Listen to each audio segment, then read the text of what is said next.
Hello, everyone. Welcome. And welcome back to day 2 of HAR Wired 2026. My name is Shayna, and I am the managing director here at Host Agency Reviews.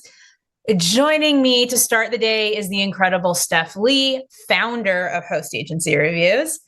I also, before I hand this over to Steph, I want to make mention of our incredible team behind the scenes. We have Jen, Abby, Juan, Jane, and Rita. And when I say that this week would not be possible without all of them, that is the understatement of the year.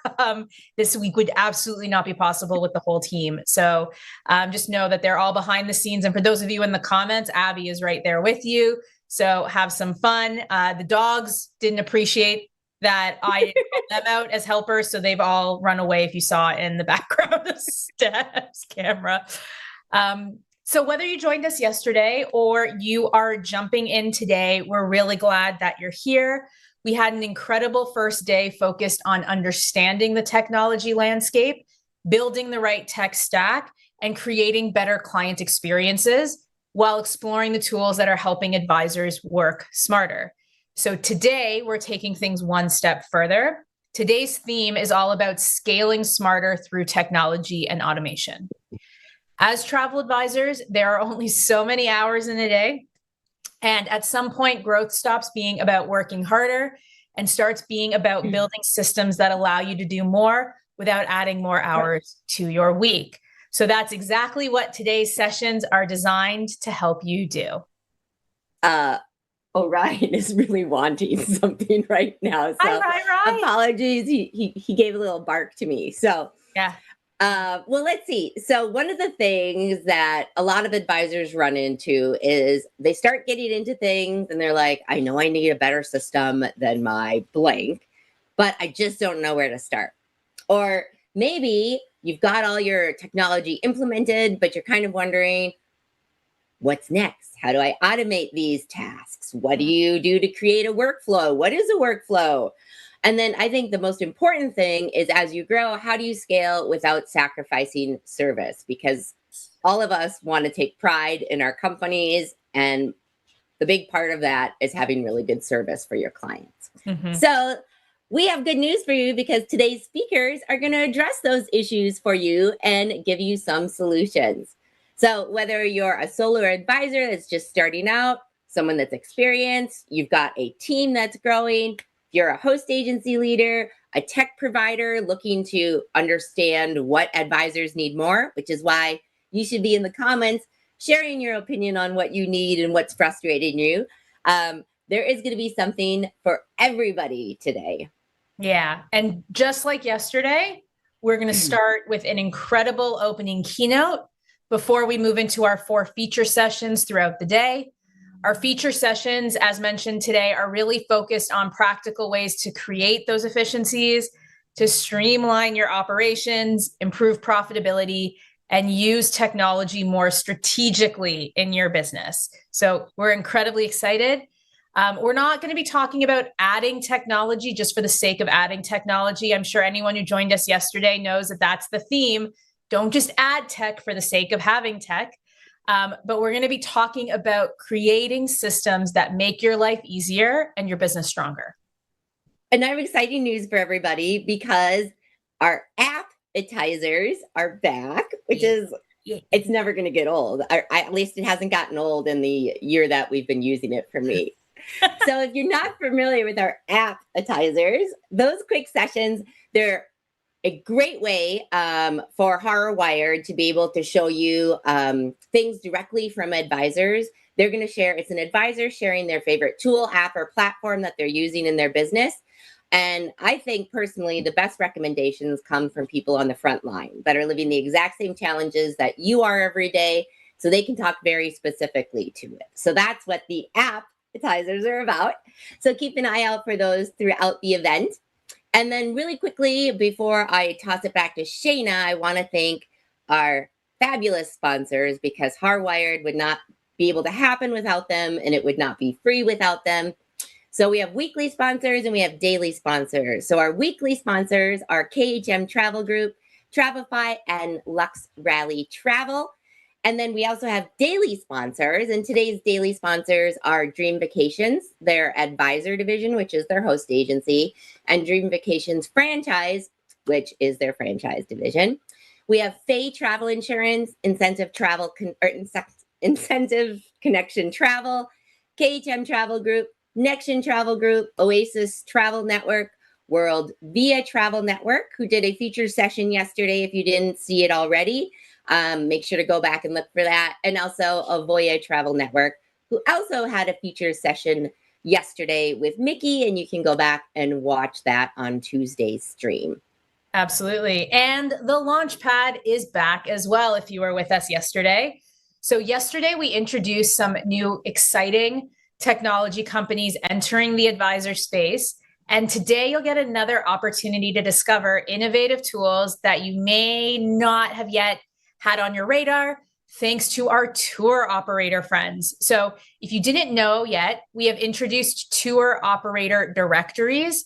And while we're still getting those tour operators to complete them, there are quite a few there already, and we have a great start. So we'll link the tour operator directories so that you can go and check them out. But it's going to be our tour operator friends that are going to share a little something on what they're doing in the technology space to help support you. So one of the things that we do love about HAR Wired is creating this space where advisors can not only learn about the established platforms, but also get an early look into emerging solutions that can help shape the future of this industry. Like a crystal ball. Yeah, exactly. Yeah, exactly. And then we will wrap up today with another wonderful, fantastic panel that if you tuned in yesterday, you know that's how we wrapped it up. And it was a great panel they had awesome rapport, which always makes it really fun. But the panel will feature some industry experts that are going to share their perspective on their lessons learned in all their years in the business and practical advice on today's theme.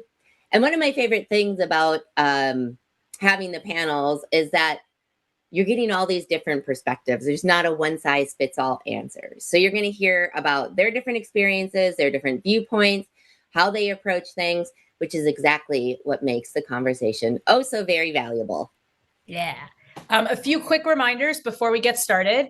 If you're watching on YouTube, please join us in the comments. Let us know where you're tuning in from, share your thoughts, and ask questions throughout the day. Abby from our team will be hanging out in there with you, helping answer questions, sharing links, and keeping everyone connected. One of the best parts of HAR events is this community, and we love seeing advisors connect with each other during the day. So cute. I know. And I also don't want you to forget about our very cute and also great resources available for attendees. We have 20 plus exclusive offers available from our technology and host agency partners, many of which expire shortly after HAR Wired wraps. So you'll find the link in the comments and also on the HAR Wired landing page. So make sure you take a few minutes to explore those before they're gone. Also go and explore not only the travel agency software directories, but the host directories. And then, as I mentioned earlier, the tour operator, and we have travel insurance directories now as well live to keep helping support you with what's out there and allow you to compare and contrast. We do also want to remind everyone about the HAR Travel Advisor Survey. We've been conducting this research for more than a decade, Last year, we had over 3,500 advisors participate. And it's a 100-page report that we end up creating at the end of this. Do not worry, we will share the link with you. We will also talk more detail about that later on today. But if you haven't completed the survey yet, we greatly appreciate your support.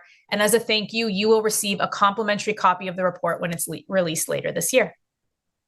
I think that's like a sign you're an adult and own a business when you're like, ooh, 100-page report. Wow, with data on my industry. Yeah.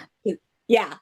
So, well, one more reminder before we kick things off. And don't forget to leave reviews for those tech providers that you've worked with and that you are using on a day-to-day basis. Because as you know from HAR, we're heavy on the reviews and they really help all the other advisors out there make better decisions.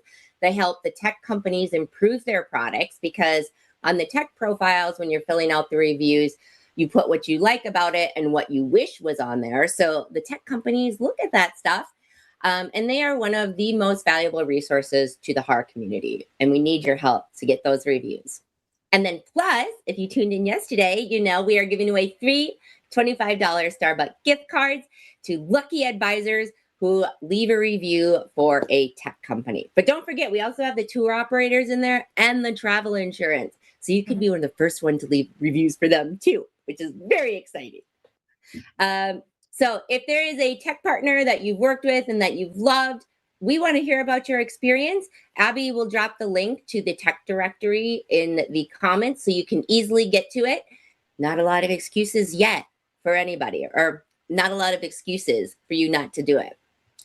So I think it's 11:10. I think we're about ready. Yep. Today's sessions, as always, are going to be action-packed with practical ideas, takeaways, and strategies to help you streamline your operation, grow. So whether you're looking to automate things, delegate things, which is very fun, simplify your life and your business, or just finding a better way of doing things, you are in the right place. Okay, so let's get started. As we kick off day 2, we're focusing on something every travel advisor wants: growth, right? But growth isn't just about getting more clients or booking more travel. The reality is growth can quickly become overwhelming if the systems behind your business aren't ready to support it. So it is my pleasure to introduce today's keynote speaker, Krystal of Krystal. Yeah, in her keynote, "If your systems can't scale, neither can you," Krystal will explore how advisors can align their technology, workflows, and processes with the next stage of growth. She'll discuss how to identify bottlenecks, determine which systems deserve your attention, and build a business that can support more clients, more bookings, and more revenue without simply adding more hours to your week. If you've ever felt like your business is growing faster than your systems can keep up, this is a session you will not want to miss. Before we hear from today's keynote speaker, we'd like to give a huge thank you to our keynote sponsor, LuxRally Travel and LuxRally Travel CRM, for supporting HAR Wired and the travel advisor community. And now here's a quick message from LuxRally Travel and LuxRally Travel CRM before we hand it over to Krystal. Hi, my name is Courtney Eisen, and I am the CMO and co-founder of LuxRally Travel. We are finally ready to share the journey that we started in 2022 when David and I founded this agency, which has turned into a lot more than an agency. We are endorsed by the Forbes Travel Guide and we have an in-house concierge team. So we do really emphasize the human component of hospitality. However, there's another component that I think is on everyone's mind right now, and that is technology. The tech that I'm about to describe to you is functioning. Our agents are using it today, right now, as I'm making this video. These are not promises of things to come in the future. This is the future and it's here now. And there are a lot of moving parts in the travel industry, especially related to data. And that's where I want to start this journey, because unless you understand the data, you can't really understand what's happening in our industry right now. Making a booking as a travel agent right now still requires logging into dozens of portals if you wanted to do proper rate searches. There's not much automation, especially on the accounting side. And there's a lot that many agents just don't understand because they can't see it when it comes to how rates work in our industry. But the winner of the show is what David has put together. He was doing 12 million in sales on his own as an independent agent. And we would find ourselves in situations where I would be dashing from the dinner table to go grab his laptop when a big client would call so he could get onto GDS and make a booking. Today, he can just pull out his phone and open our CRM and use Fastbook, which is our booking engine, to book hotels, flights, tours, insurance, car transfers, and soon to be cruises, which is working now. But it's a one-stop shop where hundreds, sometimes thousands of rates can be pulled in 30 seconds. And we have a demo of exactly how it works, which is crazy. And because we have spent years normalizing the data, which is something that we don't believe anyone else has quite done yet, we're actually able to have a booking AI that can actually make bookings. A lot of people are talking about AI solutions, but they're really just ChatGPT cover-ups. They can't search live rates, they can't make a booking, and they generally will not be that great at selecting properties.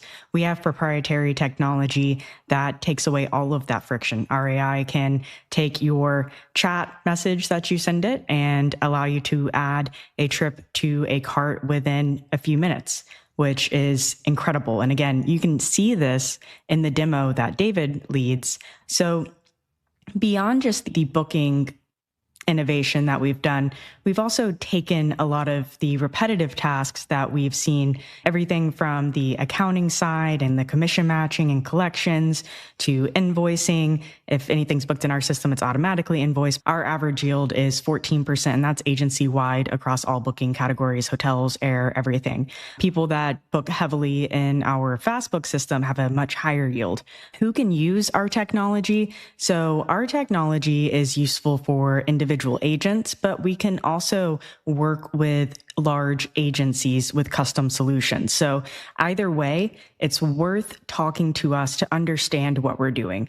We're all travel professionals who work hard to have amazing relationships with our clients, and our technology allows you to spend more time on that. To use our technology, you just need to be a member of our host agency. It's completely free to people who are part of our agency, but it's an amazing time to be in this space. We finally have the tools that we've all been looking for and needing so that we can balance our client relationships with our earnings, with our quality of life, and just time for ourselves. Again, this technology is live. Our agents are using it. We've ran tens of millions of dollars through it. Take a look at the demo. And if it's something that piques your interest, please continue the conversation. That's all from us. Thank you so much for your time. I hope that you enjoy this amazing week of learning. And who knows, maybe we will chat soon. Hey everyone, how's it going? My name's Krystal Aziz, and I'm here to talk to you guys about if your systems can't scale, neither can you.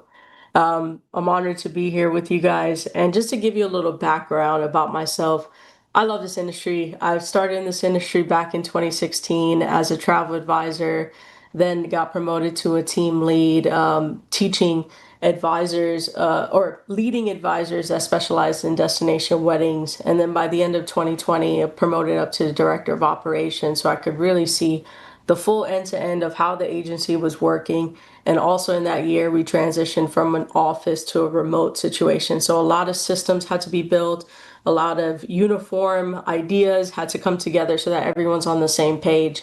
And then in 2024, I stepped away to build Trazzle CRM. It's a CRM that we will be bringing to market right now. We have a pilot agency and we're rebuilding a couple things with it. But when the time is right, we'll definitely bring it in for everyone to be able to use.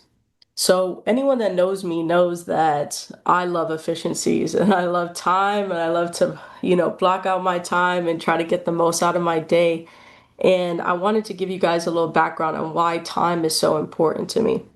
So back in May of 2022, I was on a plane and my heart stopped, and we had to emergency land the plane.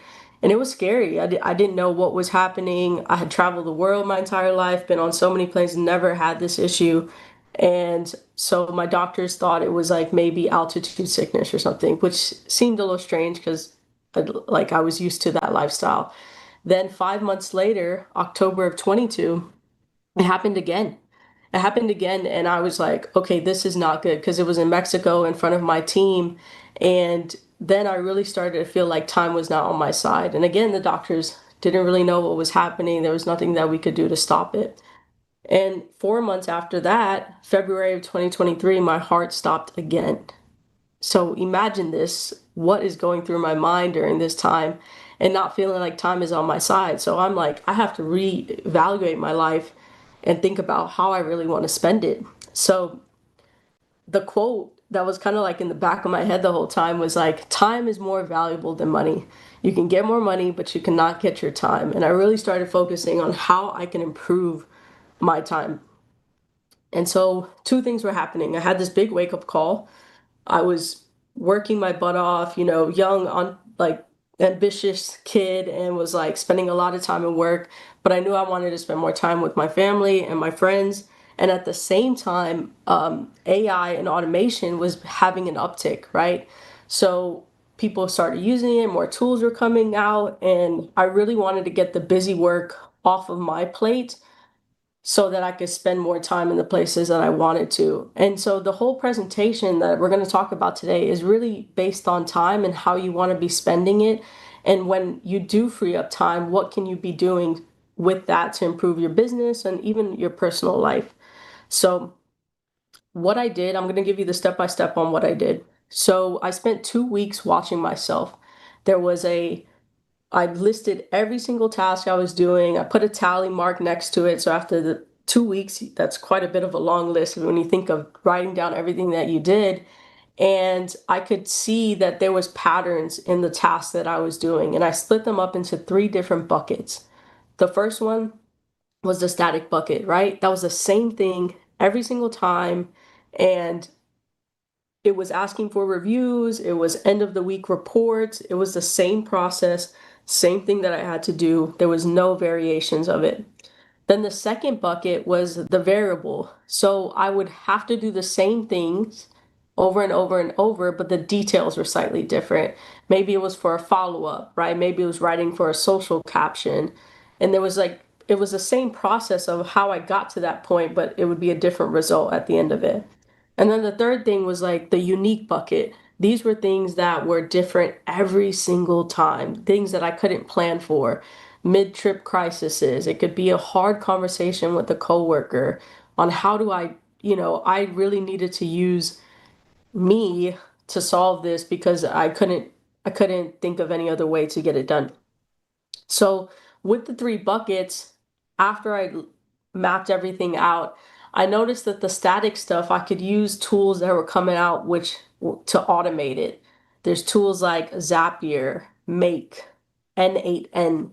These are all automation tools that if you have to do the same task over and over and over, you can feed it information and say, hey, when this happens, I want this, this, and this to happen. So that's an automation. That's how you could solve and taking away the static busy work. The second is going to be the variable.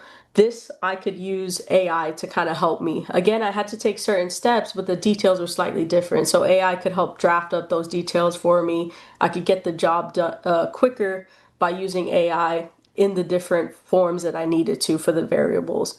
And then the third bucket, unique.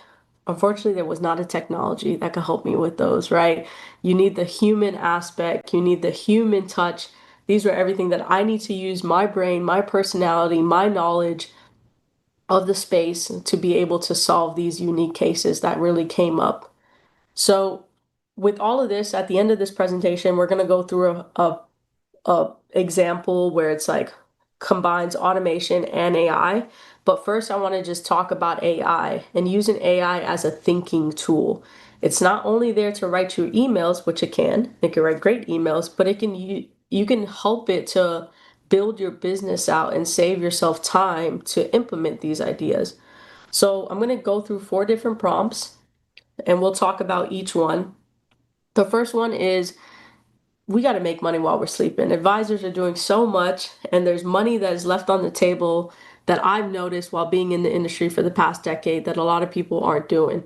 So the first one is, write a pre-trip email for a client headed to Playa del Carmen. Naturally suggest booking excursions and leave a spot for my Viator affiliate link. So what this is doing is creating an email that you could then send to a customer. And the result of that would be something like this. If you pasted it in Claude, it would give you a subject, would say, hey Maria, 3 weeks out, here's a few experiences worth locking in. It kind of lists them out, give them a few details, and then you can attach your Viator link. And for people that don't know what Viator is, it's just an excursion link. You have Amstar has a affiliate link. You could do this with insurances. Arch Insurance has affiliate links. All the companies, the big companies that you talk to and work with, they probably have an affiliate link. And if you aren't embedding that into your business somehow, whether it's in your email signature or you're sending out emails like this, you're leaving money on the table. And AI, again, it being a thinking tool, can help you with creating what something like that may look like. You'll put your finishing touches on it and then maybe send it out to a customer. But the concept of this entire presentation is scaling this, right? So you try it out with one, see how it works, and then you're like, wow, I'm getting people to book excursions without even trying, so I probably need to do this for all my destinations. So you use AI to say, okay, I want to do this. Here's the 3 links that I want to use for Jamaica. Here's the 3 links I want to use for Punta Cana, like wherever it may be. Now you can take this one thing that is working, scale it up, and then pass it along to all your employees so that they're also doing it as well. And you guys are scaling your business through being efficient and intentional with what you want to do. The second case is going to be, act as a vendor partnership manager. Draft a co-op marketing proposal for an advisor who sent $500K in bookings to this resort group last year. Ask for marketing dollars, client amenities, and higher commission tiers.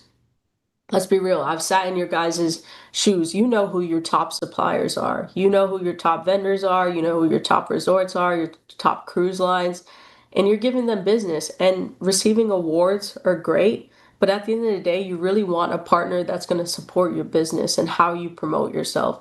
So if you've never drafted a partnership agreement, this is where you can use AI to think about, okay, I want to bring in extra money. Can you help me with, you know, outlining what a proposal would look like? Here's all the details. I'm being very generic with these prompts, but note, you can put as much details as you want to make that proposal really land. So the outcome of something like this, if you put it into Claude or ChatGPT, would be like, it would build out a PDF or just like a Word document that you can edit. And it would say co-op marketing agreement, 500K booked, 612 room nights, 96 clients. What we're asking for is 5,000 co-op funds quarterly. I want to move up in tiered commission from 13% to 16%. I would like to have VIP arrival amenities for our clients and guaranteed fam seats, right? If you are producing, why not ask? Closed mouths don't get fed, guys. So I know it might be scary if you've never done it before, or, but you can use AI to help you build out what a proposal will look like. And there's going to be a lot more details in this. I kind of just took the high overview of what the proposal will look like. And you would tell them, hey, I'm going to give you guys newsletters. We're going to do these social campaigns. Maybe you can add in Google ads, right? We're going to put this much towards Google ads for our business, promoting your guys' resort chain, and bringing in customers. So you can talk with the AI and say, this is what our team can do, put this together in a proposal, and then also suggest 10 other things that we could do as well too, and we can add that into the proposal. The third case is going to be launching a division, right, that you've been putting off. A lot of agency owners or even leaders within the agency, you can be just a manager, you can also be just a travel advisor, anyone in the agency that has ideas and you're like, I just don't have enough time to figure that out. You can use AI as a coach, as a teacher. And a prompt for something like this would be, I run a leisure agency and I want to add corporate travel division, but I've never done one. First, teach me how corporate groups travel actually works, the moving parts I've never dealt with, and then act as my strategist. Services, prices, who to target, outreach, and a 90-day roadmap to my first booking. So again, very generic prompt, but you can put as much details. You can say, hey, this is what I know about it. What else do I need to know? Here's an agency that does it really well. See what you can find on their site. And you can ask it to coach you and teach you through something. So the result of this, it would come up with a pipeline. And this is, again, the overview of the pipeline. But all of these, when you prompt it, it breaks it down in sections and goes into even more detail of each one of these bullets. But in the first 30 days, it will build out a foundation for you. It will tell you, all the terminology you need to learn in the first week. It's going to help you build out 25 account target lists. It's going to start with your drafting your outreach, set up your contracts. And the whole time, Claude, why I love Claude more than ChatGPT is it's asking you questions back. So if you don't give it enough information, it's going to ask you to go ahead and, answer these questions so it can truly understand before it spits out an answer. In phase 2, we're talking about the pipeline. So you learn the foundation. Now you have the pipeline. You're actually going to reach out to those people. You're going to try to book discovery calls. And you can use AI in this time to say, hey, act as a potential customer. Let's run through a discovery call and answer some questions and make sure that you have some practice before you take those calls. And in phase 3, it's the first point of revenue, right? You wanted to get revenue within 90 days. And it's saying, this is how you're going to land your corporate booking. This is how you're going to onboard. This is everything that we need to discuss to be able to close that deal. And AI is not going to do the job for you. It's just there to get you started and really map it out and ask it questions. What I consider AI is I reverse it. I call it IA, which is my intelligent assistant, right? So it's doing all the legwork that I necessarily don't want to do, but I know that I have to take that human touch on top of it to really close it and implement it. And then case number 4 is going to be reverse engineering a competitor. So you could put a prompt, something like this. Here's a competitor's website and social media page. Analyze what they do well, the type of client they target, tell me their top performing social media posts, and 3 ways I could replicate their strengths into my marketing strategy. So for me, this is amazing. This is what you would pay a consultant for, to go and figure out what's working well in the market and what's not. Where in this case, you can reverse engineer it, put it into Claude, and it's going to paint that picture. And once you know this information, you can better tailor your ads. You can better tailor your website to be SEO ready. In this day and age, reviews are important. AI search is important. So you have to have a really good online presence to make it in those search engines. I was gonna show you guys the example and pick one of you guys and do it to your website and your social media, but I chose not to do that today. I don't want to have any enemies. So instead, I challenge you guys to take this prompt, pick a competitor of yours, and see what they're doing well, and look at the results from it. So I went over 4 cases with you, and I want to talk about automation a little bit before we put it all together. So we know that AI can do a lot of things. We know it can trigger, a lot of brain work. But automation, like I mentioned earlier, Zapier is one of those. And what is automation? Automation is your apps working together. This industry is very fragmented. You have your email here, and then you have your CRM, or maybe you use Excel, and then you have your jot forms over here. Everything is fragmented, and there can be a lot of tools that you use. So what the Zapier does, it connects with all those tools, and it sets up a trigger, meaning you set an action, and then once that action happens, this happens, and then after that, this happens, and after that, this happens. On the right-hand side, you guys can see that this is what a Zapier would look like. It's pretty simple, once you connect everything. And I know that this can feel intimidating. You're like, oh, another tool that I have to learn to be able to automate. And that's not necessarily true, because what you can do is go to Upwork or Fiverr, these independent contractor sites where you can hire someone and say, hey, this is what I'm trying to automate. Can you help build me a Zapier for it? And they could do it for you. And that typically costs, I would say, anywhere from 200, 400, depending on how difficult it is. But once you pay it, it's set up forever. And so what I'm going to do, we're going to talk about this example here. This is a automation for, I want to get reviews. I want to get more reviews on my page. So anyone that comes back from a trip, we're going to set up an automation for them. And then we're also going to talk about how AI could be implemented in that automation to bring the full circle together. And this URL that you guys see on the page, I built this demonstration that I'm about to show you with Claude. And so it is, I made it public so you guys can come back to it and look at it, because I know I'm going to go through it kind of quickly since we're on limited time today. So we're going to start off with Maria Garcia's coming back from her trip, whether it's in my CRM or whether it's in the Excel sheet that I use. I just mark her as completed. Her trip is complete. She's returned back home. Well, however you do it, you set that as the trigger in Zapier.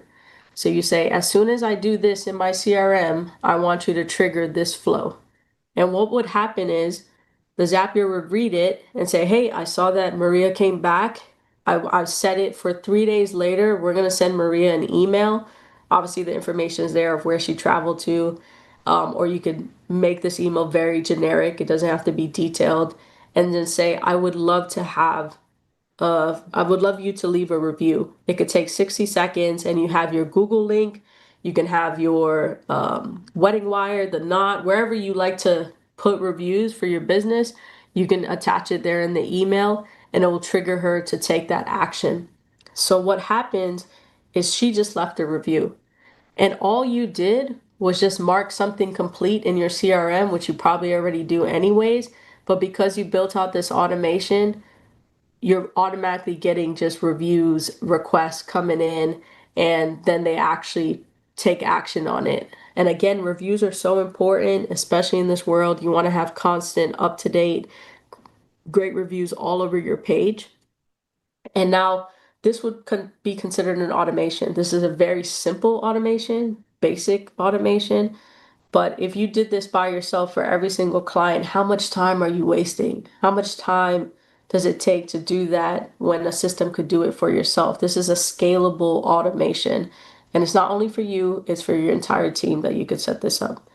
So to take it up a step further, we could bring AI into this automation. And we could say, hey, AI, if you see a review come in, I want you to draft a response to that comment. And I want to be able to approve that comment before you post it.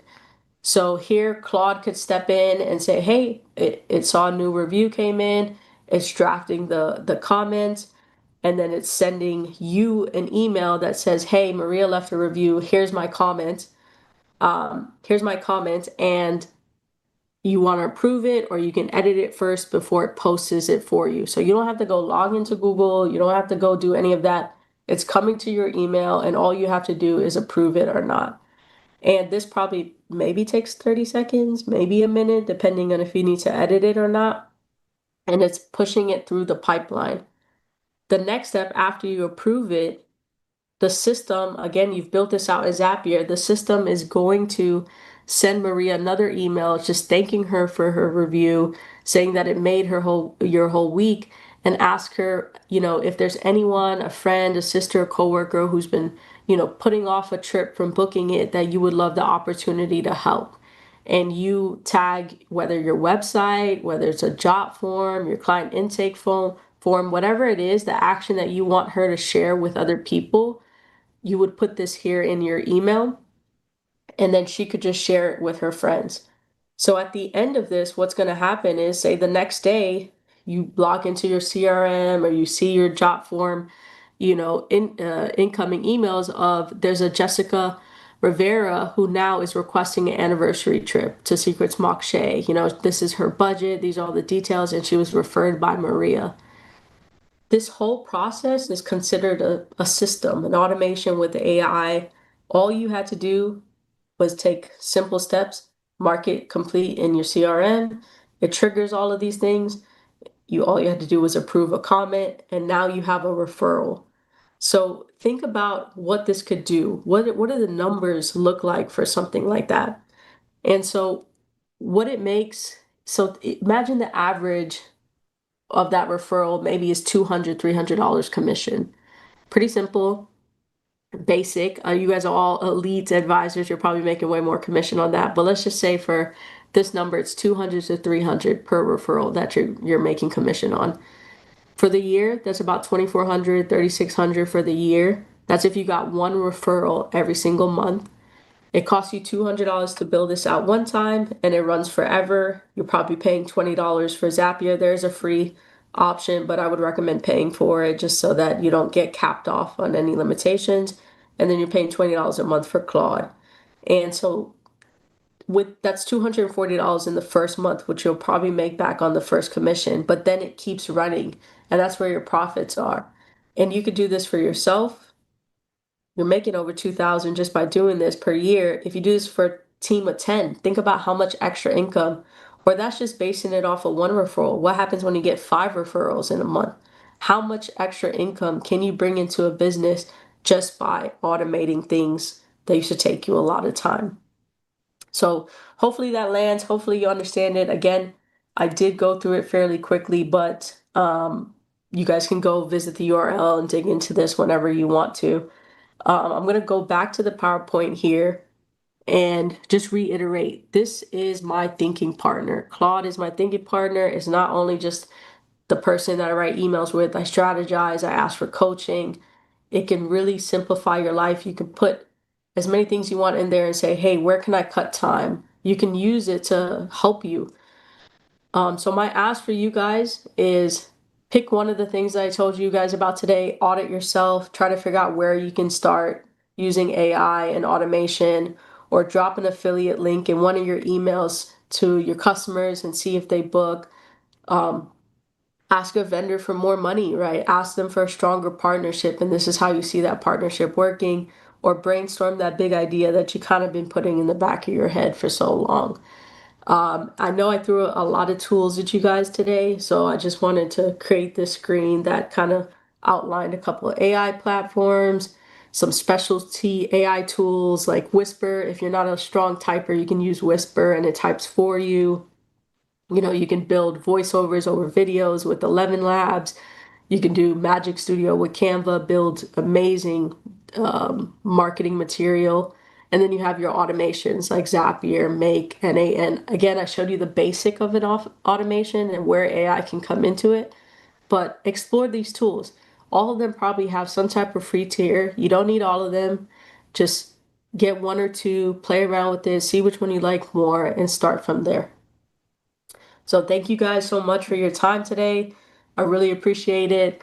And I will be sharing my presentation with the host agency review team so that if anyone needs it, that they can pass it on to you guys.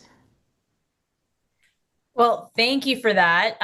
The amount of love in the comments is outrageous. So I have, just this is what I need. These are all great for automation. Here's one question before I let you go. Where should I begin if I haven't really started? If you haven't started, I started with ChatGPT, honestly, but Claude is just as powerful, and I think it's gotten even better. So what I would do is sign up. There's a free for either one. Say, this is where I'm at. I'm looking for ways that I could use AI, and just tell it about yourself and tell it about the business and see where it prompts you. And then it can give you the starting point and say, hey, we can start here. We can start deep diving into this. But again, I would analyze your task before, like what I did, and put those 3 buckets in there to kind of have an idea of where AI could come in. But you can use AI to tell you where to start. Yeah, incredible. For everyone listening, Krystal, the fact that you're sharing your presentation with us is beautiful. Make sure you're all registered so that we can send you the presentation. So if you're not registered, it's completely complimentary. Abby will drop the link for you, but we'll make sure that you get the presentation. Krystal, best way to open day 2. Awesome. Let's go, guys. I hope you have a great so week. much. Yeah. Have a good one. Yeah, you too. All right. Well, hell of a way to start the day. I love it. I'm so glad you're all loving it. But yeah, just as a reminder, please make sure you're registered so that we can get that presentation to you. I loved the last slide in particular, just kind of everything in one spot. And that was great. So, all right. It is time for another HAR Wired APPetizer. And I know one of these guys is in the chat because I've been seeing him chatting all morning. But just as a reminder for those of you who have not joined us before, these are quick sessions that have quickly become one of our favorite parts of the event because they give us a chance to hear directly from advisors about the tools they're actually using in their businesses. So not theory, not sales pitches, just real world recommendations from your fellow advisors. So whether it's something that saves time, impresses clients, streamlines a workflow, or simply makes life easier, these are the kinds of tips that I hope really make a big impact for you all. Today, we are joined by T. McNeill of McNeill Luxury Travel and Mark Young of Cruise Planners, who I think you can all see in the comments right now. And they will each share a favorite app or program that's been helping them work smarter and serve their clients better. So let's see what's on today's APPetizer menu. My name is T. McNeill, and I'm the owner and founder of McNeill Luxury Travel. Today, I'm presenting the HAR Wired APPetizer on Google Meet.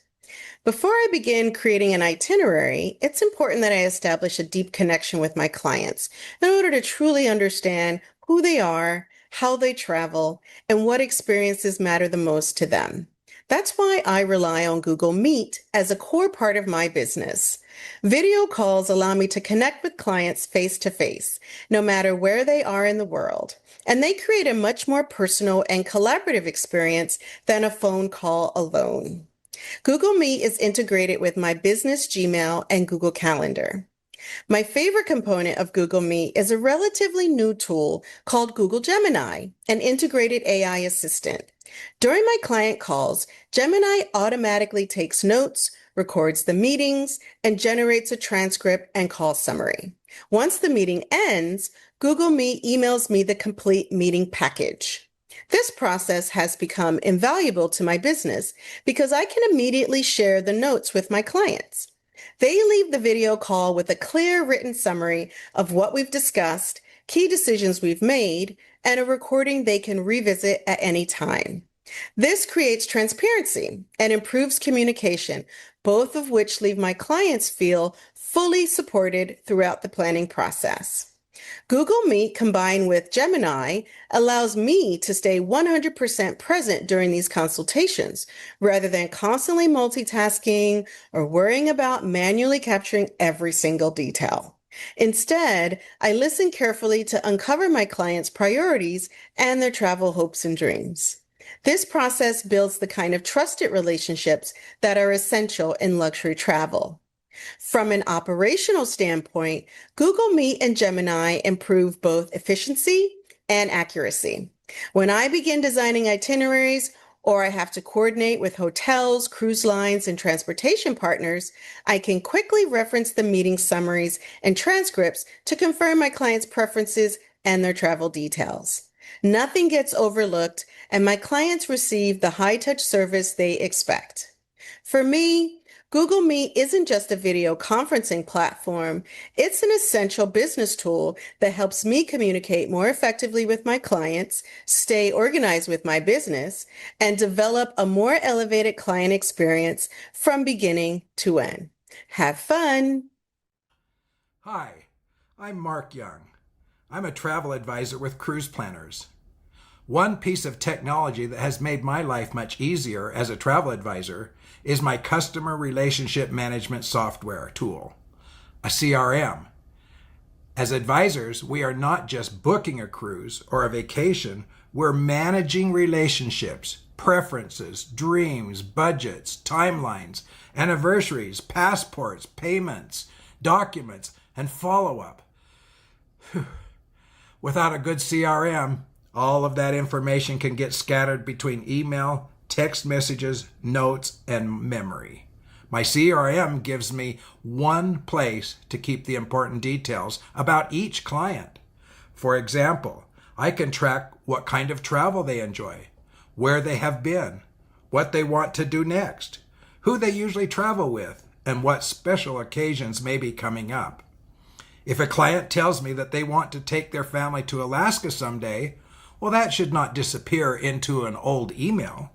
It should become a future opportunity that I can follow up on at the right time. A lot of travel sales are not lost because the client said no. They are lost because the advisor got busy and didn't follow up. My CRM helps me stay organized so I can keep promises, send reminders, track payments, and reach back out when the timing is right. It also helps me serve clients more personally.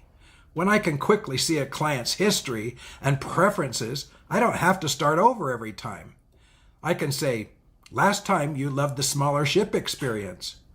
Or, I remember you wanted something with fewer sea days. Or, you mentioned wanting to travel with your grandchildren. That kind of detail builds trust. My CRM helps me be more professional, more consistent, more personal, and in this business, remembering the details is often what turns a one-time booking into a client for life. I'm fortunate because my host agency has a very robust proprietary CRM built right into our business platform. If you don't have that option, there are several travel advisor-focused CRMs worth looking at, such as TravelJoy, TravelFi, or Tern. You need a system that helps you remember the details, follow up consistently, and serve your clients more professionally.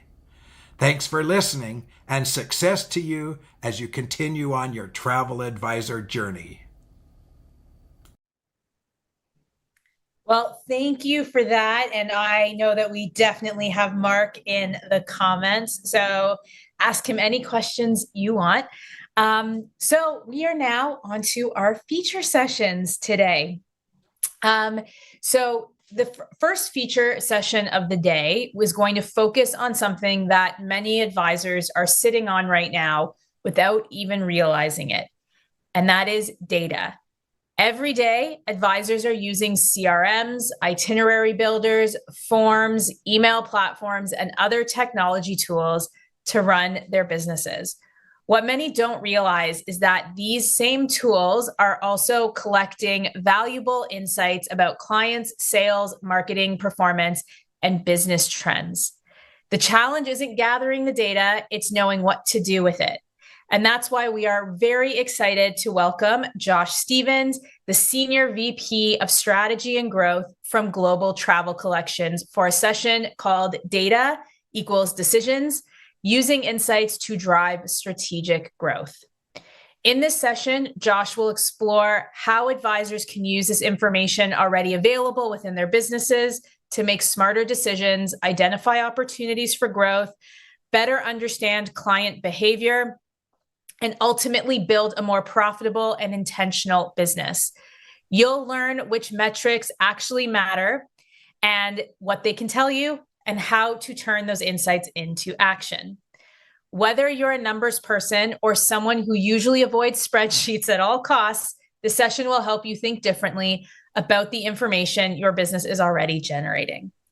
Before I hand it over to Josh, we have a message from our feature session sponsor today and weekly sponsor, an amazing supporter of all things host agency reviews. Here's a message from KHM Travel Group. When people think about technology for travel agents, they usually think about tools, CRMs, booking platforms, automation. But at KHM Travel Group, we think about something else first, the people behind it. Because technology only matters if it actually helps someone grow their business. Hi, I'm Hannah Butler, Director of Finance and Technology Operations at KHM Travel Group. And during HAR Wired, I want to give you a different perspective on travel agent technology. Not just what we use, but how and why we support it.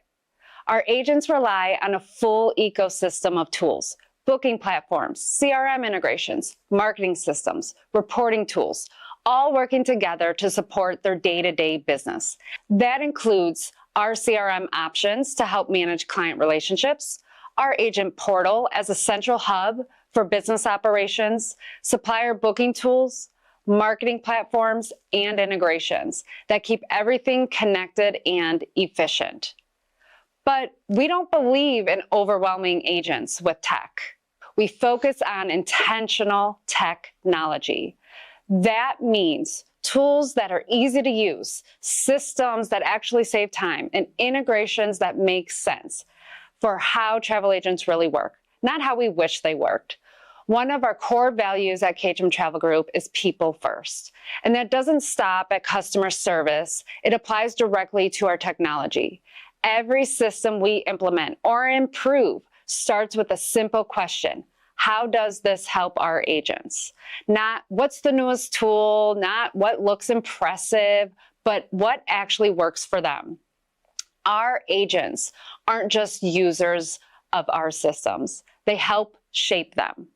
We're constantly listening, adjusting, and improving based on real feedback from the people using these tools every day. Technology should empower independence, but it should never replace human support. That's why we pair our technology with real people. Our live chat connects agents with team members ready to assist, not bots or automated responses, because even the best system can't replace a quick answer, a second set of eyes, or someone who understands your business. Our award-winning events include live streaming options to accommodate the busy life of our independent travel agents. It's that balance, technology and people, that creates confidence. And at the end of the day, our goal isn't just to provide tools. It's to give travel agents the ability to work more efficiently, serve their clients better, and grow a business that they're proud of. Because great technology doesn't replace people, it supports them. And at KHM Travel Group, people will always come first. Good afternoon or good morning, everyone, depending on where you're based. My name is Josh Stevens. I am Senior Vice President at Global Travel Collection, and where I head up our advisor growth, strategy, and business transformation. I'm speaking to you today from Austin, Texas, where we're hosting our annual Global Travel Collection show, Arrive, where we bring together 300 of our best advisors and 300 of our best preferred partners for a week of engagement and celebration. And for anyone here that doesn't know Global Travel Collection or GTC, we're a luxury host agency. We support 1,500 of the industry's top luxury travel advisors across leisure, corporate, and entertainment. I'm here today to talk about data. What sets GTC apart from other agencies is our growth platform. We help advisors grow from 1 million sales to 5 million sales to 10 million sales and above. And when I look at our advisors that have grown to 10 million sales, 1 million in commissions and above, they're not necessarily working harder. They're working smarter and they're using data to make smarter decisions. Those decisions are often grounded in a few simple numbers, and that's what I'm going to talk about today. So, the hidden asset in your business, I'm talking about data, of course. It's something I care deeply about. My career started in corporate finance and strategy consulting, where I use vast amounts of data and complex modeling every day, but it doesn't need to be complicated. Data can be super simple. It can be really easy to use. And truthfully, I found that many travel advisors are not using data enough when running their business. Many travel advisors spend a lot of their time on, making bookings, servicing their clients, maybe their supplier partner relationships, and those are really, really important. But if you can harness data to make strategic decisions about your business, you can make that jump from being a booking agent to being a true business owner. Every booking you make, every client inquiry that comes into you, even every interaction with a client, those all contain really valuable insights about how your business is performing. That data is also generally readily available to use. It's already there, right? It's in your CRM, it's in your booking platforms, it's in your inbox. They're all quietly collecting data for you. So the question isn't whether the data exists. The question is, are you listening to it? And with the right perspective, that data can become a secret tool for growth and for ultimately driving up your earnings, which I hope is a priority for everyone listening today. And by the end of the session, I'm hoping everyone will have a clearer picture of what data to use and how to use it. So, what happens when we make decisions without data? We default to instinct. And instinct is great. It's not always wrong, but it is unreliable. When you have the right numbers in front of you, you can accurately identify things like your most profitable clients.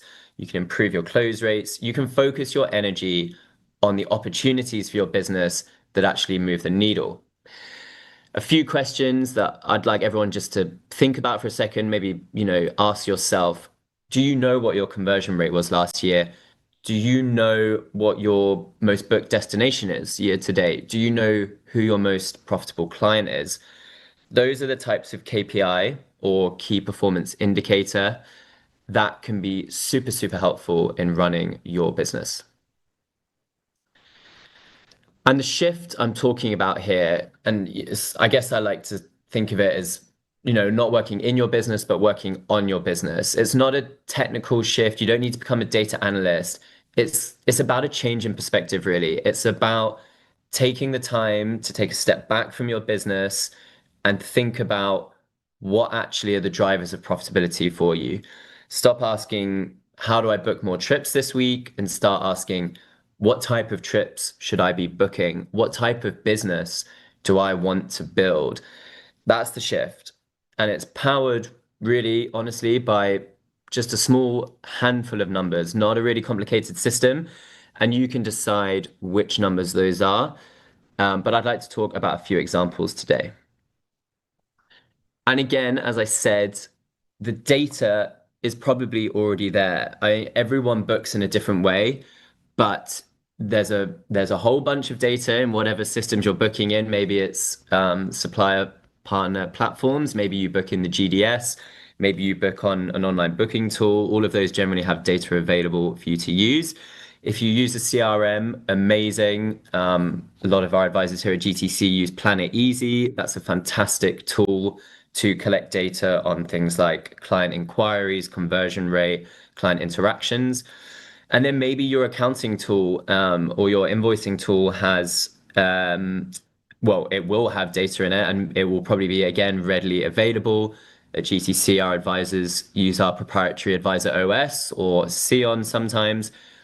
And again, that has a bunch of data in it. So the challenge isn't really about, you don't need to collect the data yourselves, right? The challenge isn't collecting the data.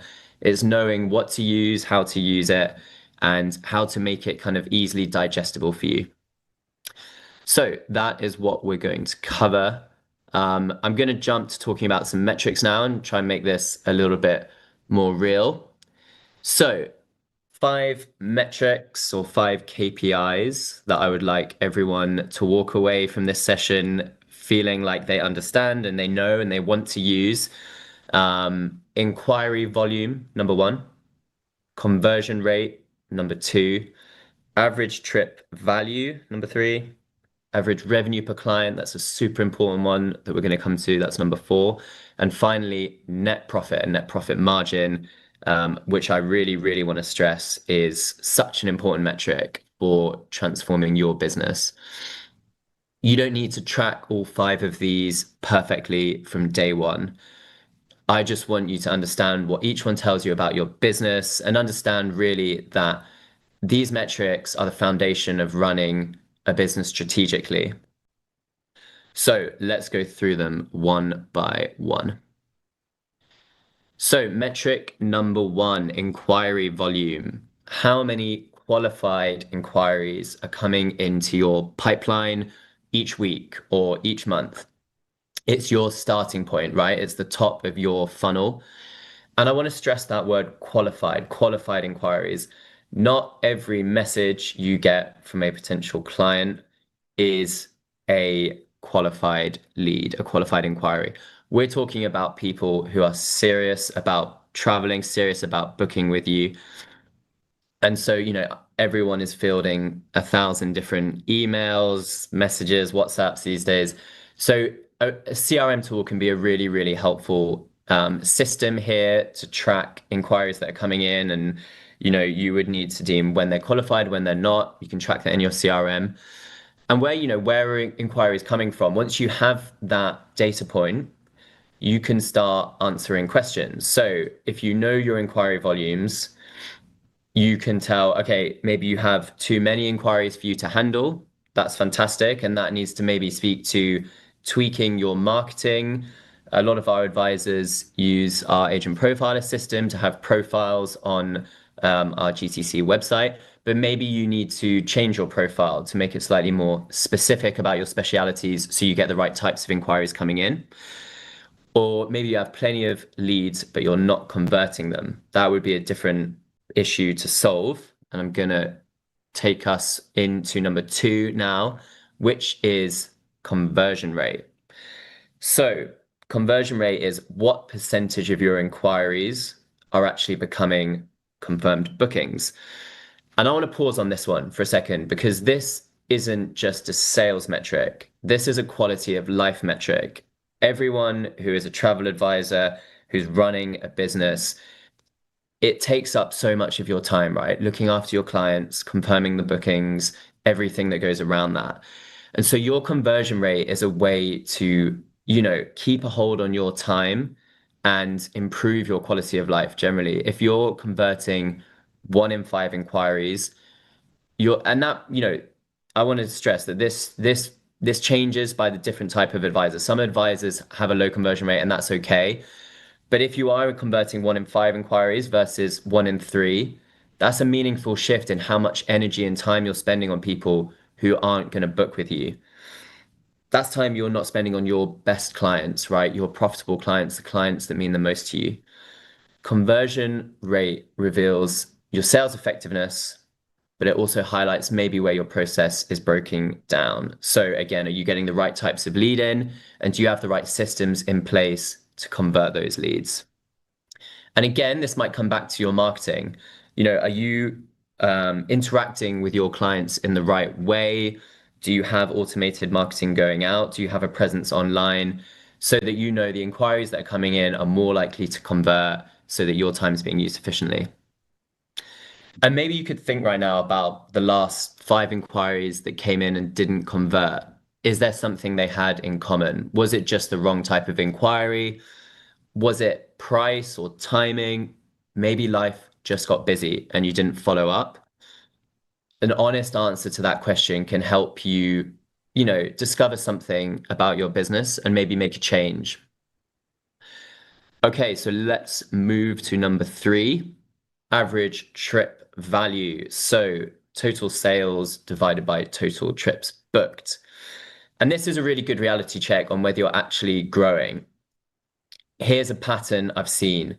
An advisor has a really busy year. They feel like business is good. They're handling more bookings, more clients. And then they look at their revenue and their profit at the end of the year and it's flat. What happened? They said yes to more trips, but those trips are being booked at lower values, lower price point. So they've worked harder for the same result. So this is really important. You ideally want your average trip value to go up over time. And another metric that goes hand in hand with this is your average commission yield or margin. So again, if you're booking the same number of trips, but you can do them at higher price point and actually earn more commission on that total booking value, your profit's going up for the same amount of work. Rising volume with flat average trip value or flat revenue, that's a warning sign, right? Average trip value and average yield tell you whether you're growing the right business, the right types of clients, or are you just getting busier? And again, this is a quality of life metric. You want to be using your time as efficiently as possible.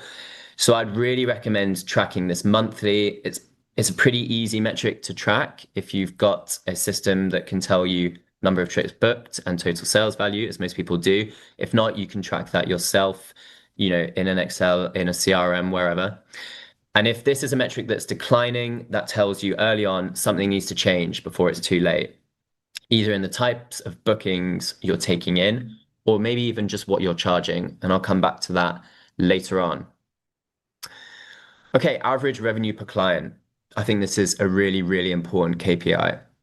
So average revenue per client tells you about your client relationships, not just your bookings, but actually your relationships. The two are not the same thing. So start with your overall average total revenue divided by your total active clients, and then maybe look at it client by client, especially for some of your most active relationships. A great exercise is think about the 5 clients you spend the most time with, the 5 clients that you're messaging the most, emailing the most, calling the most. List them out.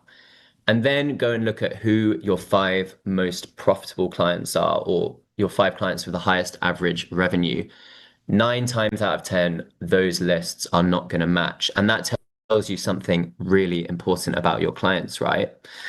Loyal clients can be worth tens of thousands of dollars, but high maintenance, low revenue clients are quietly draining your time, draining your profitability.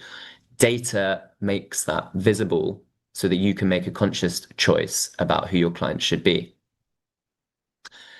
And finally, net profit margin.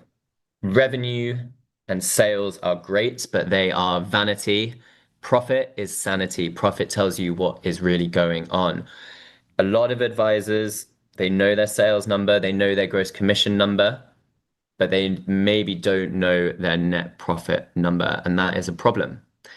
So how to calculate it? Start with your net revenue, so your commission and your fees, and then subtract out your host agency split or host agency fees, any other commission reductions. That's net revenue. And now you're going to subtract all of your costs. So maybe you have a team, those staff costs come out, any travel costs, subscription costs, marketing costs, everything. What's left is your bottom line net profit. And what matters there is that profit number going up or down year over year? And then when you divide that profit number by your total revenue, that margin percentage, is that going up or down? That's a measure of how efficiently you're generating profit. So 2 things to look out for here. A low profit number or a declining profit number, it means you probably need to remove some cost from your business, or find a way to grow revenue at the same cost line. And again, that would come back to your average profit number, your average trip value number, your average commission yield number. And actually, if your profit is going up and up and up, and it's looking like a really healthy number, that might be a sign it's time to invest in your business. Maybe you want to take on a new staff member. Maybe you want to invest in some technology or AI. So you need to think about the cash available to you and whether it's time to reduce costs or maybe actually increase costs to supercharge your growth.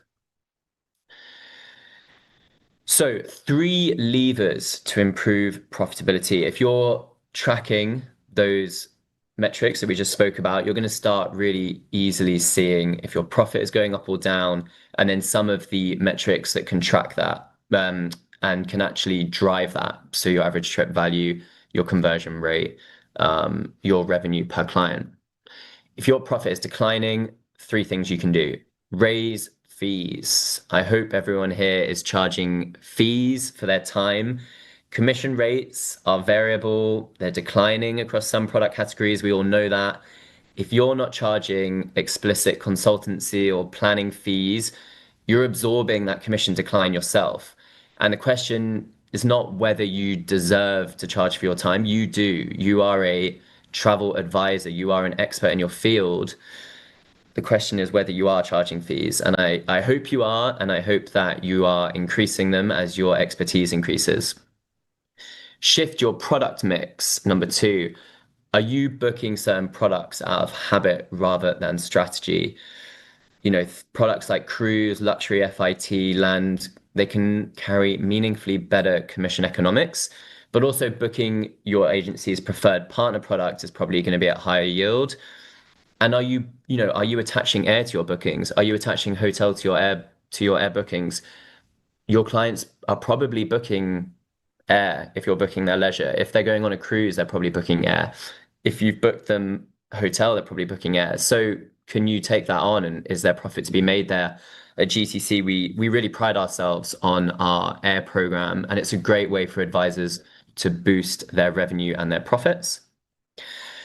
And then third opportunity here, right size your costs. So look at your profits, look at your profit per revenue or profit per booking, and then use that to make decisions about your team size, your subscriptions, your overhead costs, and make sure that those are appropriate levels for the profit you want to generate. Okay, so moving on, maybe at this point you're thinking, Josh, this all sounds great. Where's the data coming from? And so I know I touched on this earlier, but I just wanted to come back to this point. A number of systems are going to be tracking this data for you. CRM, I really recommend you use a CRM. It's often they integrate with your booking platforms, but they can help you track those inquiries, track that conversion rate. They can look at your close dates, your lead time. If you're logging this data consistently, it can give you so many KPIs that are so useful for that top of the funnel analysis. Your booking platform, again, is generally, if you're booking through one platform, it's the easiest way to get your sales data, your transactions data, your commission data, and that I recommend pulling that monthly and just having a look at some KPIs and tracking whether they're going up or down. But then, oh, sorry, my slides have gone crazy. There we go, we're back. Your email, your calendar, your WhatsApp, that can be an amazing place to see which clients are getting your time and compare that to where the revenue is coming from. So, even your sent folder in your Outlook can tell you who's getting your attention. And actually that data, using AI and using, if you have, say, Copilot in your Microsoft, it can be easier than you think to get a lot of that data out of your system. And then finally, a P&L or expense tracker. So if this isn't something you're tracking today, again, I'd recommend setting up, there's loads of tools online you can use. You could set up a really simple Excel yourself, but just keeping track of your expenses and then using that to convert net revenue to net profit and looking at that monthly or quarterly, it's such a good health check for your business. And once you have these basics, the story will start becoming clear. A few things to watch out for. High inquiries with a low conversion rate. That's potentially a marketing issue or sales processing. You get more inquiries in and you keep that conversion rate high, that's going to flow straight through to revenue. So yeah, as I said, once you have those basics, story becomes clear and then the action becomes clear. Okay, so what's something you could do with these data points? Prioritizing clients. This can be difficult for some people. Your clients are often your friends. They're often really long-standing relationships. But it is important to distinguish between profitable clients and clients that you spend a lot of time with. They're different. Not every client should receive the same level of effort, and data helps you start making that decision. And so here's a good opportunity. Here's a good exercise to do. Try and group your clients up into 3 categories. First, your top clients, high revenue clients. They have a reasonable time investment, and these are people you should be investing in. You should be spending time with them. You should be reaching out to them proactively, making sure that they're your priority. Second bucket is your growth clients, people who maybe booked once, showed promise, but haven't come back. This is huge untapped opportunity. So simple checking with them, thinking of you, planning anything for the summer, for next year, that can reactivate the relationship with almost no effort. And then third bucket is those kind of casual inquiries. So lower revenue, but higher maintenance, no clear sign of becoming a real client. Data can help you see clearly that maybe those clients aren't where you should be focusing your time. So one takeaway I'd really recommend today, create a short list of maybe 5 high value clients, 5 high potential clients, and proactively go and reach out to them this month. Data will tell you who they are. You decide what you do with the data. And once you start looking at that client data, you'll notice something. Your best clients will all tend to share predictable characteristics, similar trip types, similar budget ranges, maybe even similar destinations. That's really valuable intelligence because you start to learn actually where your sweet spot is, what your best client looks like, and then you can intentionally go out and find more of those types of clients. Again, using your marketing, our GTC advisors will use those profiles, agent profiles they put on the website, but then they'll use our marketing tools that can send automated marketing out to their existing clients and to new clients using social media, at events, finding those clients, and then getting the right types of inquiries to come in. So speaking of marketing, most advisors market to everyone, but when you market to everyone, often it's not very targeted, right? And you might resonate with no one. So you know your data, you know which destinations convert best, which travel styles your top clients prefer, which budget ranges produce the most profitable bookings for you. So that means you can stop casting such a wide net, start fishing in the right ponds, to carry the analogy on. The result is a better conversion, a better use of your marketing budget, and clients who are genuinely a good fit for you. And it's so easy to do this now, right? With Meta and socials, you can be really targeted with your marketing if you know who you're trying to target, and data comes right in there. Small habits that can make a big difference. So start tracking these KPIs weekly or think about the right cadence for them. Conversion inquiries, that might be something you look at weekly. Your top clients, you might look at that quarterly. Average trip value and average commission yield, maybe that's monthly. Net profit, I would say probably is quarterly. It can be a little bit more difficult to calculate, but looking at it quarterly, maybe versus the same quarter previous year, or looking at it versus the last quarter, it can be super helpful to see how it's trending up or down. No complex dashboards required, just picking 3-5 metrics and deciding how frequently you're going to look at them. And then maybe create a 30-minute monthly check-in with yourself. And this is your opportunity to stop working in your business, but step back and work on your business for just half an hour a month. It's not a huge ask, right? I'm sure you can find the time, but it can be really, really meaningful. Make it a ritual. First 10 minutes, go back to those 5 metrics you've picked. If I'm advising you again, I'd say inquiries, conversion, trip value, revenue per client, and profit. How do they look versus last month? Are they trending up or down? Second 10 minutes, go in and have a look at your pipeline. What's in there, what's in progress, what's stuck, and actually, is it where you want it to be? Maybe it's too full, maybe it's not full enough. Final 10 minutes, identify 10 clients that are high growth or high potential and proactively reach out to them. And next 3 steps off the back of this, identify those metrics, identify your most valuable clients, and think about how you can adjust your marketing to attract more clients like that. So to leave you today with one message, the most successful advisors that we work with don't just book trips. They run a business, and they run a business strategically. And the difference, more often than not, comes down to whether they know their numbers.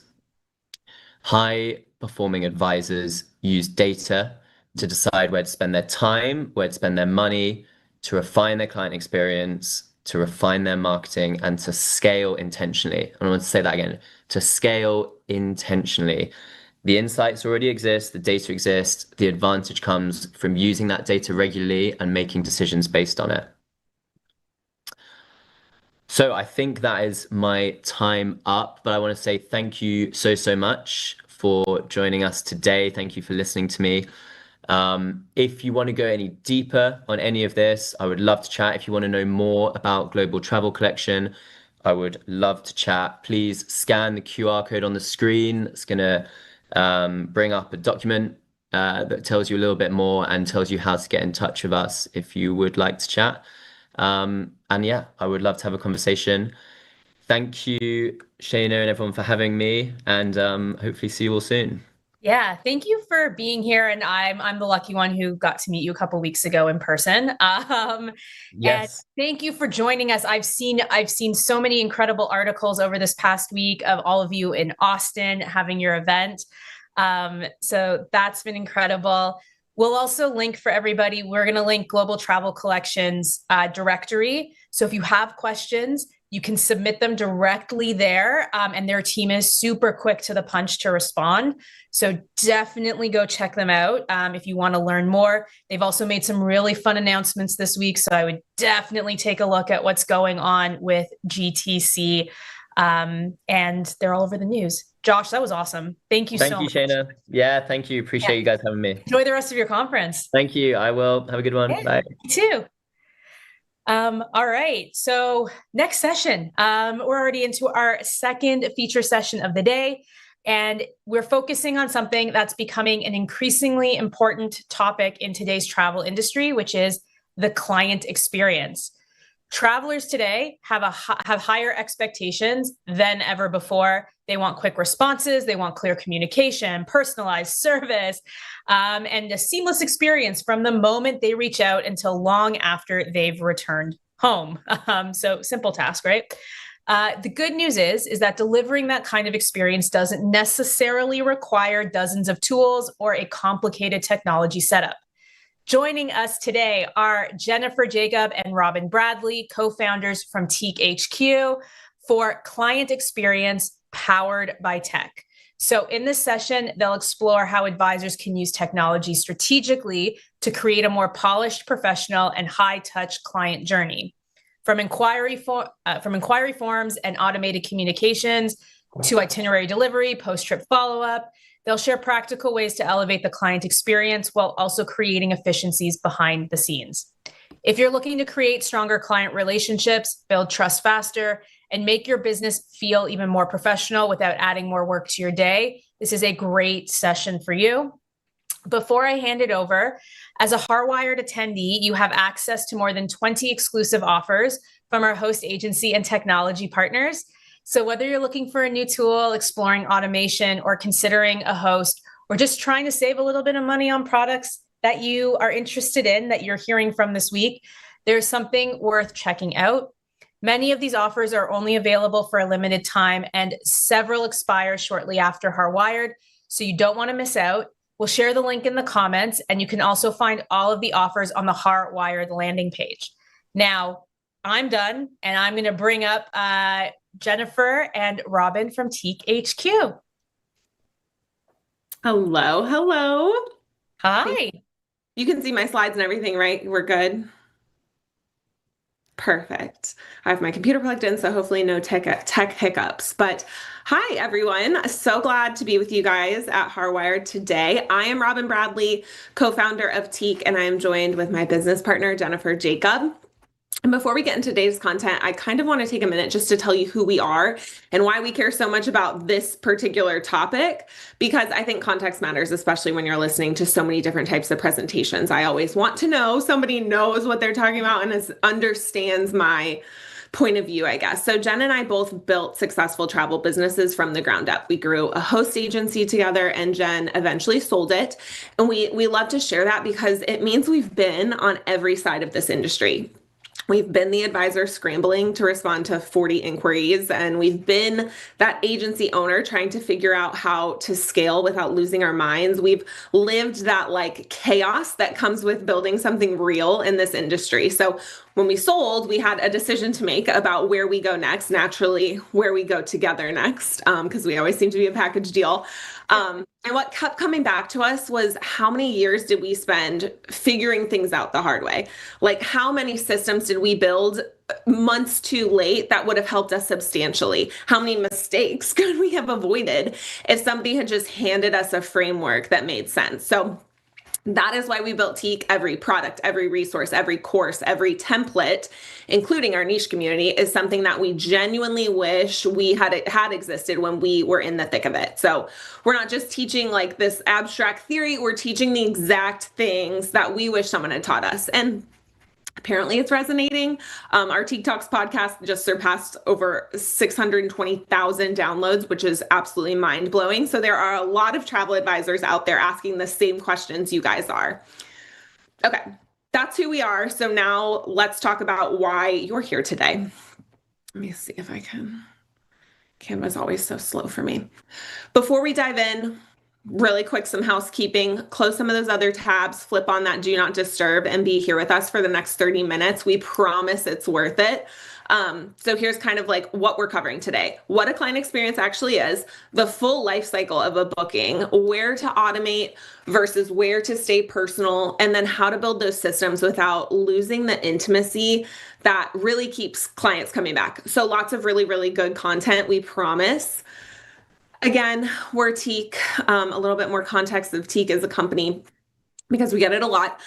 We actually founded Tique in 2020, which if you were in travel at the time, you know that is not exactly the ideal moment to launch a business. But we had just been through the process of building and selling the agency. We saw a gap that we just could not stop thinking about.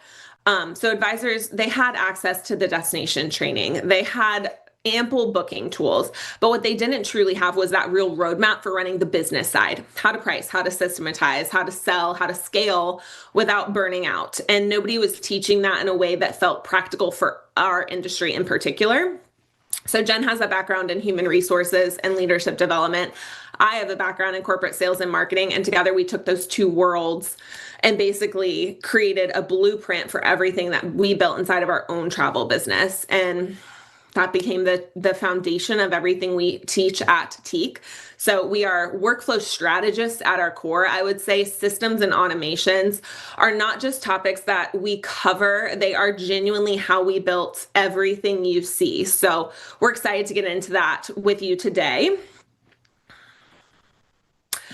Here is our roadmap for the next, sorry, my husband, gosh, if only he could remember my schedule. For the next 30 minutes. So we're quickly going to take you through the foundation, what a workflow is, why it matters, and what it really means to automate without losing that personal touch. And then Jen is going to take the second half of this presentation and talk through the full life cycle of a booking, the templates you need to build, exactly where to automate versus where to stay personal, and the reality check of why all of this matters far more than most advisors even realize. So hopefully by the time we're done today, you will have a clear picture of what needs to change, along with a little free resource to help get you started. So what is a client experience workflow?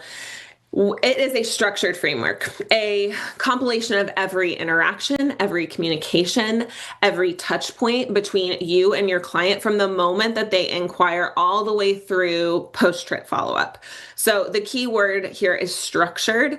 Most advisors we work with do have a process, but it lives a lot of the times in their head, and it shifts depending on how slammed they are that week, whether they remember to send the follow-up email to the client when they come home, and how much energy they have to write that email when it comes in. So a structured workflow really takes all of that off of your memory and puts it into a system, which is documented, repeatable, and consistent for every single client, every single time. And that's what we're building towards.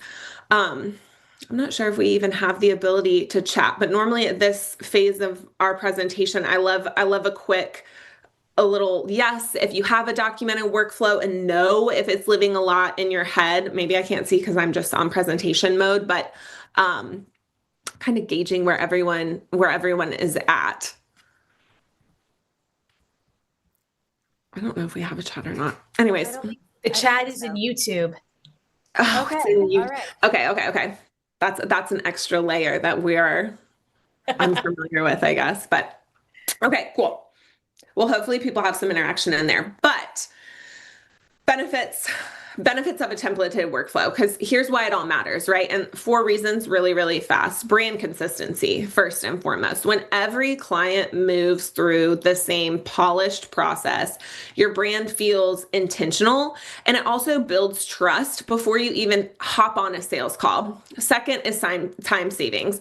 Templated workflows mean you are not rewriting the same email for the 15th time this month. You are not staring at a blank screen at 9 p.m. trying to remember what it is you usually say after a booking confirms. You click, you personalize, and you send a message. Next is risk management. And this is a really, really big one for us because the workflow makes sure that your legal language, your terms and conditions, your cancellation policies, all of it goes out every single time, not just when you remember, every single time. And it is so, so important. And then finally, of course, fewer errors. The more systematized your process, the harder it is to drop a ball. And you're juggling a lot of balls when you get multiple clients traveling at different destinations at the same time. So your client experience becomes something that you can actually stand behind.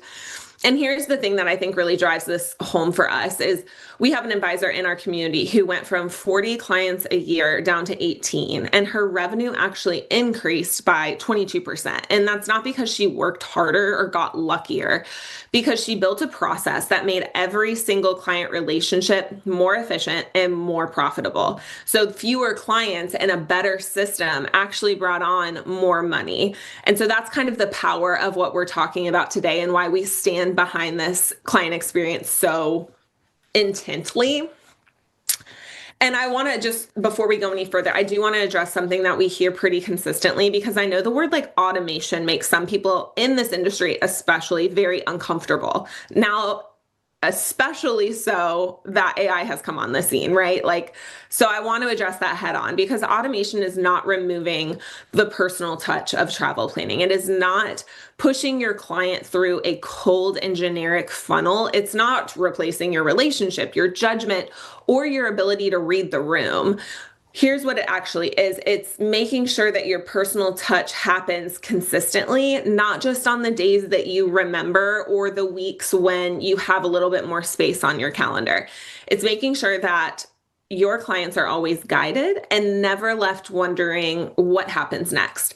It's protecting that relationship ultimately, because it's eliminating the drop balls, the delayed responses, the unclear next steps that can quietly erode trust over time.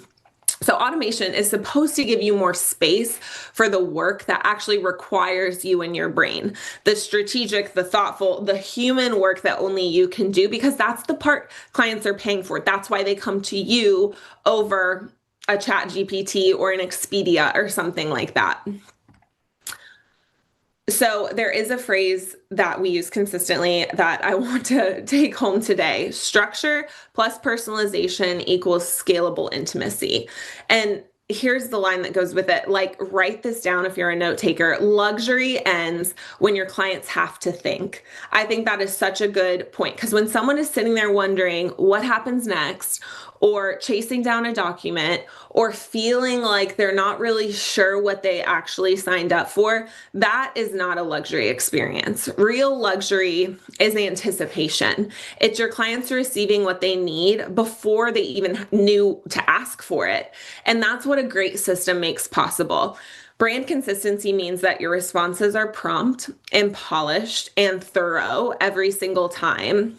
The documentation means that your business is protected and nothing is slipping through the cracks. And then automation means that you have the time to actually deliver that high touch experience where it matters. And the templates mean nothing gets missed because you were having a busy week, right? You're not choosing between systems and connection. You're using systems to make real connection possible at scale consistently without burning out. So I'm going to pass it over to Jen, and she's going to talk about the specific examples of how technology can be delivered and leveraged throughout the life cycle of the client experience. All right. Thank you so much. Okay. So we're going to get concrete But for simplicity's sake, we have boiled down the life cycle of a booking into 5 stages. And yes, it could get much more granular. We won't for now. But for the sake of this presentation, we have the inquiry and intake. So the inquiry form is what we typically recommend so that there is one defined way that everyone is coming into your ecosystem. And then you have an intake call, which many people call the discovery call. And that's where you are not starting from scratch, but you are actually going to clarify the things that you saw from the inquiry call. And we have a lot of ways of doing this, and it would be much longer than this presentation, but I'm gonna hit on templates because it sounds like about 50% of you are using templates and about 50% are not using templates. So we're gonna make a strong argument in a minute that hopefully will sway that other 50% to join the template inside of client experience. But then you have creating the proposal, then you have confirming the booking, then you have nurturing the sale and building that anticipation pre-travel. And then you have in-destination service and then beyond, and hopefully recapturing those clients to come back and use you time and time again. But each of these stages should have defined points of contact that are specifically tailored to client type. So I want to say that again. I want to pause there because so many people don't want to use templates because they're like, but my clients enjoy hyper-personalization. Everyone enjoys hyper-personalization. Every single person wants a personalized experience. But if you start from the ground up every time, you're going to create something that's inconsistent that people can't count on. So I want you to think about your favorite Italian restaurant. The one you've been going to for years, maybe decades, the one you walk into, the host already knows your name, probably the booth you want to sit in. You do not even need to look at the menu because you know you're always going to order the lasagna. It's what they're known for. Same recipe, iconic. The grandma of the family created it generations ago. And you always are going to order this because it tastes exactly the way it did the first time you had it, and you can rely on it time and time again. Not because the chef got lucky that night and just threw some ingredients together, but because that recipe has been in their family for 3 generations and they make it the same way every single time with the same love, the same technique, the same ingredients. That's not a coincidence. And that is called commitment. And that consistency is exactly why you've told every person you know that comes to that town where to eat and what to order, because they wowed you every single time, not just once, and they have never let you down. And that is exactly what your client experience should be delivering on every single time. Not only if you charge a planning fee, but particularly if you charge a planning fee. If you charge a planning fee, you are charging something and you are exchanging on the promise of a fantastic experience. Every client that walks through the same well-designed journey, they leave feeling taken care of, and then they tell their people, and those people become your people. And that's how it compounds, just like the lasagna referral system. So next slide, please. So let's actually peel back the layers. We'll just keep on going with the lasagna puns. Let's peel back the layers.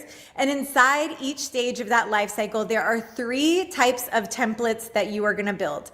And I want to say, before I get into this, I am specifically talking about client experience. However, this applies to every department of your business.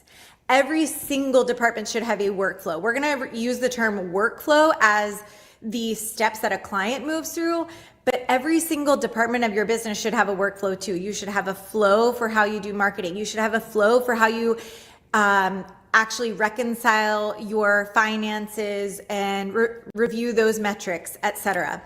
But let's talk about client experience because that is what we are specifically talking about today. So inside each stage of that life cycle, there are 3 types of templates you need to build. First are the task lists, and these are the same steps. This is not the measurements of the ingredients, but it's the directions that you follow in that recipe. Every booking, no exceptions, whether you are duplicating these things in your project management software or another platform. So maybe you're using a CRM that has task management. Maybe you're using something like Dubsado or ClickUp. you are making sure that you are checking these things off in order every single time. I'm just going to give you a hot tip for AI, because Robin and I have heavily invested in our own AI education, and I know it's controversial, and Robin mentioned it a minute ago, but many of the people on this call shouted out in the chat, are you a solopreneur? That's the first question. 2, are you feeling strapped for time always? And 3, do you feel like you don't always have the resources to hire another person? These are the 3 things that we hear people talk about all the time, and then we still hear resistance to AI. And our argument is, yes, it is something new, but it does not have to take away personalization when you know how to drive it. And we don't have time for that conversation today, and we won't get into it. But the one thing that I would let you know to do if you do not have a task list for your workflow, first of all, invest in a workflow. We have our client communication templates. It comes with all of these things. But when you get the foundation of a workflow, you're going to tailor it to yourself. And I'm going to get through these next 2 bullet points, and I'm going to tell you exactly what to do, how you can make it your own. The next is emails. Every step of that process is going to have a corresponding email to it. Every touch point that you are sending to your clients should have the same foundational information every single time. And the argument we hear for this point is, okay, but what if I have repeat clients? Great. Those repeat clients know exactly what to expect at every single point. That's not a bad thing. I go back to that same restaurant because I know that I'm going to get the same thing every time, and I liked it the first time, and I can rely on it. Having the same process every single time someone comes to you becomes reliable and referral worthy. And the last thing you're going to create are forms. And forms are for information collection. They are for legal protection. They are for signature capture. These should correspond with the varying points of your client experience. Terms and conditions, signature capture, intake forms, all of it documented, all of it consistent. This is, yes, it is for your clients, but this is for efficiency. I don't know if anyone can relate to this. Throw up an emoji in the chat, hands up in the air, whatever. But have you ever asked someone for their flight details and they send you back a screenshot of the times, not the date, not the airline number, nothing like that, and then you have half information? That doesn't happen when you have forms, because you're defining the information you need from them and they're completing it. You're guiding them through the process. And I want to go back to what Robin said. This is from Forbes travel guide, was luxury ends when you have to think. When you start to wonder what the next step is, that is when luxury ends. And when you have to figure out what information your travel agent wants from you, that is not a luxurious feel. So let's go to the next one. Canada, don't give up on me. So now you're probably thinking, okay, now we've got the recipe, we've got the ingredients, but what do I actually automate? What do I need technology for? Because that's why we're all on this call right now. Now, responses to inquiry forms. If your CRM allows you to automate a response, that's fantastic if you have that conditional response. Otherwise, you can have it templatized. You can review that inquiry and send them a templated response. Emails about your process. When someone schedules a call, getting a templated response back about the next steps and how your process works so they can get on that inquiry call prepared, understanding if you have a fee structure and what your process is going to look like. They're coming into that call empowered. You're coming into that call confident because you don't have to start from scratch. Payment reminders, nurture touch points as the trip approaches. These are logistical. Your client does not need a handwritten note reminding them that their payment is due. They just need a reminder that it's coming up, because no one wants to get that email. I've done it. Before I had a CRM that did this, I did it. I would send that panicked email like, your payment is due today, because I would get that ding of that task. And then I'm sending this very jarring email. They're scrambling to make the payment work and they had no warning. So where do you stay personal is another question. Your recap after the inquiry call. This is one template that I am so passionate about. We have it in our client communication templates. What I would do if I were planning travel today, I would create that in a template in my AI platform of choice, which would be Claude. I would create that as a skill, and I would always say, use the same template every single time, and I'm going to dictate to you exactly what this client wanted based off of the call. Or I would upload the transcript of the call if I had authorization to record the call and say, make a recap email using the template I've provided and the notes from the call. And in seconds, you have a black and white recap email to send to your client where they get to review and say, yep, that's right. Because how many people have actually created an entire proposal and they come back and say, actually, you did mention something on the call, so now we want to change the dates because it sounds like the dates that we proposed weren't ideal. And you're starting from scratch after you've already started your proposal process, after you've involved suppliers, after you've created a beautiful aesthetic proposal and sent it off and invested so much time. So you can drive these points of technology that are still hyper personalized. Your booking confirmation, that stays personal because you want to integrate the information of the booking. Same thing, I would actually upload the booking confirmation and have it generate that booking confirmation email based off of my ideal template. And your wrap-up documents. You always want to put your eyes on wrap-up documents. You want to audit things. All of these things require you to drive them. You are not working yourself out of a job by leveraging technology. I assure you of that. If anything, you are producing more accurate, more efficient communications, which, shocking, gives you more personal time. There are so many travel advisors now that are talking about working into the middle of the night, and they're actually like basing their nervous system off of if they're feeling burnt out. Like if they don't feel that nervous system stress, they feel a sense of panic, like they're not busy enough. Raise your hand if you can relate to that, because I got in that cycle as well. So basically the point is, AI is doing the work for you. You are driving the process when you know how to work with it. You are not starting from scratch every time. You are creating your perfect proposal, your perfect process, and you are having it leverage for you. These are the things that are going to make you unforgettable, and you paint the picture, and the clients only ever see the finished canvas. So here is the reality that every travel advisor in this room knows. The biggest pain point in this business is time. There is never enough of it. And here's what I want you to hear. The advisors who are going to resist AI because it feels impersonal are the same ones that are too exhausted to be personal at all. And you're operating out of reactiveness. They're spending an hour on a proposal email instead of spending 10 minutes making one return client feel extraordinary. And technology, whether it's your CRM or AI, it lets you automate the touch points that you do not need to be deeply personal, and you can efficiently create those hyper-personalized content. And one more thing, even when it's not automated, so even if your CRM isn't automatically sending that touch point for you, use a template anyway. Don't ever start from scratch. And that's where I'm going to give all of the credit to Robin, as she realized we were sending the same emails to clients time and time again because we switched to a CRM that had these automated touch points. And she's like, you know, we can actually schedule these. I was like, I didn't know that. I'm just surviving on caffeine and chaos. I'm just a girl trying to survive and get that commission. So we ended up creating a 14-step client experience, and that has now evolved into our 44 email, 14 form customer client communication template package. So we'll go to the next slide, which is another little bit of a reality check.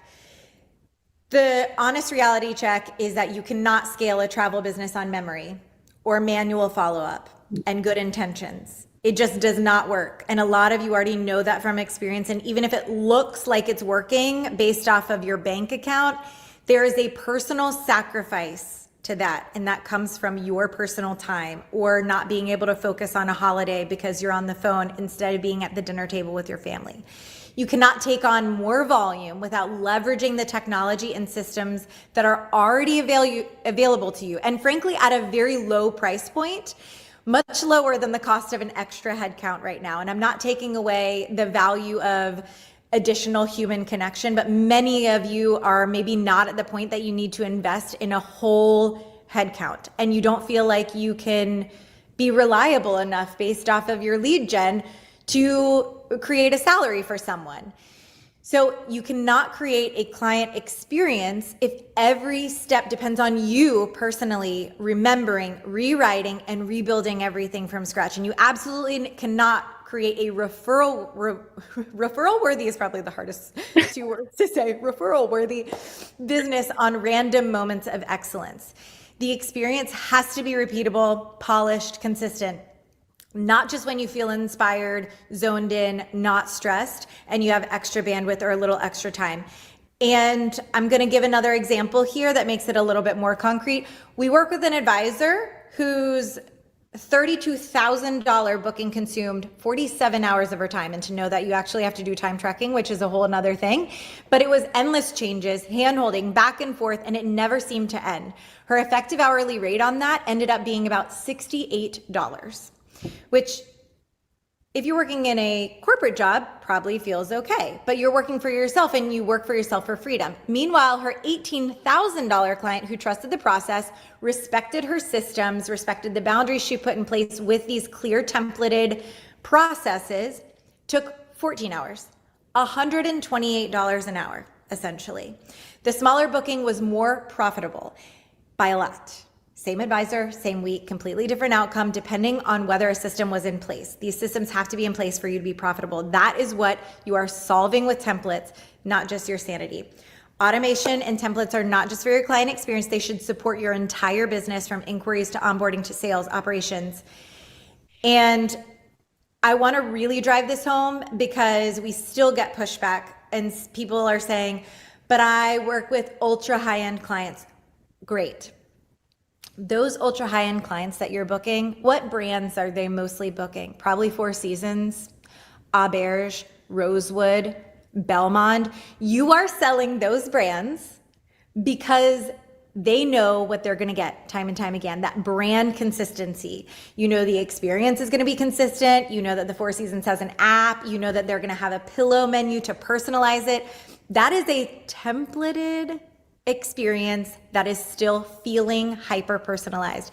There will be deviations. There are deviations in everything humans touch, but the standard is set, the intention is clear, and you have to be able to deliver on the promise of the brands that you're selling. And the only way you can do that is if you are templatizing your own client experience. So drop in the chat if you can relate to that experience of the $32,000 booking that was so exhausting that it feels like you made absolutely no money. Capital yes, just drop it in the chat, and I'll let the HAR team put it in our chat so we can see it. All right, next slide.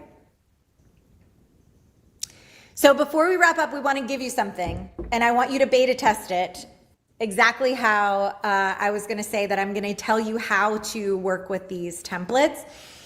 Here are 5 free emails. These are not the task list. These are not the forms. That is a part of a comprehensive client experience package that we sell.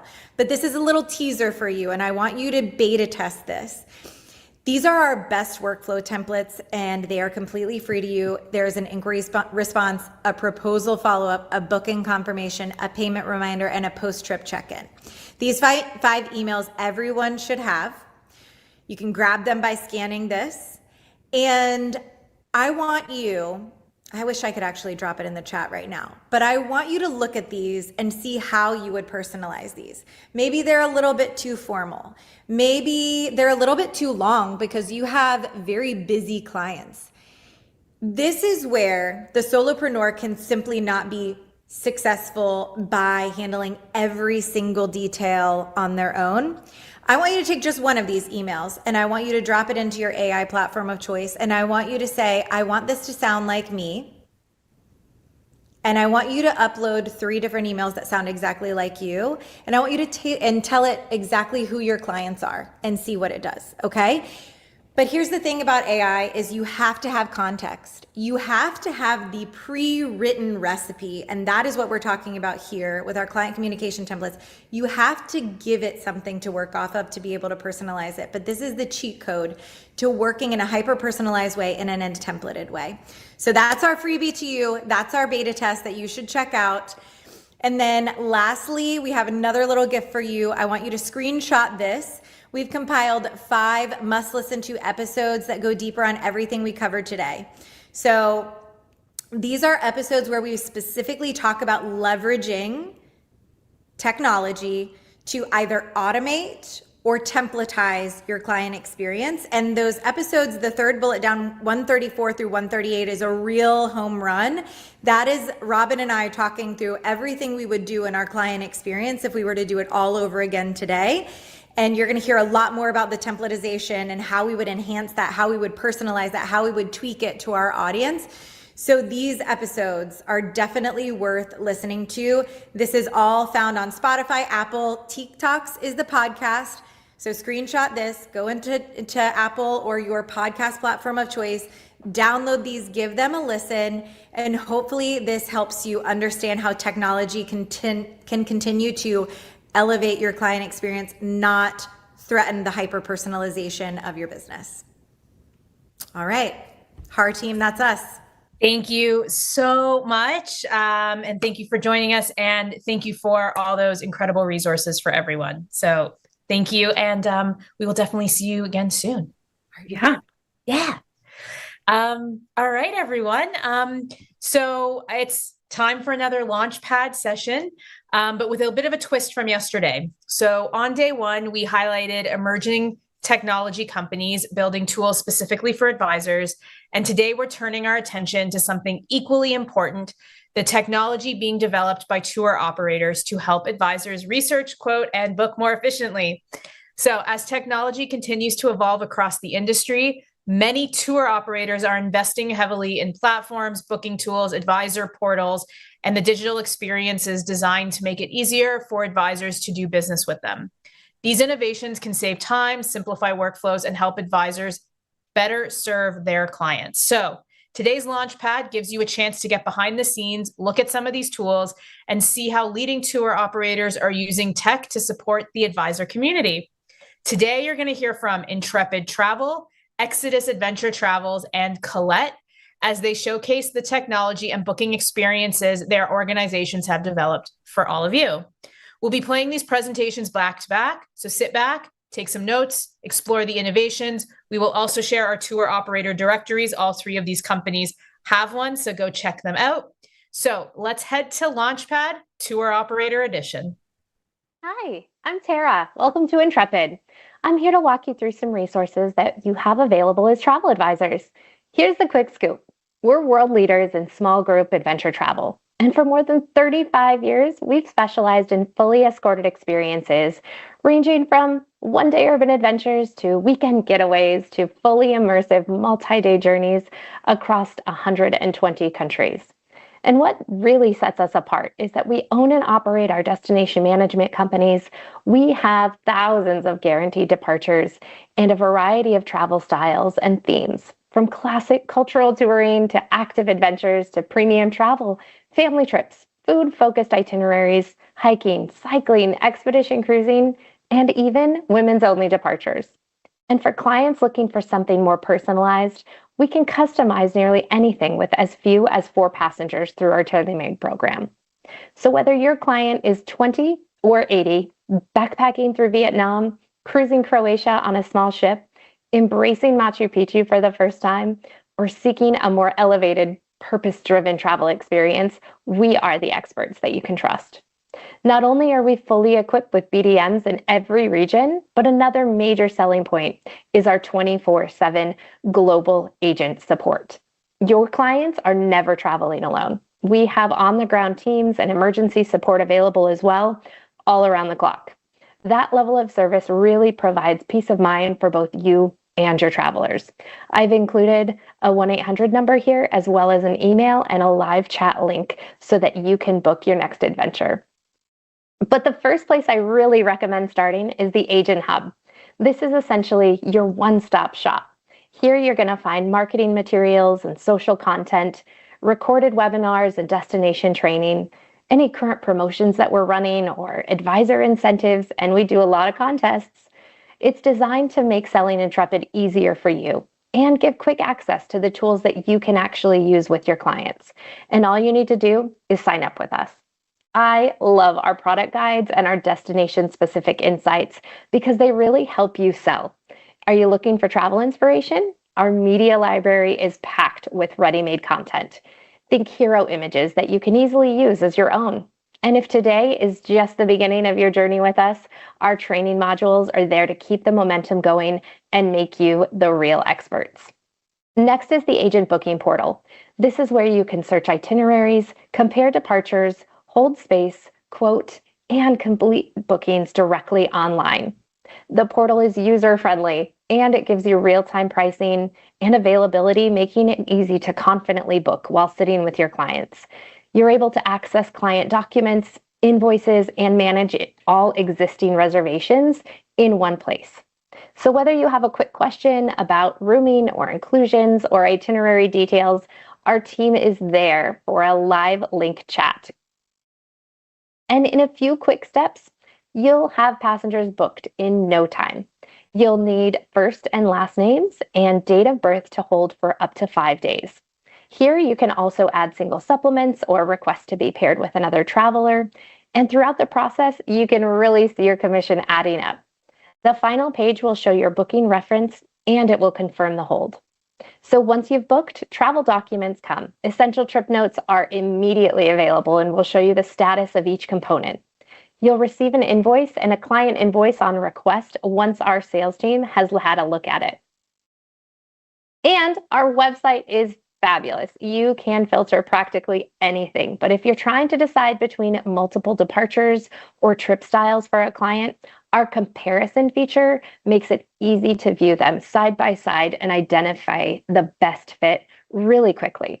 This is such a key tool that people don't realize for your client and for yourself to explain it to them.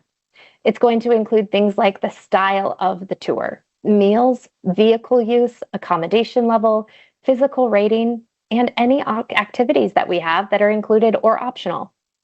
I'd also like to chat about our advisor perks. Why would you book with us?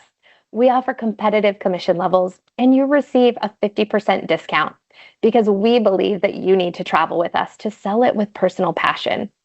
Don't forget our fam trips, and for every dollar you book, you're earning for your personal travel. So at the end of the day, we want to make Intrepid real, easy to sell, and profitable for you while delivering unforgettable experiences for your clients. I've left some key contact information here, so snap a photo, and I look forward to working with all of you in the future. Thanks for what you do. Stay intrepid. Hi, everyone. Thanks so much for taking a few minutes to join me today. My name's Carolyn, and I'm one of your business development managers here at Exodus Adventure Travels. Today, I'm going to walk you through the newly relaunched Exodus Travel Agent Portal. If you've used it before, you'll notice it's been completely refreshed. And if you haven't, this is a really easy place for you to get started. The goal with the new portal was simple. We wanted to make it faster and more intuitive for you to find what you need, whether that's just booking a client, putting something on hold, looking at trip notes, or even just booking after hours. I'll keep this short and practical, and by the end, you should feel comfortable navigating the portal and using it as your go-to resource in your day-to-day. So let's jump in. You'll go to agents.exodustravels.com to find our sign-in screen. From here, you'll just enter your email address, and you'll receive a one-time password each time you log in. Don't worry if you haven't signed up with us yet. That's no problem. You'll just click the Contact Us button below, and our support team will go ahead and get you set up. You'll see it'll just take a quick minute here before I get that sign-in information. All right, looks like we got it right here. And we enter that in. From here, we verify. And it brings you over to our main portal. We're number one going to make sure that we are in the right currency so we can drop down from USD to CAD and vice versa. And from here, you'll see that we have a couple different opportunities. Before we go to search for a trip, I'm going to show you what is at the very bottom. So this is where all of your bookings will live. Anything that has a payment due, any options that you put on hold with us for 3 days with no payment, and any of your bookings that are already paid.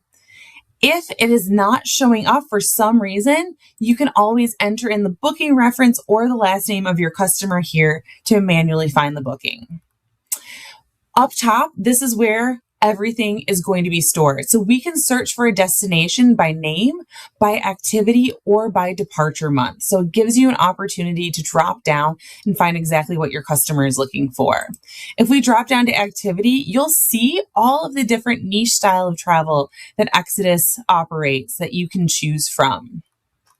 Again, we can drop down to whatever month, or we can just enter in a country and hit search. From here, we are able to look at all of the different itineraries that we have specifically for Italy. You'll see we have 52 different trips. If for some reason we wanted to drill that down even further, we've got a filter here on the left-hand side as well. We'll go ahead and look at this Amalfi Coast trip. From here, it pops open all of the different date availabilities that we have. You are able to see if the trip is sold out, if it's guaranteed, if it's on request. You'll see, again, that land-only trip price, and you'll see what the single supplement price is if it is available. We'll scroll down here. You have the opportunity to either book the trip or create an option. And when you create an option, we are just going ahead and we are putting that trip on hold for 3 days with no deposit required. You'll see here all of the information that is required to put that trip on hold. And on the right-hand side, you'll also see the price breakdown and the full amount that's due to the customer. If we go ahead and go back, we are able to see if we wanted to book the trip, all of the other information that we are going to ask you. I always say, make sure you have the date of birth handy.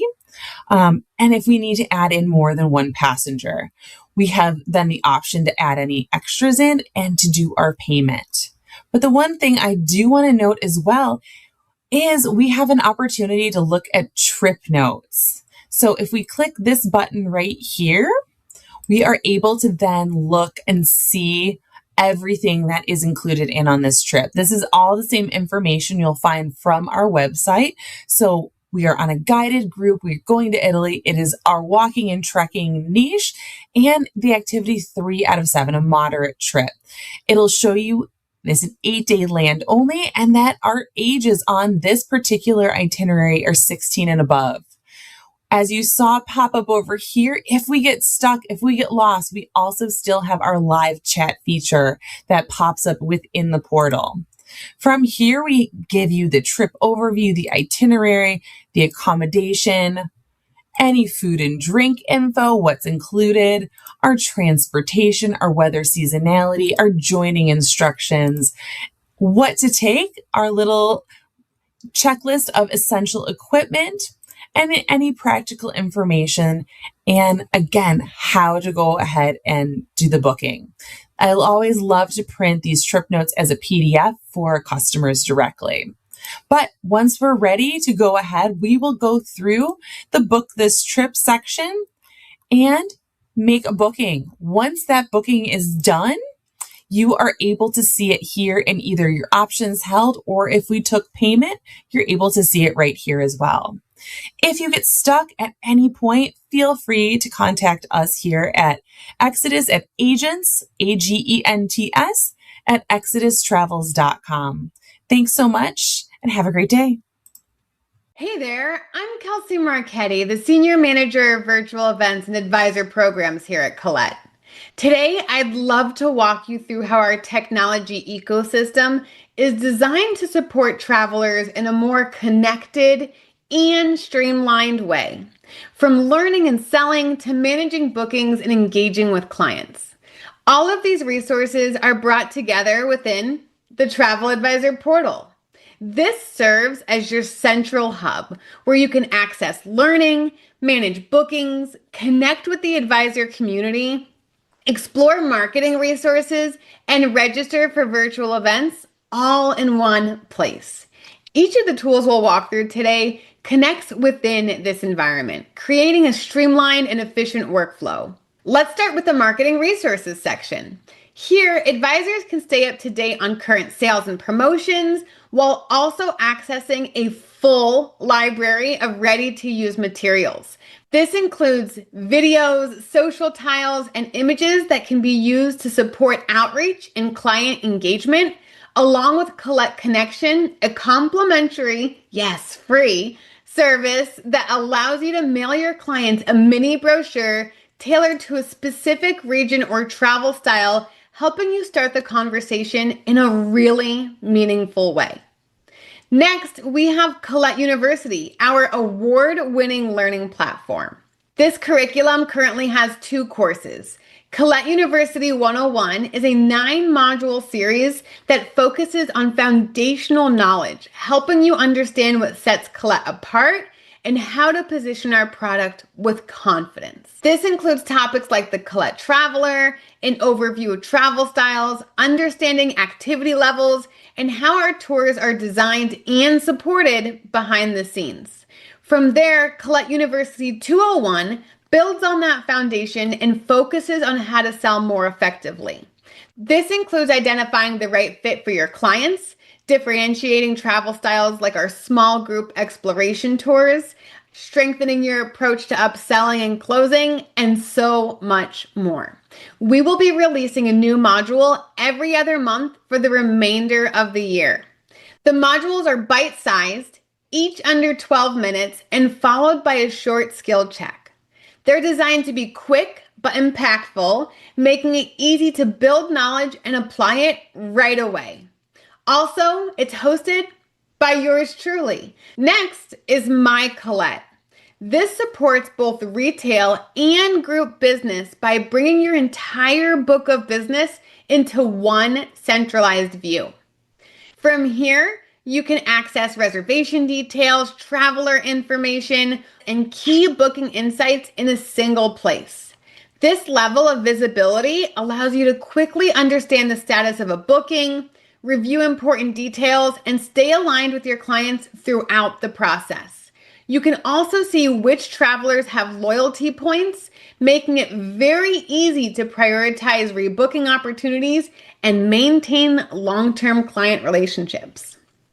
In addition to our tools in the portal, we've built the Travel Advisor Network, a private Facebook community exclusively for travel advisors and Colette employees. Today, the community includes more than 14,000 advisors across North America. I manage that page, and every single day, I share daily content designed to support advisors in real time, including practical tips, micro trainings, sales alerts, virtual event invitations, and key company updates. Advisors are also actively contributing, sharing their own insights, experiences, and travel inspiration, creating a continuous exchange of ideas. It's a highly positive and engaged environment with ongoing participation from Colette team members. Together, it provides a dynamic day-to-day layer of support that complements the advisor experience. All of this is a broader investment in technology at Colette. We continue to enhance our booking systems, air processes, and self-service capabilities to create a more connective and intuitive experience. The focus is simple: to give you the tools, access, and support you need to operate more efficiently, sell with confidence, and deliver stronger experiences for your clients. Thank you for your time and for the work you do every single day as a travel advisor. Well, thank you so much for our tour operator Launchpad. Definitely go check out these 3 incredible operators and more in our tour operator directories. So before we head into our next session, I do want to remind you all and thank our incredible sponsors. They are the reason that this can be absolutely complimentary to all of you. So a huge thank you to our weekly sponsors, KHM Travel Group, Travify, and LuxRally Travel. We also have daily sponsorships today from Dream Vacations Advisor and Dream Vacations Franchise, from Fay Travel Insurance, Incentive Connection Travel, KHM Travel Group, Nexion Travel Group, Oasis Travel Network, and both World Via Travel Network and Avoya Travel Network who both had feature sessions yesterday. So go make sure to check those out.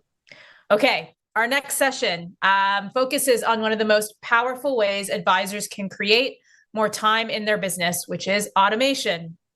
Now, when people hear the word automation, they sometimes think it means their business feels less personal or we're replacing the human touch that clients value. But the best automation doesn't replace relationships. It really supports them. The goal is simple: spend less time on repetitive administrative tasks and more time doing the work that serves clients, builds relationships, and grows your business. So that's why we're excited to welcome Brian, CIO, and Phil, SVP of Technology from Cruise Planners, for automation that saves hours every week. In this session, Brian and Phil will break down what automation actually looks like for travel advisors, where to start, and which everyday tasks can be streamlined without creating complexity or overwhelm. From inquiry responses and follow-ups to clients and organization, you'll learn practical ways to create efficiencies that can save hours each week. If you've ever found yourself wishing there were more hours in a day, this session is absolutely for you. Please join me in welcoming Brian and Phil. Well, hello, everybody, and thank you for joining us today. My name is Brian Shultz. I'm the Chief Information Officer at Cruise Planners. I'm joined today by our SVP of Technology, Phil Guerra. Hi, everyone. Nice to meet you. And we do appreciate you taking the time to go through our little webinar today. We're going to be talking about automation that saves hours every week. And it's really all about focusing on what automation means from travel advisors. We're going to cover some different automation tools. We're going to talk a lot about AI and hopefully give you a good sense of all the different capabilities that exist out there. So with that, we're going to go ahead and get started. Okay, so again, we're trying to save you hours each and every week and truly just try to understand what automation looks like for advisors. So we have a bit of an agenda today that we're going to go through. We're going to start by talking about what automation essentially means for travel advisors. Then we're going to talk about some organizational efficiencies. We're going to talk a little bit about the concept of tasks and using tasks to help automate what you do. Travel can be very complex, particularly when you're dealing with, elaborate cruise travel or FIT travel to places around the world. It's really important that you stay on top of all the different activities that you need to do. So we're going to talk a lot about that. We'll talk a little bit about client engagement and how you can use tools to stay top of mind with your clients. Whether we like it or not, our clients are being marketed to and contacted by other travel advisors out there, but also our supplier partners as well. So we need to make sure that you are in front of your clients as many opportunities as you can. Mm-hmm. And then we'll talk a little bit about travel research. And this has become a lot more, I'd say, powerful, really, in the last few years with the advent of artificial intelligence and some of the tools that exist with that. So we'll touch on that. So why don't we jump right into it? Let's start off by talking about a little bit of what automation means for travel advisors. So AI. AI is a very big topic, especially not only in our industry, but every industry out there. And, as a travel advisor, what I imagine some of you have been thinking a little bit about is, what does it mean for me and the way I conduct my business? Now, hopefully you're not thinking, oh, I hope AI doesn't take my job. Correct. Because that's not what you should be thinking about. Really, what you should think about is what tools are out there. How do I leverage those tools to make my job better? And then when it comes to what we call generative AI, how can I use that type of tooling to make me come across maybe a little bit more polished, a little more professional, and communicate to my clients in the way that I think they should be communicated to? And always the way that we always like to approach AI as well is it's not there to replace you. It's to help you become more efficient.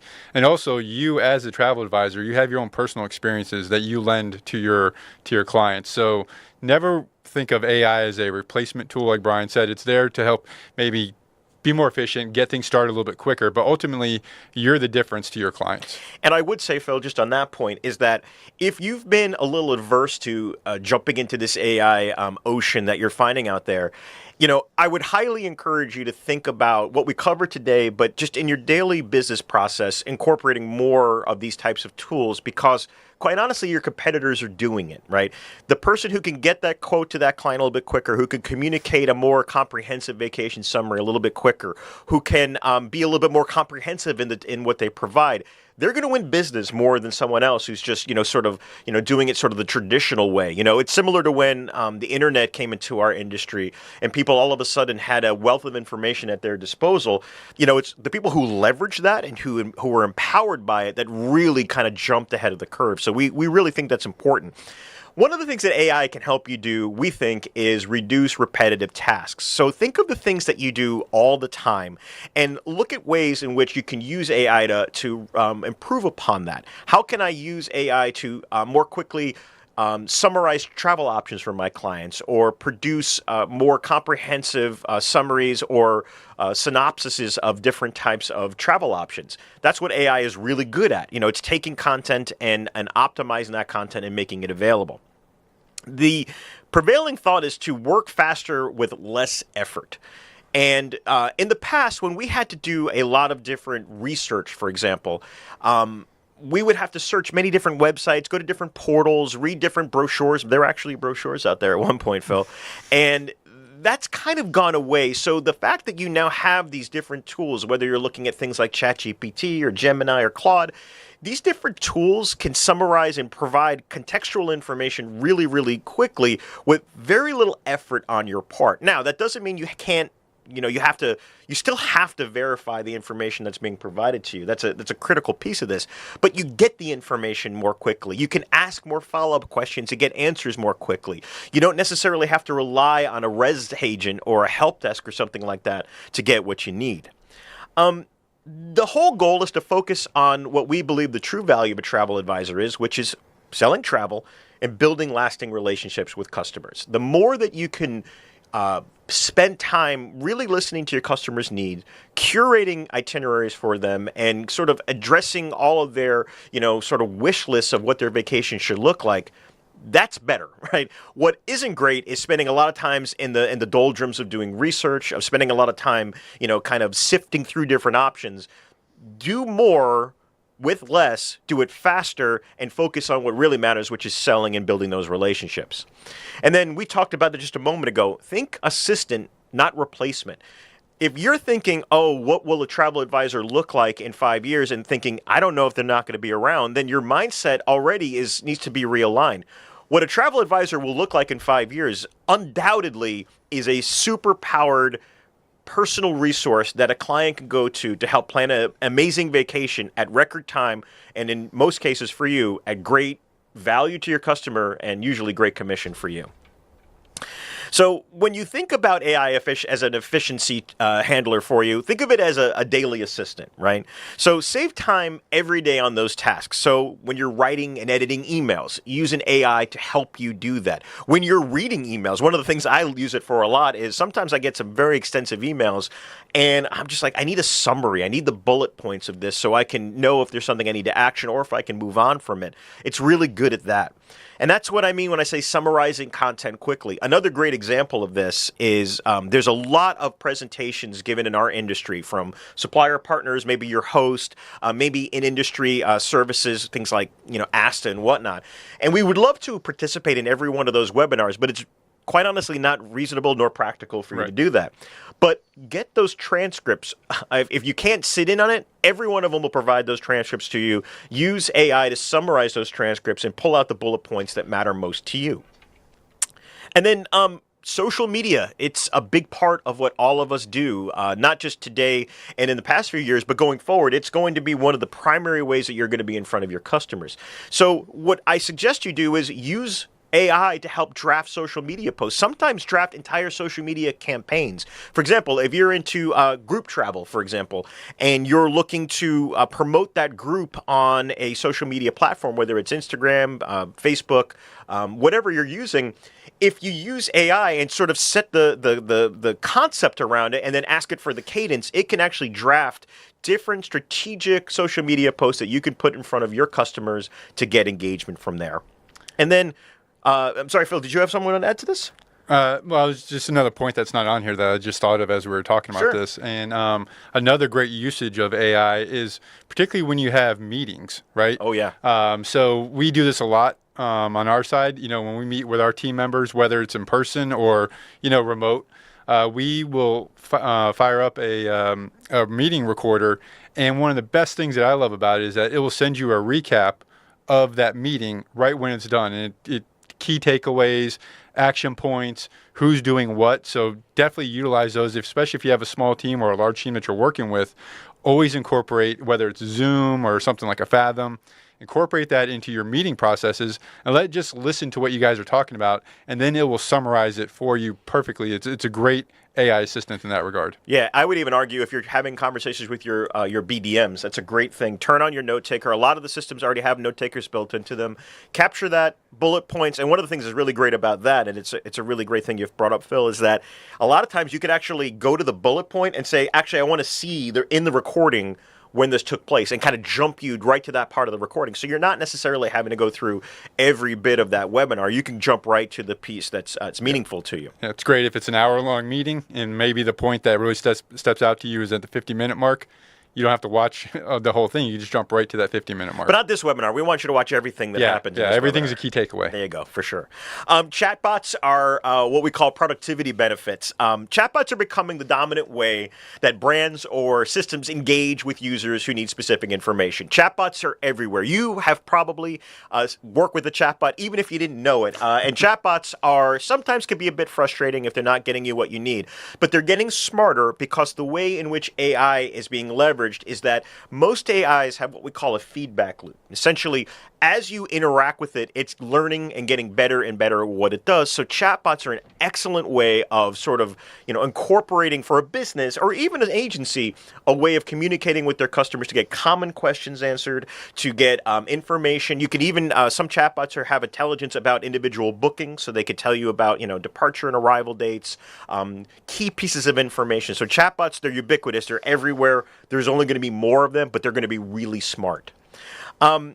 What it allows you to do is actually become less reliant on human-based information. I know that sounds a little bit strange coming from the industry that we're in, but humans, we're flawed, and sometimes our information is out of date, and sometimes we have to look up information, whereas a well-trained chatbot has that information at its disposal and can give you that information really, really quickly. And as I mentioned, it learns. So it's constantly being reinforced. It's constantly improving upon itself. Will it make mistakes? Absolutely. Almost every chatbot that you'll see, from commercial ones all the way down to private ones that people have built, will have a little thumbs up or thumbs down. That thumbs down is a way to tell those chatbots, hey, you didn't get this exactly right. And it's really valuable that you do that, because when you do that, you're giving feedback to the system to suggest improvements. Now, probably the biggest change in these chatbots is the advent of what we call conversational input, or natural language. Natural language is the big breakthrough over the last 4 or 5 years when it comes to AI. It allows not only for you to communicate in natural language, but for the AI itself to interpret that information and then provide the answer to you in natural language. It's a conversation. And it's for the first time in human history, these intelligent computers can understand what you're saying, context, meaning, sentence structure, and then get the answer and return it in that very same format. It provides an amazing level of comfort because we're all used to having normal conversations, and that's what natural language means. One of the best things about these chatbots is they ask a lot of follow-up questions. So you ask one question, you get an answer, and it's intelligent enough to say, hey, do you need to know more about this or about that? Those follow-ups are attuned to your original question, so the conversation keeps going. The richer the conversation, the more depth the conversation has, the future benefit of that conversation will become. And then, obviously, it reduces time in searching. The chatbots we use at our organization, it's all about efficiency. You can get to any piece of information you want. It might just take you a while. Our focus is, can we get that information to our advisors as quickly as possible? So we spend a lot of time optimizing the knowledge it has in order to provide a quicker answer. Quicker answer means less time spent, means more time focused on selling. And then we always believe in the history of those conversations. Those conversations can be really meaningful. And you don't want to forget that. It's, unlike a person who may, I don't remember when we last talked about that or what we spoke about. A computer can remember it in perpetuity. So it's really important to see and store the history of that entire conversation. So, AI lets you also summarize content. So use the tools to take long-form content. We talked about extensive emails or transcripts. We mentioned this before. Get those transcripts. If you missed something, use those transcripts. drop them in there. If you have a note taker, even better. Then it takes one step out of it, and you use that for summarizing that content. Yep. And then one of the things that these note takers do, the ones we use, as well as any real commercial chatbot, if you feed this stuff in, you can then ask questions about the interpreted content. So let's say, for example, there was a webinar that took a really long time, and you dropped that transcript into a chatbot, and you said, summarize it. Okay, it summarizes. That's one thing. But then you say, okay, tell me a little bit more about point number 3 in the summary. It can actually use inference from whatever the content was that was uploaded, as well as the general knowledge that exists from these large language models, and actually provide you a lot more depth to that conversation. And then content creation. This is pretty straightforward. This is the thing we've all been doing since day one. Use AI to create emails. Always review the content that's suggested and try to make sure that it's in your own voice. If you do not customize a summarized generative content, somebody who knows you, they'll know pretty quickly that you didn't write that. So it's really important that you modify that. And with that, I'm going to turn it over to Phil. Phil's going to talk us through a little bit of the organizational efficiencies that are brought through automation and AI. Yep. So what we're going to do again is we're going to start with task management. I'm a big task management kind of guy. It helps me stay on point, know what I need to do, when I need to do it. And the best part is, once I'm done with it, I can mark it off and feel accomplished. Yep. So we're going to talk about some features to look for when you're considering incorporating task management into your daily processes and how these tools can help you out. So obviously, a task management tool should be based around having one centralized location where you can see all of your tasks and, most importantly, when they're due. From there, a really good task management tool, if you're looking for one, should incorporate templates. And the best part about that is essentially as you start to grow your business or build out your business and you realize what works for you, you can create templates, or you should be able to create templates that basically say, okay, I want to create these certain tasks anytime that I'm doing something, whether it's related to a reservation, maybe meeting a new client, maybe you're going to an event where you're going to be presenting yourself. You should be able to create templates that allow the system to automatically create these tasks for you, so you don't have to remember to go back and create these same tasks over and over again. Again, to that point, you're looking for some software that can let you automatically create those tasks and apply them based on normal business that you're doing within your platform. You want to be able to manage those directly with a reservation. Again, these tasks, there's certain things that you're going to do for a reservation. You want these tasks created for that. So okay, this reservation just went into my system, and now maybe I need to send a confirmation invoice to them, letting them know that they've been booked. Maybe a few days later, I want to do a follow-up call to discuss some insurance options, whatever it might be. Look for a tool that allows you to customize it to your specific needs. And just real quick, with those key points in mind, there are some platforms out there that you can look into utilizing. Maybe some of you are already utilizing them today. There's a ton out there. So definitely you can do your research. You can use your AI assistant to do a comparison of these different task management platforms. These are some of the more popular ones: Monday, ClickUp, Rike. But again, do some research, find out what works for you, and incorporate those into your daily processes. And just figure out what works for you, and fine tune it to make you as efficient as possible. Yeah, I love the suggestion, Phil, of using an AI to help make this decision. Some of these can have some cost associated with them. Almost all of them will, whether it's a monthly license or something like that. But find the product that works best for you. You want to find whatever fits your personality type, we normally say. Yep. Find the one that kind of fits into your workflow, the way you organize your agency. There's a lot of different options out there, but using a commercial AI, again, Claude, ChatGPT, talk to it a little bit about what your needs are and where your gaps are. As you grow your business, or if you have a very successful business, one of the things you might be feeling right now is a little bit of bursting at the seams. Task management can really help level that playing field. It might actually keep your costs a little bit lower. You may not have to grow your team as quickly if you have the right tasks in front of you. And one thing on that point as well, anytime you're using AI for your research and comparisons, the more specific you can be, the better the result is going to be for you. Like, figure out what is the key points that you want to take advantage of within task management, and be explicit and explain that to the AI and say, these are the things I'm looking for: templates, I'm looking for auto applying, whatever it might be.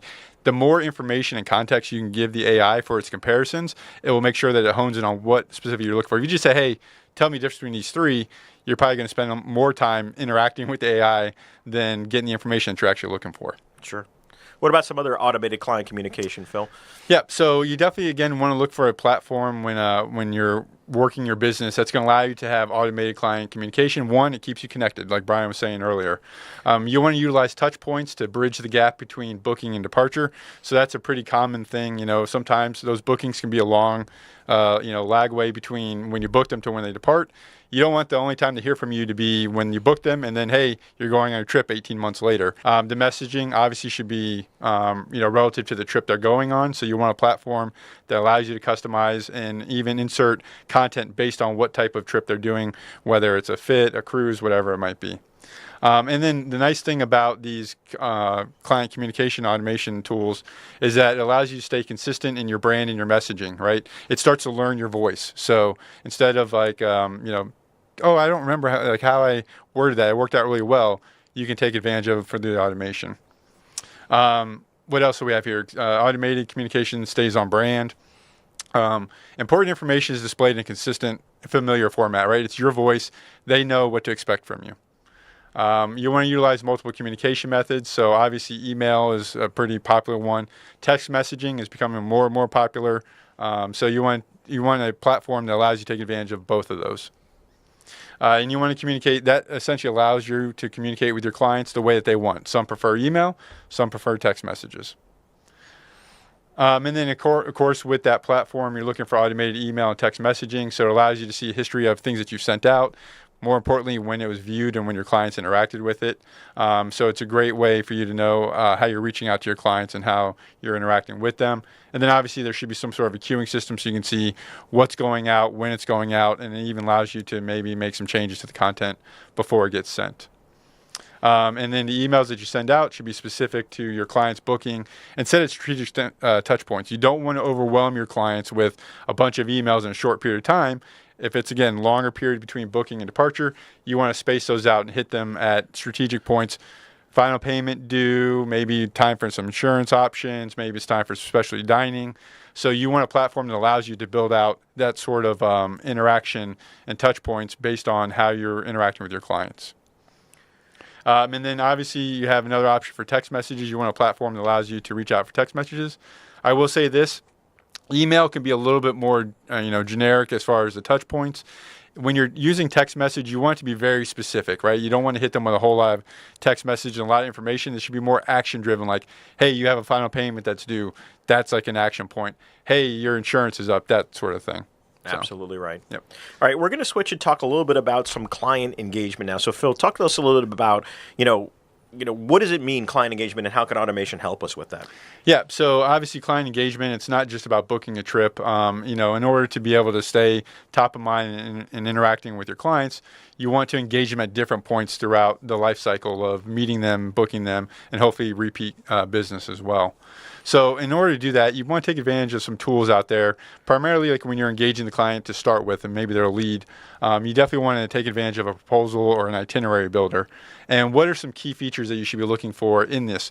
One, you want to use this so that it's efficient and consistent, right? You want to be able to quickly generate those professional, high-quality travel proposals. Like Brian was saying earlier, utilizing AI and these different platforms that are out there, the faster you can do those, the more efficiently you can do them. It's only going to save you time and make that value return better for you. Yeah, these itinerary builders are really critical because when you think about it, if you were to get a proposal delivered to you that's professional, that has all the key piece of information, decision-making points within it, and then another travel advisor just gives you a quote with a number over a phone or through an email, which of the two are you more inclined to go with? You want to come across as professional and as comprehensive as you can. Itinerary Builder is a great way to do that. Yep. All right. So some other things to think about. An itinerary and proposal builder should be flexible in real time. That comes into a lot of play when you want feedback from your clients. So a lot of these proposal itinerary builders allow you to do that. Controls how you modify the content and meet your clients' needs. And obviously the changes, as you're working with your client on a potential trip, things are going to change. So you want to be able to make those updates to the proposal and then have those reflect to your client in real time instead of having to send emails back and forth. And then one of the best things about these proposal builders is that they're enhanced collaboration, right? So you can put these together, you can share multiple proposals with your clients at once. That way they can compare different proposals. And just as important, it allows them to view them and then provide their feedback. So you can start to hone in on, particularly, hopefully you qualify them before you start building out the proposal. But obviously, there's going to be some different decision points along the way. These platforms allow you to get that feedback immediately and then make changes, and then your client can see it immediately as well. So what are some things that you should look for within the platform? One, that should have the flexibility to create either a proposal or an itinerary. It should include a component library. This is a key point. As you start to reach out to you might maybe sell Italy over and over again. Instead of having to rebuild the same proposal multiple times, it should have a component library that lets you add maybe some hotels that you love to sell when your clients are going to Rome, some different cruises that that people like to do in the Mediterranean, so on and so forth. So definitely a library there will help with being efficient and saving time. You want the ability to be able to share multiple proposals with your clients at once. Again, give them different options for feedback on. And then you want your clients to be able to see those proposals in a comparison view, not just, hey, here's a few different emails to let me know what you think. It's more of, here's option 1, I can review that. Now here's option 2, I can review that. And I can see the key differences between the two of them and provide feedback to hopefully hone in on that perfect vacation for them. And then obviously, instead of sending an email or maybe a Word document or a PDF, these proposal platforms allow you to build rich content, a lot of imagery, videos, different destination points and things like that, where you can get your clients really engaged in the type of trip that you're looking to put them on, and then again get their feedback as well, because that's the key part there.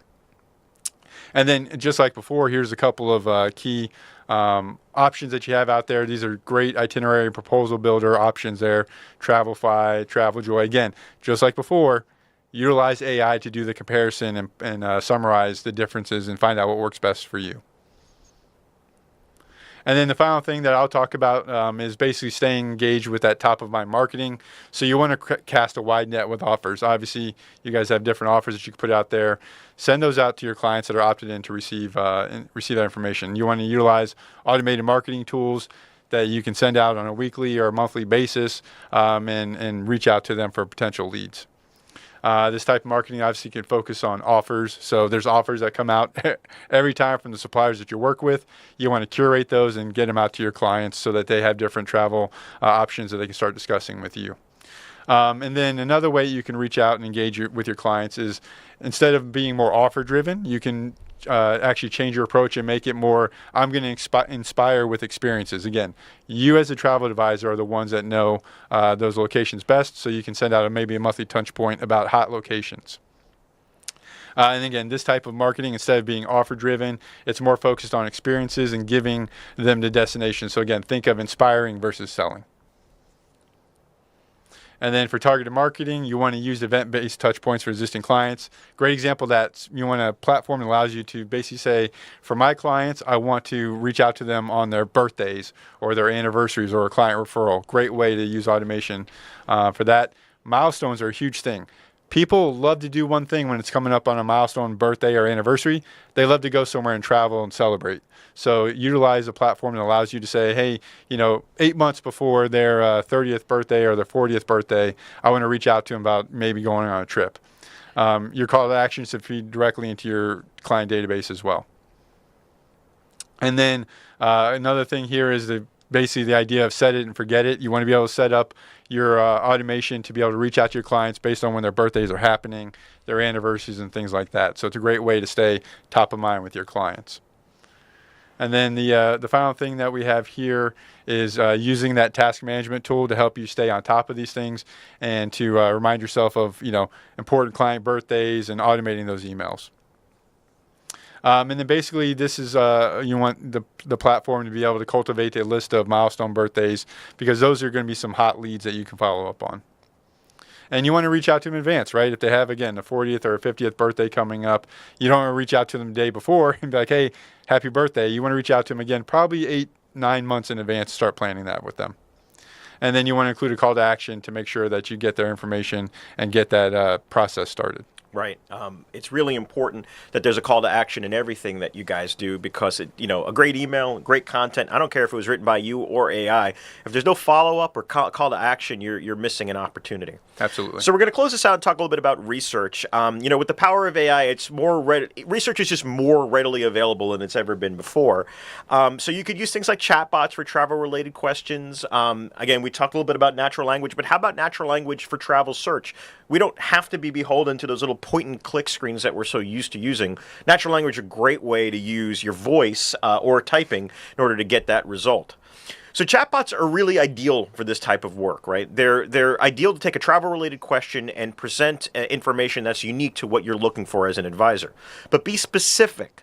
We mentioned it earlier, but say things like for people traveling with children or to a place that they've never been before, or who are going during a certain seasonality like the summer or the winter. You should always use follow-up questions to refine the details and provide more insights to you as the advisor. So the more follow-up questions you take part in, the more sort of influential that affects the chatbot's ability to give you that answer.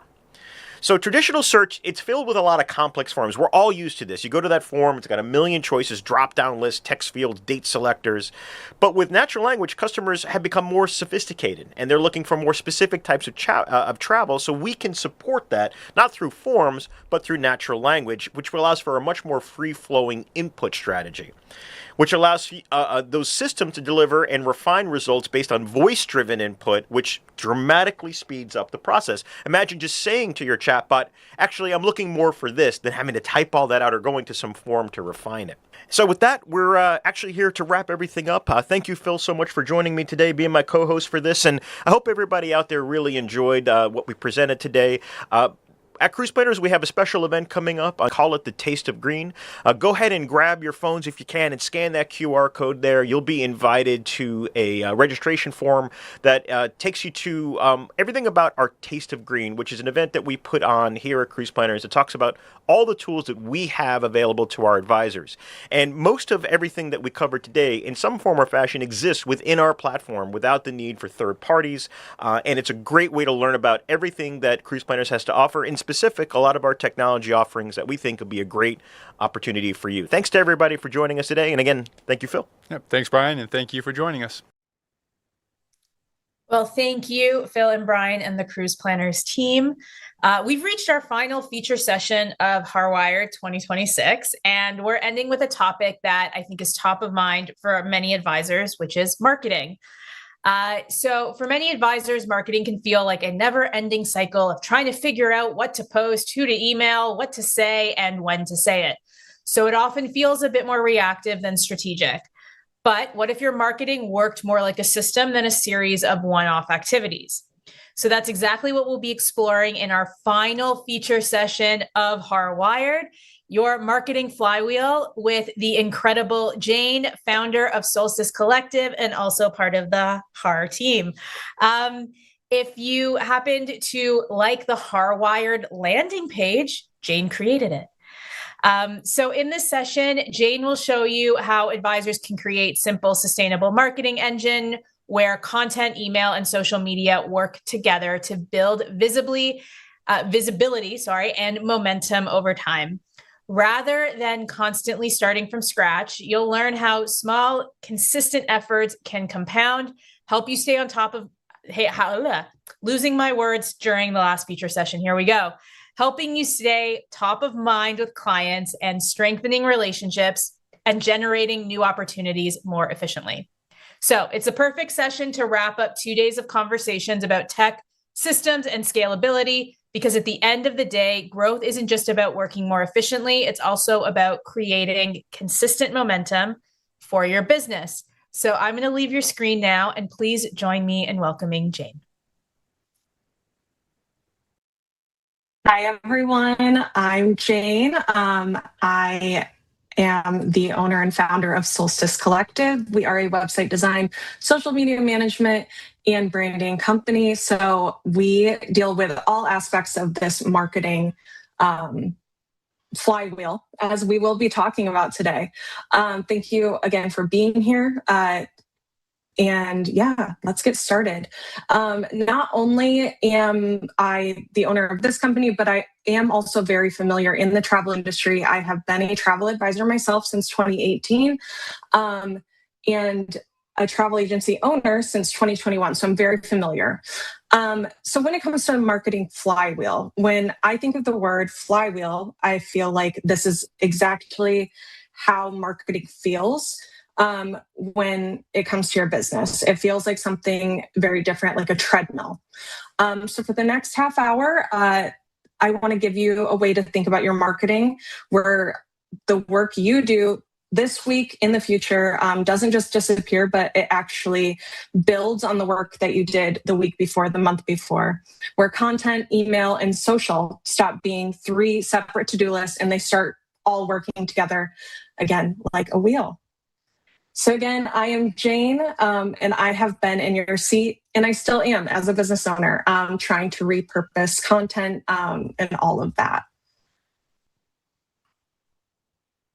So again, I know all of the stress when it comes to booking trips, having client relationships, partner relationships, attending FAMs, going to conferences, while trying to keep up with social media, with trying to send out email marketing and all of that. So I get it.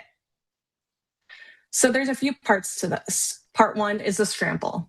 So before we build the flywheel, I want to name the thing that we're trying to escape, the scramble. Because I think if we're honest, that's what marketing feels like for most advisors most of the time. Just constantly like, did I post today? What do I need to post? Am I posting the right thing? Am I posting enough? Most marketing runs on a treadmill. So here's what the treadmill looks like. Monday morning, you sit down and you think, okay, what do I post today? And you feel blank. You come up with something, you post it, and you get a little bit of likes, and by Wednesday, it's gone, buried in the feed forever. Next week, blank page again. You sit down to write a client email, and you start completely from scratch. You finish a great trip, and you mean to share it, but you're already on to the next quote. And nothing ever gets anywhere. And if this sounds familiar, this is exactly what we're trying to get to. And here's the thing, that makes it a treadmill and not a journey.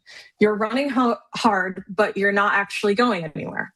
The second you stop pedaling, it's because you got busy or sick or you're just burned out.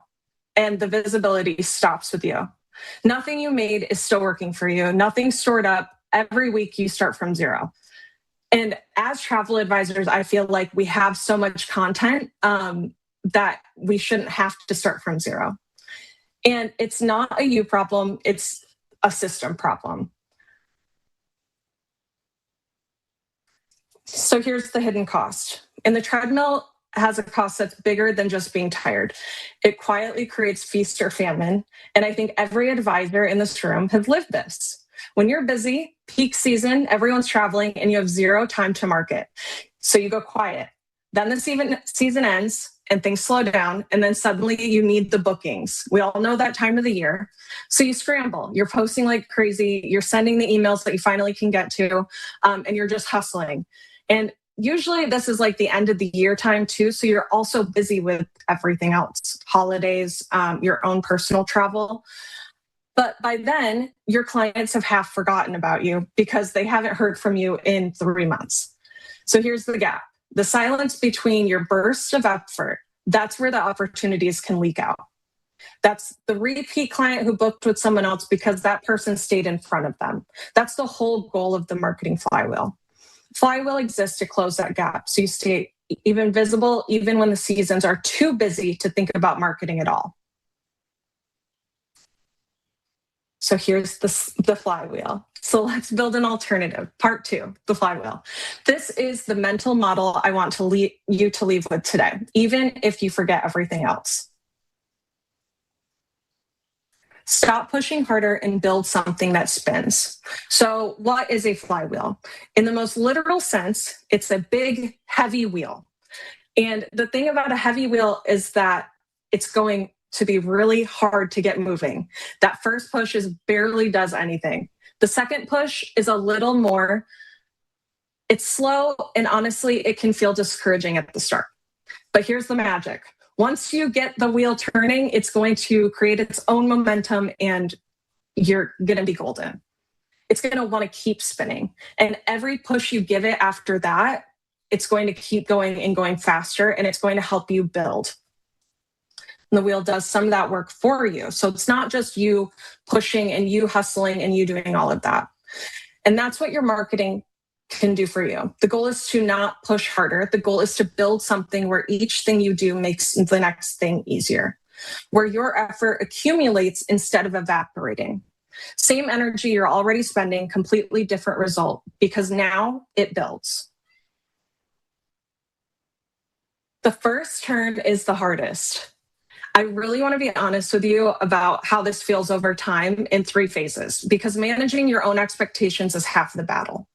Phase 1, it's heavy. So the first few weeks, you're putting in the effort, you're barely seeing it move, no big spike in followers, no flood of inquiries. This is the part where people give up. I feel like a lot of people, when it comes to marketing, just feel like they're going to see results immediately. This is never, ever the case. And I really don't want that to be any of you. This is normal, and the wheel taking its first turns. So again, we're thinking of that big, big wheel. Part 2, it's going to catch. Your content is going to start feeding your emails. Your emails warm people up for what you post on social, and the pieces start reinforcing each other instead of standing alone, and you start to feel a click. And phase 3, it carries you. Now your visibility keeps going between your pushes. You can spend a whole week heads down booking a complicated trip, not post a thing, and still have people thinking about you because the wheel is turning on its own, and that's the goal. This is where it gets fun. Okay, so what actually turns the wheel? So there's going to be 3 engines. We've got content, email, and social. So let's look at each one and then the important part, how they're going to work together. So we have 3 jobs, 1 wheel. Here's the whole system on one slide. We've got 3 engines, and this is the part I really want you to hold on to. And each one of these engines has a different job, and each one hands the work to the next. So your content is going to be your anchor. This is the most substantial thing that you make and own. A guide, a story, a video, and this is going to fuel everything else. Email is the relationship. This is the direct line to people who already trust you. They've already signed up for your email marketing. They've already looked into you, they've used you, or they're going to use you. This is the audience that no algorithm can take away from you. And social is the discovery. It's where people find you and where your name stays familiar. Now, most advisors treat these as 3 completely separate jobs. 3 blank pages. That's the treadmill or the wheel times 3. The flywheel is what happens when you connect all of them, and that's where we're going next. So engine 1, content, the anchor. All right, we're going to start with content, as I said, because it is the anchor. It's where everything else comes from. And when I say content, I don't mean you have to become a blogger or film yourself every day. It is one substantial piece that you fully own and control. This lives on your website and keeps working for months, not something that expires in a feed in 24 hours. I feel like as a travel advisor, this is something that maybe we forget about because you may not consider yourself a blogger, or you are on a trip yourself and you just post your stories real quick. We do want to build that foundation within your website and having A, somewhere for your clients to go, and B, this is going to help with that search engine optimization, SEO. The good news is that you already have the hard part, the expertise as a travel advisor. A few examples of this are a destination guide maybe that lives on your website, something like 5 things I tell every client before their first safari, a behind the scenes story, how to handle a flight cancellation so a couple's honeymoon didn't fall apart, or just an answer to a real question, that thing that 3 different clients have asked this month, written down once so you never have to type it again from scratch. This is something that I personally do with my clients is I keep an ongoing kind of notes in my phone where when I see questions from clients, I put it down and then add it to the website. So these 3 different things are some really good ideas that you can use. And they can just live as an anchor on your website where if somebody is to Google that or search that, they're going to come to you. This doesn't mean you're going to need to blog every day, even if you just need to blog every so often or just like add to your website or optimize your SEO. So engine 2 is email. This is the relationship. And I want to make a case for it because I think it's the most underrated tool that we have as advisors. Here's the key idea. Social media is a rented land. The platform owns the audience and they decide who sees your posts. And with social media like Instagram, mainly, TikTok, things like that, they own the algorithm. And unless you are consistent, you're not always going to show up. So that email, is going to land in your audience's inbox. With social media too, they can change the rules whenever you want. So it's so hard to keep up with it. Going back to email, your email list is the one audience that you do actually own. Again, they've already agreed to receive your marketing. They're excited for it. They look forward to it. So they're always going to see it. You can reach these people anytime and nobody can take that away from you. Email lands right in someone's world. No algorithm deciding whether you're worthy today. You write it, it arrives, and it's built for trust. A short, genuinely helpful note every few weeks. It doesn't have to be daily. It doesn't have to be every week. Will help keep you on top of people's minds. Something I like to do too is schedule these emails out when I am feeling creative, and putting them for different times of the day, different times of the week, just to stay on top of people's minds. And this is honestly where a lot of bookings actually start. So how many times have you, when you do marketing emails or email marketing, how many times have you actually gotten a reply that says, I saw your email, we've actually been meaning to reach out and plan something? That is not luck. That is part of the flywheel paying out. And 3, this engine is social. Now, social gets all the attention, and it's also where most of us feel the most pressure and the most guilt. So I want to redefine its job because I think we ask the wrong thing of social media. Social is not where you close the sale. It has a couple jobs. Its 2 things are getting found and staying familiar. That's it. New people discover who you never would have stumbled onto your website on their own. And by showing up in their feed, your name stays warm long before anyone is actually ready to book. And with the algorithm, I notice we see a lot of, if you're already interested in travel, like your feed just turns into a travel feed. So a lot of these people are already kind of looking for you. They just don't know it yet. So think of social as a doorway, not a destination. Its job is to point people toward your content and onto your email list where the real relationship deepens. The minute you take the pressure off of social to sell is where it gets more fun to show up and you're just being visible and helpful. I always say like social should not be your number one lead gen. It's just a tool. So each engine hands work to the next. So here's the whole thing turning. So we're going to look at the loop. Content gives you something worth saying. Email takes that and shares it with the people who already trust you.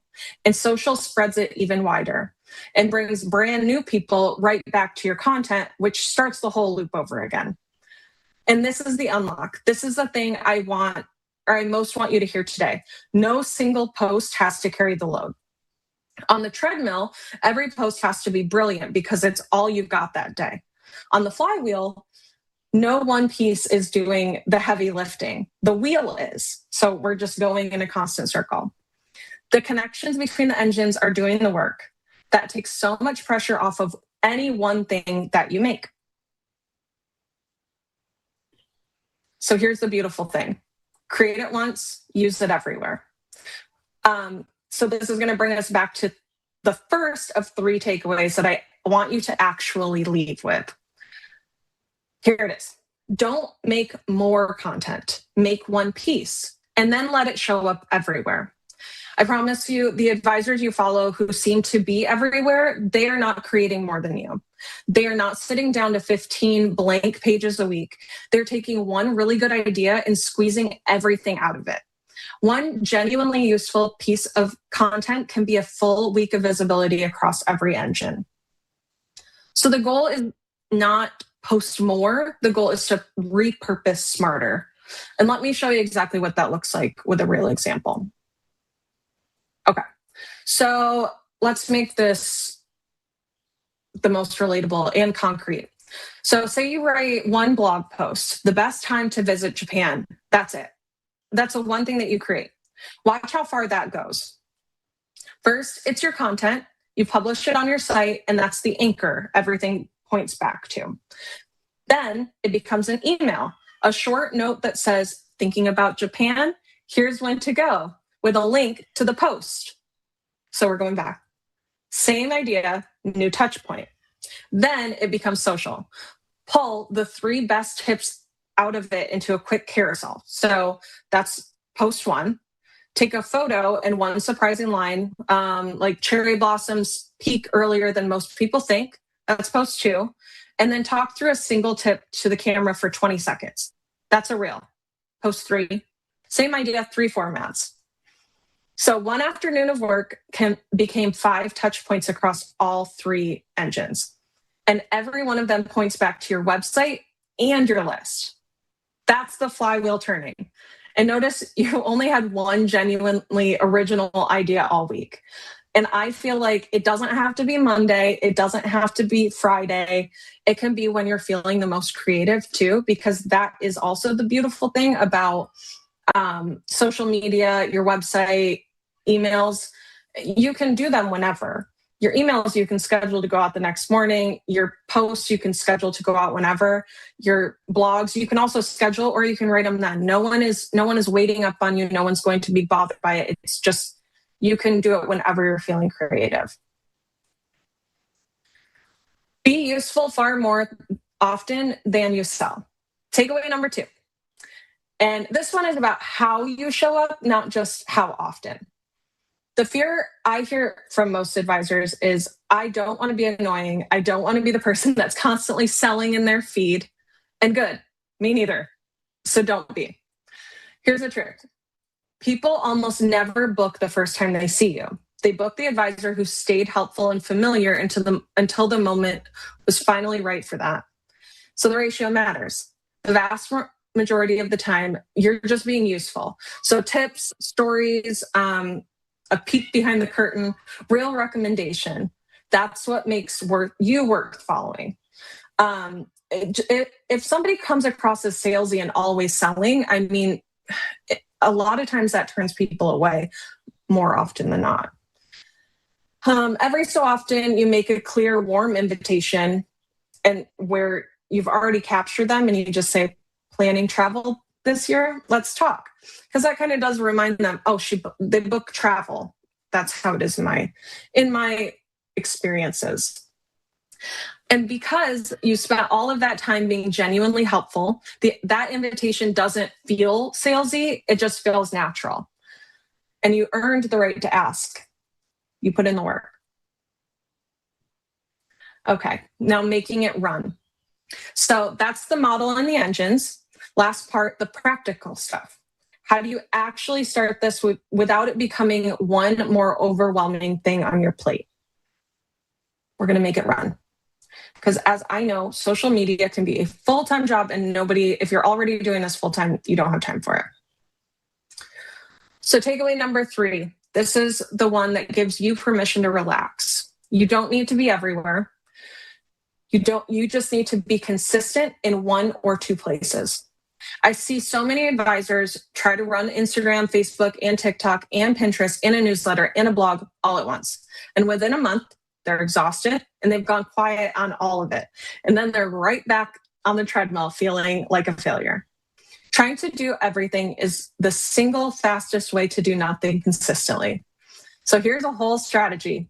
Pick your content anchor, pick email, and pick one social channel. That's it. A small wheel that actually turns will always be a giant wheel that never moves. So start small on purpose. Once you get familiar, you can open up to bigger and more channels. Next, we're going to pick two things that overlap. So how do you choose which social channel? Don't overthink it. Just find where two things overlap. So our first question is going to be, where are your clients actually? Not where everyone says you should be. Where do your people spend time? If you do luxury and honeymoons, your clients are probably on Instagram. If you're a local referral-driven book of business, they might genuinely be on Facebook, and your niche is going to point you to the right room. Second, and this one is just as important, where can you actually keep going? The best channel for you is the one that you'll still be posting on in March when you're completely slammed. An honest, sustainable channel beats an ambitious one you abandon after 3 weeks every single time. So whether you're comfortable with it, you're already showing up there, you can only be consistent if you are comfortable there and you're going to show up more genuinely. So with these two questions and these two answers are going to overlap. Your client's attention and your consistency, that's your channel. Pick it and let the others go without guilt. If you don't have time to post to TikTok, that is okay. Okay, so let's build a week on the Flywheel in about 2 hours. So let me show you what an actual week looks like, because I think to be consistent is useless advice unless I show you how easy it can be. Here's a whole week, and it's about 2 hours total. Once you get going too, you can usually do like a whole month in a few hours. Again, when you're feeling those creative juices flowing. So Monday or Tuesday or Wednesday or Thursday, you're going to make a piece of content. That's the big lift. So when you write out your blog, take maybe an hour. Tuesday, spend about 20 minutes turning it into an email. You should already have that content. And if you're already familiar with it, it should be an easy email. You don't need to constantly rewrite. Use templates. Use reuse content from the week before.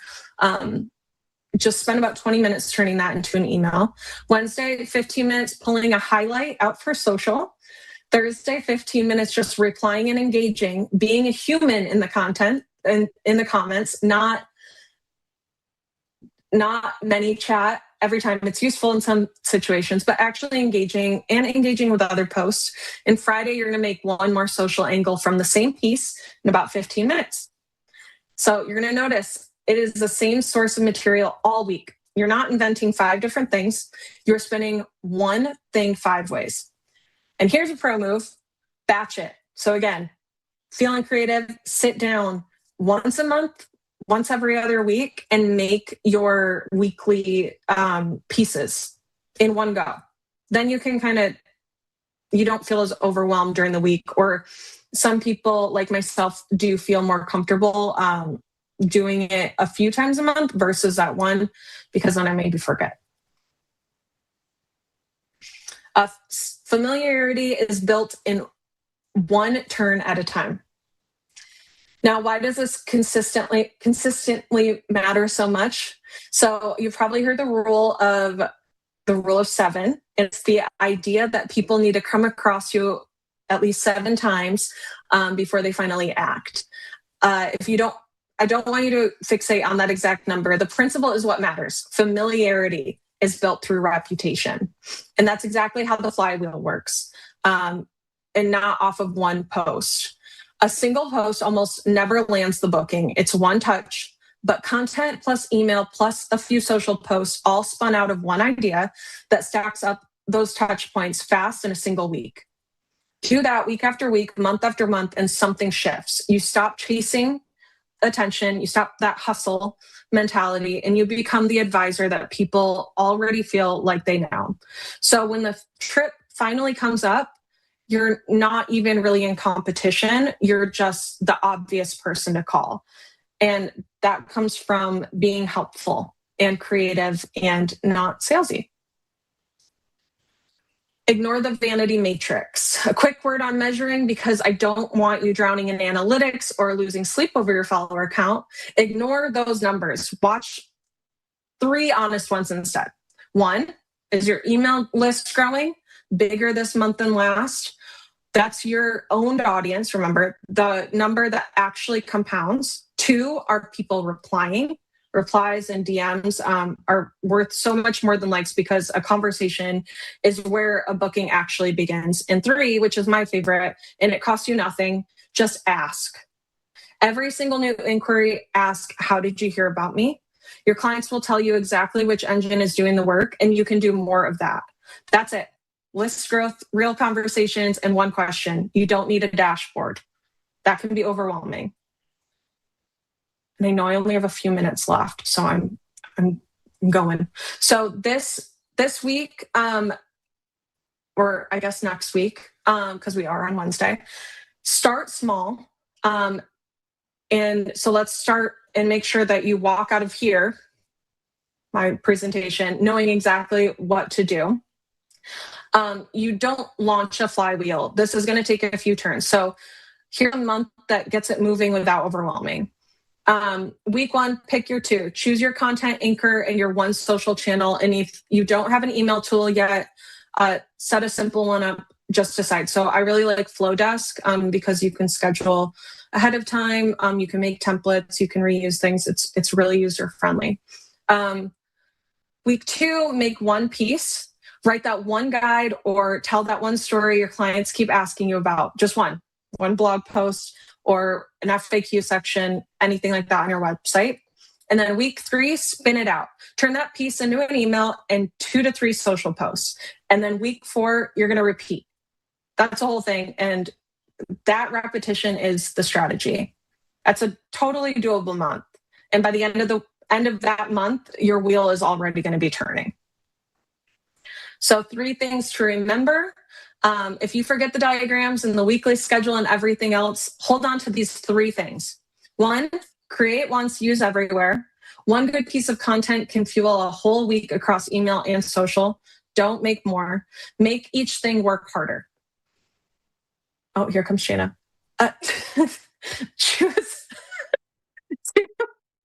Choose the 2. Pick 1 or 2 places where your clients are and where you'll actually be and stay consistent. A small wheel that turns beats a big one that doesn't. And 3, stay on top of mind, not salesy. Be useful far more than you sell, and that familiarity will earn the booking when the moment finally comes. And if you're doing these 3 things consistently, you will never start from a blank page on a Monday ever again. No more Sunday scaries. Give it a few turns and then let it carry you. So remember that the start is the heavy part. All you got to do is get started. Give that wheel a few turns, be patient through that slow stretch, and let it carry you.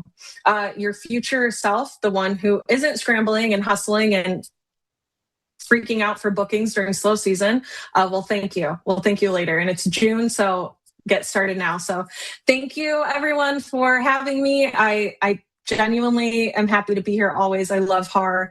And yeah, I'm really excited. So if you've got any questions, feel free to reach out to me. I put my email there and it's everywhere. So just feel free to reach out and I'd be happy to help.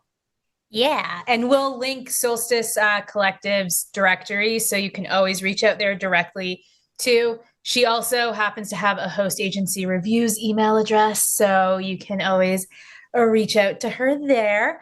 But Jane, thank you. This was such a great way to finish off the feature sessions for the event. Oh my God. Thank you. Thank you. And I hope everyone had a great time. Oh yeah, I shared some comments with you, so you'll see them. Yeah, I'll see them. Yeah. I just timed myself too. Very proud of myself. 30 minutes on the dot. Boom. I know, right? Damn straight. All right. See ya. Okay. So before we move on to our final session of the day, which will be our panel session, I'd love to ask for your support with something that's incredibly important to HAR and frankly, the entire travel advisor community. Our annual travel advisor survey is currently open. And this is the survey that helps us produce one of the most comprehensive reports available on about the hosted and independent travel advisor market. So we've been conducting the research for 10 plus years, and the data that is used around the industry from host agencies, consortia, suppliers, ASTA, so the American Society of Travel Advisors, and advisors themselves to better understand what's happening. You'll see on the screen is the QR code. We would love for you to scan it or head over to har.news/survey 2026 and participate. Last year, more than 3,500 of your fellow travel advisors completed the survey, helping us to create a report that's 100 plus pages long and packed with insights on income, fees, technology, business models, marketing, trends, challenges, and so much more. So whether you're brand new to the industry or you've been selling travel for decades, we want to hear from you. Every response helps us create a more accurate picture of the industry and strengthens the value of the data for everyone. As a thank you, everyone who completes the survey will receive a complimentary copy of the final report when it's released this September/October. It does have a value of about $500, so it is absolutely worth it, and we would love your insights. The survey closes on June 30th, so if you haven't completed it yet, we would really appreciate your participation. And like I said, there's a QR code, and we'll share the links in the comments as well. Of course, a huge thank you to the sponsors who make this research possible.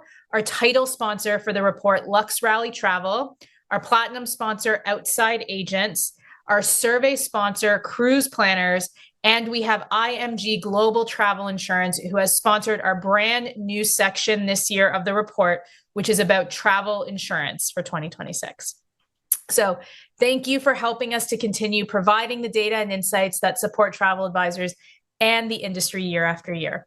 All right, so we've officially made it to our final session of the day, and we're wrapping up the event with a conversation that brings together so many of the themes we've explored over the past 2 days. We've talked about technology, workflows, automation, AI, client experience, data, and marketing systems. But the question many advisors are still asking is, what does this actually look like in practice? So how are successful advisors using these tools to grow? What are they automating? What systems have made the biggest impact?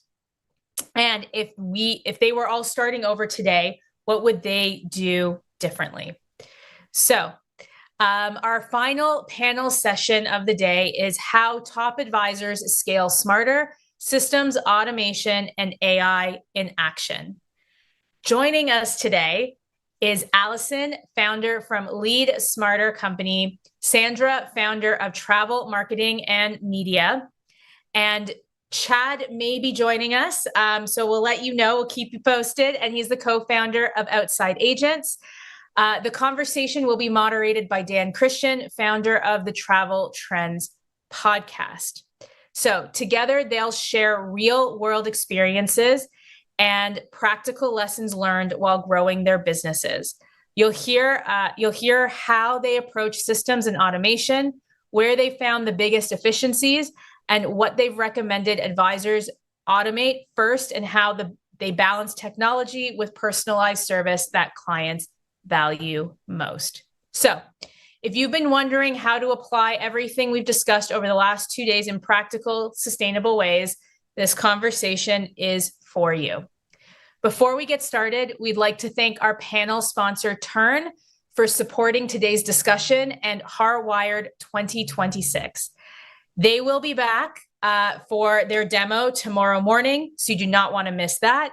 And before we get into the panel, here's a quick message from Tern. Hi, everybody. My name is Katie Williams. I am the co-founder and chief operating officer at Tern. And I think to best anchor us in understanding what Tern is, we have to kind of start from the beginning. We have to start with our origin story. So myself and my two co-founders, we started commiserating over a series of travel mishaps that were happening just after COVID when the world started opening back up again and we started getting out into the world to travel. And much like I know what all of you had experienced at the time, for those that were planning travel then, and you know, sort of what your clients were having to deal with, we experienced many of those travel woes. And it was inside of those experiences that we really started commiserating on, okay, well, what are we missing here?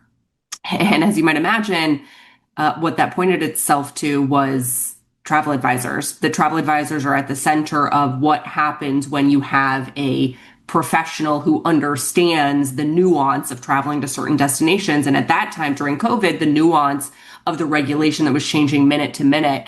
And my co-founder had one experience in particular where he was in Greece and he missed his ferry time by 5 hours. They changed the time. The email wasn't all Greek, went to his spam, so he totally missed it. And so he called me in that parking lot and he said, you know, I think we really need to sort of explore the travel advisor part of the travel industry and just get an understanding of what that technology landscape looks like. And it was so curious to us that we decided to fly to the ASTA Travel Advisor Conference in San Francisco in 2022 to just start having conversations to understand from advisors and agency owners what the state of technology in the industry really looked like. And it was amidst those conversations that we sort of heard two things over and over and over again. And that was that the technology was extremely fragmented and extremely antiquated. And those were two things that we got so excited about solving from a technology perspective that we started the company just a couple of months later. Fast forward, we have built the fastest growing travel technology company.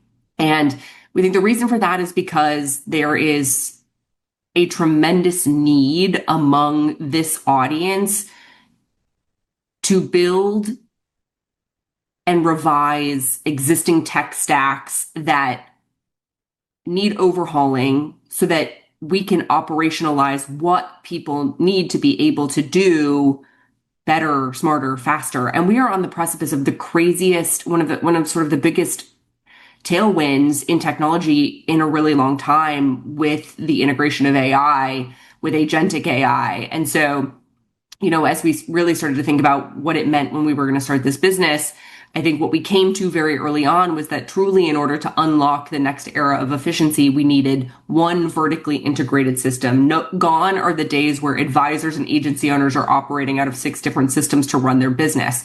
And that is exactly what we are at Tern. That is exactly what we have built. That is exactly what we wake up every morning aggressively charging after, is this idea of vertical integration, the idea that Tern is consolidating what has otherwise been tremendously unbundled for the last many decades in the way of technology for travel advisors and agency owners. And so what Tern is we are the full stack, sort of vertically integrated system for advisors and agency owners. That is everything from your task tracking to your CRM to itinerary builder to a client mobile app. And then on the agency side, back office operations, everything from commission reconciliation to generating payout statements to uploading supplier statements and sort of everything in between.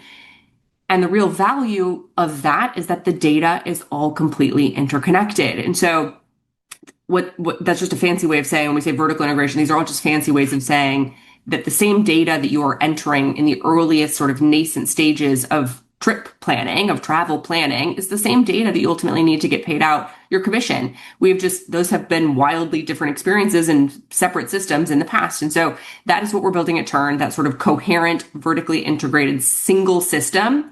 The other thing you'll hear us say all the time at Tern is flows over features. We really think there is a fundamental difference between thinking about when something is entirely sort of integrated in one cohesive flow all the way from A to Z in a given workflow or process versus something that has been sort of like point solution broken out. And so you'll hear us say a lot about that. And I think as you think about what we are in a position to tremendously unlock in the way of the AI-enabled travel advisor, Tern is at the forefront of that. I will strongly encourage folks to make sure you're checking out our agentic product that is launching June 10th. It is fundamentally changing the way that travel advisors work. And that is there's going to be many ways in which we will show how we're sort of bringing that to life. But that's what I'd love to leave this group with. Definitely make sure you check that out. So appreciate it. I hope you guys are having an amazing conference, and thank you so much to the HAR team for including me. Fantastic. Very well said, Katie. And thank you to Shayna for an amazing introduction and obviously the opportunity to be here today. I'm thrilled to be back moderating this very important final session of day 2. I've enjoyed day 1 and day 2. 2 highlights for me today were certainly the AI, scaling AI with Brian Shultz, who was part of our panel last year from Cruise Planners. I also really enjoyed the session on tour operators, so hearing from Intrepid and Exodus. And obviously, I love the world of travel advisors, host agencies, consortia. This is how I came into the industry more than 20 years ago, working at Carlson Wagonly with my background in computer science and technology. So for me, the intersection of technology and the guest experience is a huge passion of mine. So I'm honored to be able to have the opportunity to host this, but also introduce an amazing panel that we have for you today. And just before I do, I just wanted to give everyone an overview of what we're going to try to cover together in the next sort of 45 minutes or so, which is, the whole concept for all of us now as travel advisors is that growth creates opportunity, but it also creates complexity. More clients, more inquiries, more follow-ups, more marketing, more administration, and more demands on everyone's time. Travel advisors are scaling successfully today are the ones that are not working harder, they're working smarter, and they're building systems through integration and increasingly AI, which is obviously what we're going to get into. And my goal and focus for today, and I know it's the same for Sandra and Allison, is that we cut through the noise, and that's obviously the focus of our Travel Trends podcast, is cutting through the noise and focus on what's actually working, what are the trends that are meaningful that you need to pay attention to. So we're going to discuss systems that create efficiency, where automation can save you time, how advisors are using AI in practical ways today, and most importantly, how you're going to be able to do that without losing the personal touch that really makes our industry so special. So if you're a solo advisor or building a team or streamlining your operations, we hope you're going to walk away with some great ideas that you can implement immediately. And on that note, let's introduce our panelists. We have Allison Simmons joining us, who is the founder and CEO of Lead Smarter. Allison helps entrepreneurs and business owners build strategic systems and AI-powered workflows that allow them to lead proactively instead of constantly reacting to their businesses. So first of all, welcome, Allison. Great to have you with us. Thank you so much. I'm so excited to be here. Fantastic. And then we have Sandra McLemore, founder and owner of Travel Marketing Media.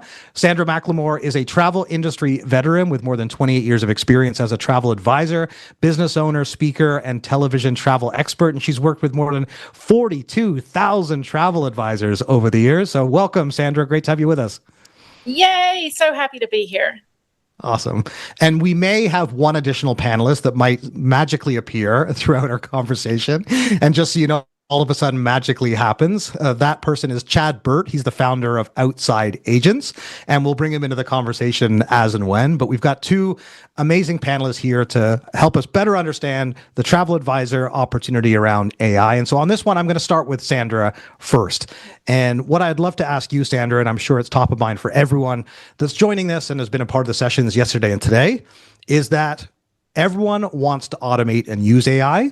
But often the tools that we're looking to implement, they don't fix broken processes. People have implemented processes because they haven't had the tools. So before even starting to automate anything, what systems or processes or even habits for that matter should already be in place? Oh, I love this question so much because when I see travel advisors and also people from outside of the travel industry try to grab at a tool, and I want to start by saying tools are great. The features in tools that can help you to change your life, they're great. But I see the same mistakes over and over again. And it's shiny object syndrome. It's like, oh, if I grab this tool, it's going to help to fix this ache that I have, this pain that I have in my business. But here's the number one thing that people get wrong, and myself included when I get shiny object syndrome, is not having the foundation laid in your business, starting with your finances. And I know it sounds so crazy to think, well, how do my finances have anything to do with the AI tools that I pick? But if you don't know how many bookings you need, if you don't know what your goal is for your sales, if you don't know what commission you're going to get paid, I remember, I've been in this industry, like you said, almost 28 years. And I remember way back when, and I still hear it now, I want to hit $1 million in sales. Well, $1 million in sales looks very different if you're making 8% commission or if you're making 24% commission. So just knowing what do you want to sell? Are there specific suppliers? Are they specific destinations? How many of those bookings will you need to hit your total? Because none of us would ever take a job not knowing what the job is going to pay. Can you imagine Dan going in and saying, yes, I would like to interview for this job. And they tell me, Sandra, why do you want this job? And I tell them all about it. It's right up my alley. It's my passion, everything. And then I say to them, what's the salary? And they say, you'll find out at the end of the year. We would never do that. But for some reason, as business owners, it's kind of like, let me just do my best. And at the end of the year, we'll see where I land. And that's a problem when you go to introduce technology into your business and systems into your business. If you don't have those fundamental things in place, you don't know what you want to sell, who you want to sell it to, who your ideal client's going to be, how many you have to sell. I remember doing a workshop 2 years ago in Amsterdam. We had 100 in the workshop. And I remember asking, what is that number in the circle? What is that number, that amount that you have to hit, commission amount, not sales, because that $1 million means nothing depending on how much commission. So I really think that it comes down to making sure the foundations are in place. And by that, I mean knowing what you want to sell, who you want to sell it to, how many you have to sell, and then also your expenses. It's great to be on a $100,000 salary, but not if your lifestyle costs $200,000. So those are the foundations that I think are super, super critical. And that's the work that most people don't do. And Dan, if I can say, I feel like it's like going out to find your soulmate or your life partner, that if you haven't done the work on yourself, if you don't know exactly what you're looking for, who's good for you, who's not good for you, you're going to end up with a mess. Yeah, you have to do that foundation work. That comment could take this conversation in a totally different direction, so I won't pick up on but maybe we'll come back to that. But let's stay on this topic of building the foundation, however you need to make yourself ready for that opportunity. And Allison, I'd love for you to weigh in from the clients that you obviously work with when you are helping them scale with AI. Like, you're obviously AI-powered business builder. So what are some of the foundational elements that people have to be aware of or to make sure they have in place to start taking advantage of these tools?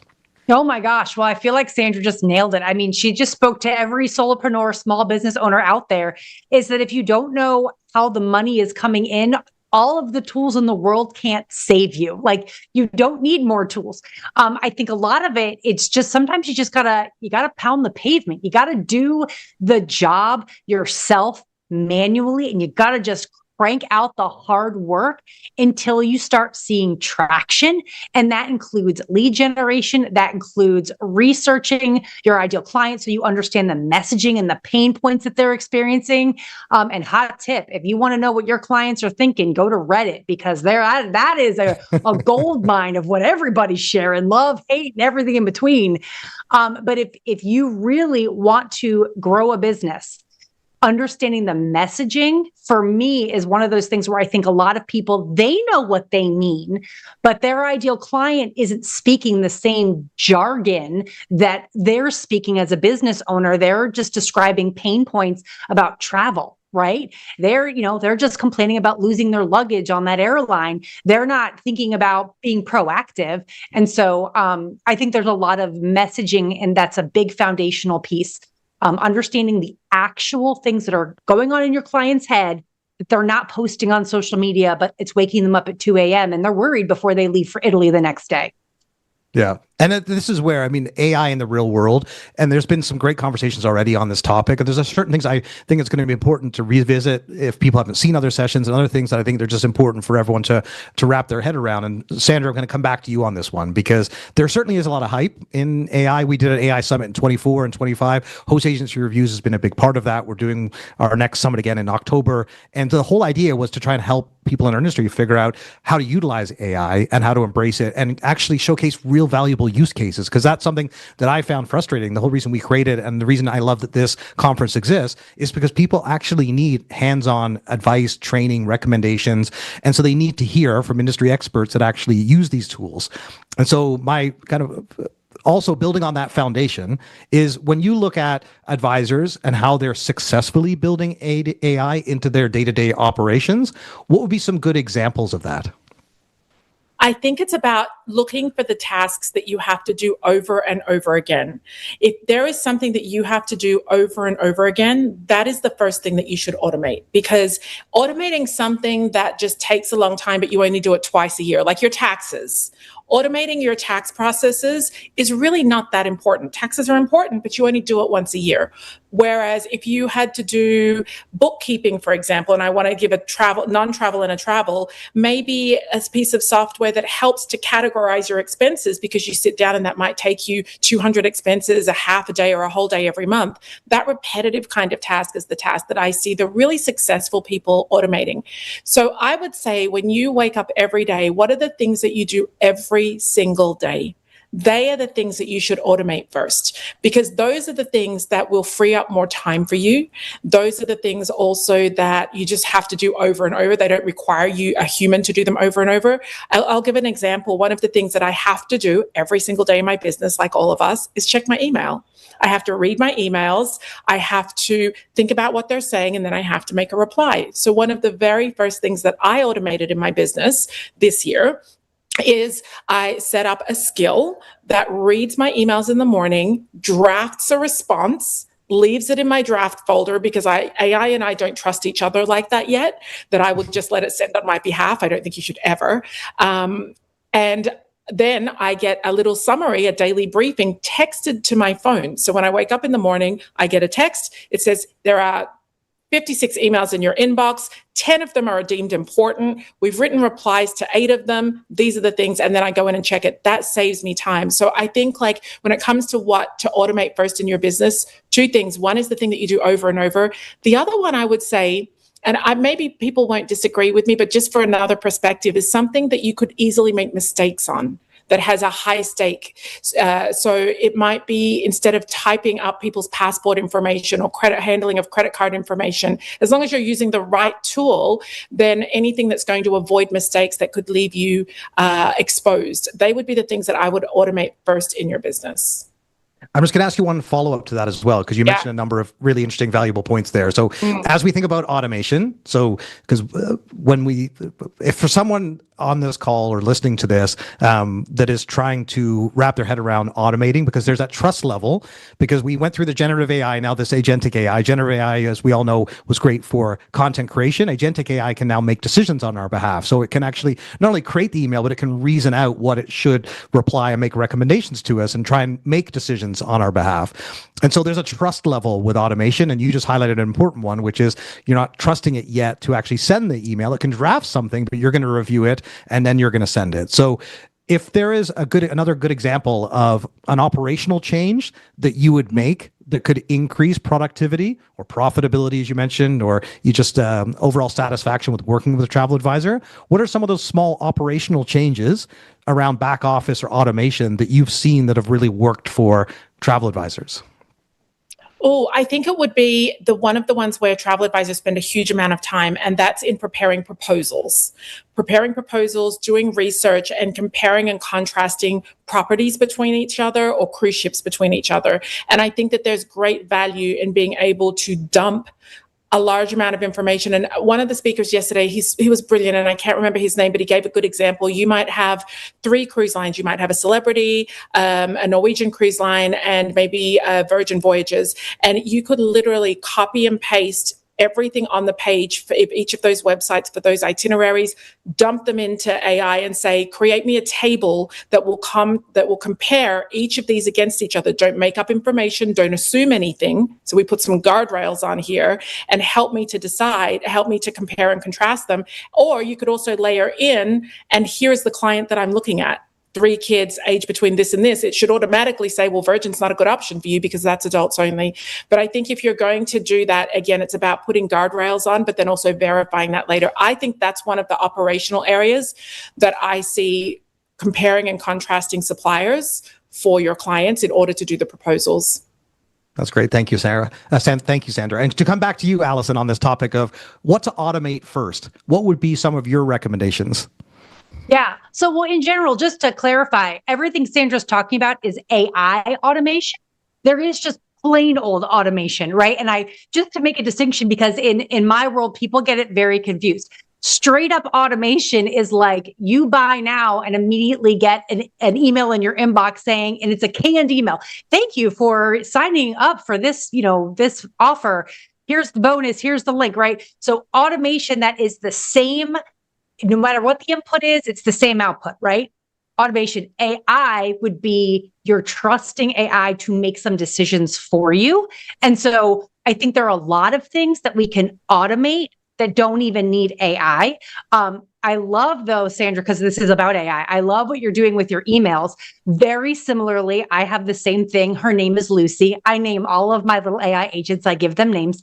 Her name is Lucy, and she is also a skill in Claude. And her job is to read my emails, to read my calendar, to read my to-do list, and to send me a morning brief so that at 6 a.m., as my alarm is going off and my coffee is brewing, she's preparing my day for me. And when I sit down, it's like, hey, here's what's coming at you today. By the way, this is the only opportunity you have to work. And don't forget, and it's like having my own little personal assistant.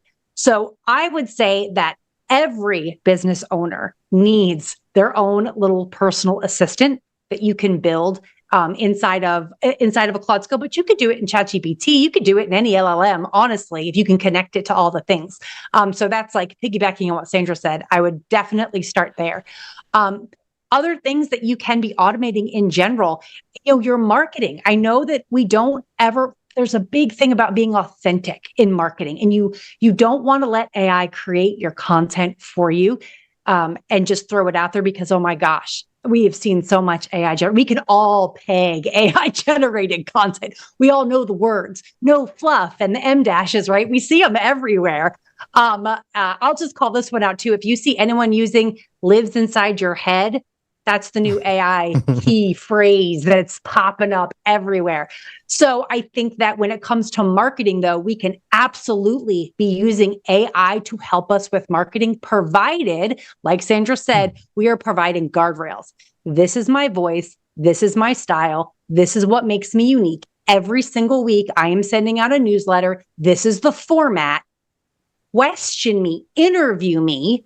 Ask me my personal story. Ask me the takeaways I want my audience to get. Ask me all the things, and then generate it for me in my writing style. And then I'll review it, and you will interact back and forth, little AI agent. And then we'll go ahead and publish it at the end. And then I have a human being publish it because, again, similar to Sandra, I'm like, I don't trust AI putting it out there for me. I want human eyes on that formatting.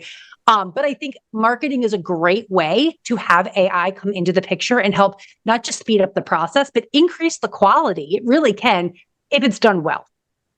That's fantastic. And one of the things I want to dive into, and I'm not going to say delve because that would actually be a giveaway. That's one of those words.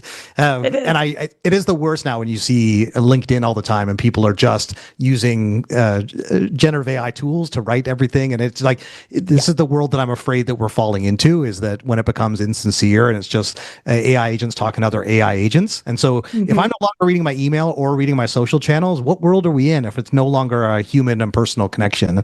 And I do want to talk about that in our conversation today as well. But before we do, one of the things I want to talk about is systems, since we're focusing on how top advisors can scale smarter using systems, automation, and AI. Obviously, we've touched on automation, but I'd love to talk a little bit more about systems or platforms. You mentioned Claude there. Perfect example. When I was in New York a couple of months ago, I went in to record a spotlight episode with the team at Fora. So Jake and Evan and the team, I'm sure lots of Fora advisors are part of this, are obviously one of many great host agencies. Tern was here before this. All these companies that are scaling rapidly. And it's exciting to see. But one of the things that I discovered when I walked into the office was that Evan was standing at his computer just talking, and he was using Whisperflow. And they were teasing him because he just stands at his computer. He doesn't type anymore. He just uses microphone. And I, since, have become a huge an advocate of using Whisperflow. And there's different ways you can obviously speak. And I think conversational AI is a really exciting development, especially for travel advisors who are used to talking to people all day. And you can speak way faster than you can type. I obviously speak very quickly. And so you can slow me down when you listen to my podcast. That's one handy thing about technology. But the opportunity to utilize tools like Whisperflow or even Claude. And I would love if you wouldn't mind sharing, Allison, some examples of systems that you should make sure that people are aware of if they're not already embracing them. Oh, gosh, absolutely. Well, I'll say this about systems. First of all, you have them already. they're probably just living in your head. And I say that not as the AI phrase, but it's true.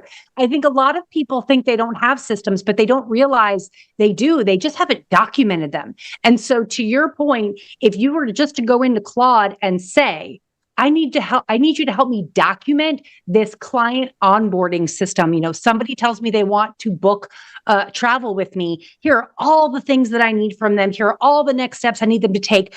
And then I like to use the term verbally vomit, as crude as that sounds, but you verbally vomit it into Claude, and then you let the AI create the system and map it out from top to bottom.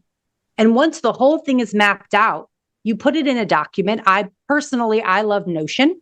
Right? I put everything into Notion, and then I go back to AI and I say, okay, where can I automate and what can I add AI to inside of my big system that can make this process faster and more seamless? And how can you help me by automating stuff like the scheduled tasks? You could be doing things for me, like what Sandra's example was earlier about the comparisons.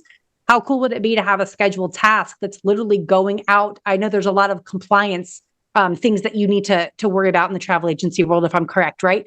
Wouldn't it be great if every day there was a scheduled task inside Claude that went out and grabbed all the compliance up and looked for updates and then put it into the document for you so that when you are booking travel, you can just be comparing it back to that.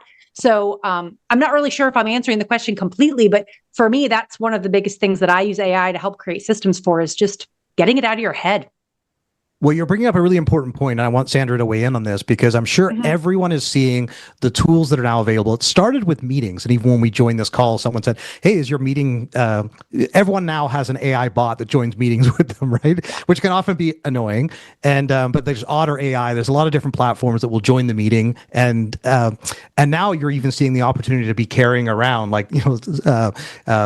the technology to be able to record every in-person meeting, and even to attach to your phone to record every phone recording. So now all of a sudden, it's no longer just joining a meeting, it's your entire day can be summarized, and you can use these tools. And that's exciting. It's obviously frightening from a privacy point of view at the same time as well. For those of you who are ever thinking a call's never going to be recorded anymore, well, from now on, just expect everything to be recorded all the time. But Sandra, there's great benefit to that because a travel advisor no longer needs to go through their notes at the end of the day. They could literally just be 100% present in the conversation, there for their clients, and then refer to their notes afterwards. So yeah, using that as an example with what Allison shared, what would be some other ways that you're seeing travel advisors utilize that type of technology? Yeah, one of the things before I answer that directly that I wanted to point out was, and I made this mistake, and I would love to know if people in the chat or on YouTube, if you're listening to the replay or live, let us know as well. But I started signing up for platforms, monthly subscription fees, some of them starting free. And what I realized was that I had to give it an extraordinary amount of information before it could be good for me. I had to train it. I had to let it understand who I was. And one of the tips that I would have when you're looking for platforms, or before, if you've got a platform in front of you and you're trying to decide, will this help me, is to look at its compatibility to other platforms. Does it speak to other platforms? So for example, Claude can easily look through my Google Drive, but it can't look as easily through my Dropbox. And things are changing all the time and they're growing all the time, but that would be one of the first things that I would say, because, Apple came out with an update yesterday. I'm an iPhone girly. My husband made me do it because I was an Android, and I think it was a deal breaker for the marriage. But to get the ring, I switched to Apple. And yesterday I saw what Apple has released, and basically it's an upgraded AI in your phone that can look between your calendar, your to-do list, but it's all the Apple apps. So I use something different for my calendar. I use something different for a task list. So it's about looking at whether or not the tools that you have are compatible with the AI platforms. So in similar way to what Allison said before, where sometimes you just have to verbally just say what's going on. 2 commands that I found are so incredible. The first one, I remember asking ChatGPT a few weeks ago, and if anyone wants this command, it's a 4-part one, I'm happy to share. And it was basically, I said to Chat, you know me really well, based on everything that you know about me, and based on all of my goals, what are my weaknesses? What are my opportunities? What are my threats? And it was basically a SWOT analysis. Basically, what are my strengths? I was not prepared for chat to know me that well. Chat said, you are wonderful because you do this, you think like this, you have this skill, you're amazing because of this, but you always drop the ball in. And I think that I don't think I'm vulnerable enough to say where I dropped the ball, but it basically said, go, you dropped the ball in implementation. You have all the ideas, you're a visionary, but you're not an integrator. So you need systems and processes or people around you that can help to pick up where you drop the ball. So I would say that one of the first things, go to chat and ask chat based on everything you know about me, or whatever the version of chat you're using, based on everything you know about me. What am I good at? What am I not good at? If you're not good at checking your clients' documents before they go, and your clients tend to have issues, and we all make the same mistakes over and over. And whether you believe in God or the universe or whatever, it's because we haven't learned our lesson yet. That's why we get the same problems. You get the same problems because you haven't learned your lesson yet. AI is very good at helping you to pinpoint exactly where your weaknesses are or your threats are. So I would say that that's the first thing to figure out, where your weaknesses and threats are. And then the second thing is, I like to tell AI what I currently use, because I'm not looking to change all my tools to use this new shiny tool.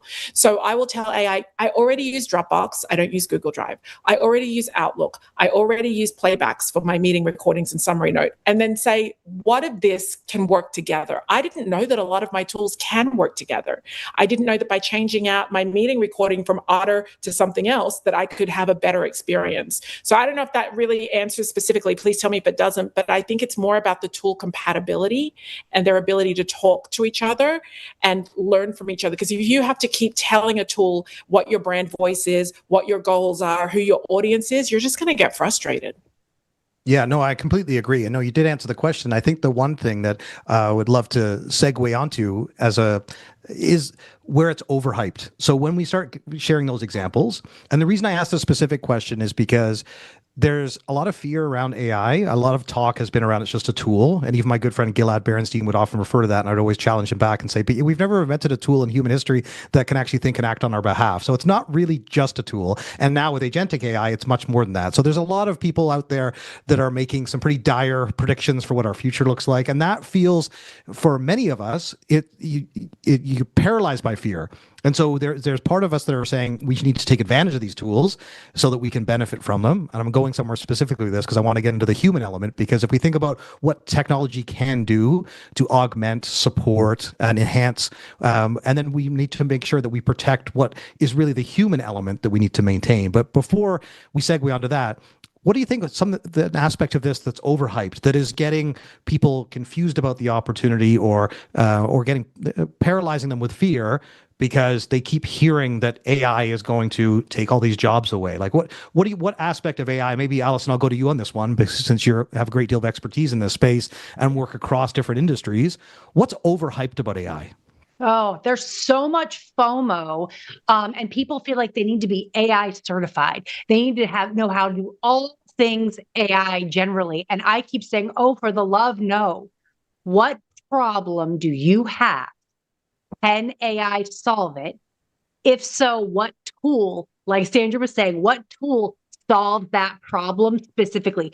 That is the only AI tool you need to worry about until there's another problem. And then can the current tool solve it? Or if not, what's compatible, right? And so my whole thing is everyone, it's funny because I get so many people that know me personally that'll be like, how can I be using AI to run my eye doctor business? How can I be using AI to run my plumbing business? And I'm going, well, what's the problem you have with your plumbing business? Let's just zone in on that one thing. So I think the general FOMO of I have to know AI rather than you have to know your business. And then AI becomes the tool. And I will say this because you're like, it's not just a tool. It's not just a tool, but to tap into that, the people who are afraid of AI as a tool that is expanding. If you go back and think of farmers that walked behind a hoe that was being, an ox was pulling, right? Nobody looks at farmers today and been like, you use a tractor, you use, irrigation equipment. You're not a real farmer anymore, right?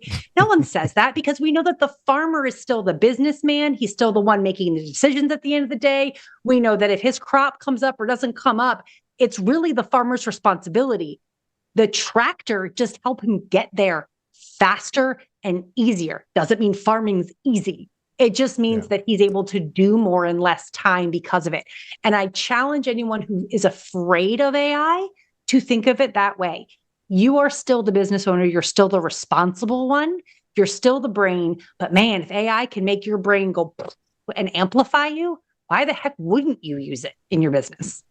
Yeah, that's great. And I'm going to share something and then keen to get your take here too, Sandra. So I'm going to talk about underhyped and overhyped really quickly. I mean, what is underappreciated is just how many people are using AI for travel planning, and even the fear of what that means, especially for travel advisors who are seeing customers come in. And I speak a lot of conferences, and I only say that because the people come up to me afterwards, because I will say exactly what I think, and matter of fact, which is that I do not want you to be concerned about the fact that your guests or customers are using these tools to do planning, because actually, if anything, they're doing their research, they're coming closer to helping to make a decision on where they want to go and what they want to do. But then this is where you come in. But when you look at the stats from the last 3 quarters, and Focusrite and Mike Colette, who leads their AI practice and reporting there, has done a great job of analyzing this, that consumer behavior for generative AI tools for travel planning has gone from 30% to 40% to 56% in 3 quarters.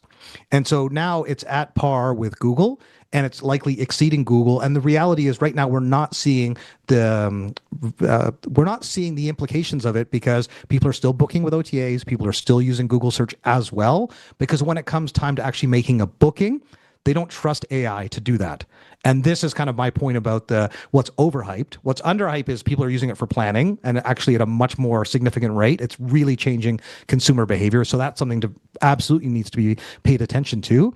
But what I think is overhyped is the potential for this, just like we went through with the .com era. Well, this is going to wipe out travel advisors, and by virtue of being agentic and people can book. Because the reality is, even with technology, just because you can do something doesn't mean that people will. So the fact you can book a flight using voice right now in 90 seconds, that's possible today. But that's actually, people are choosing not to use those tools.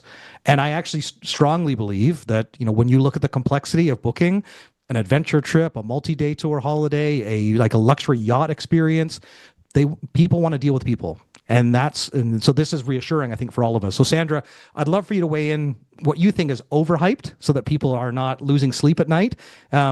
And even if you think there's another opportunity that is underrepresented that you think we should be paying attention to.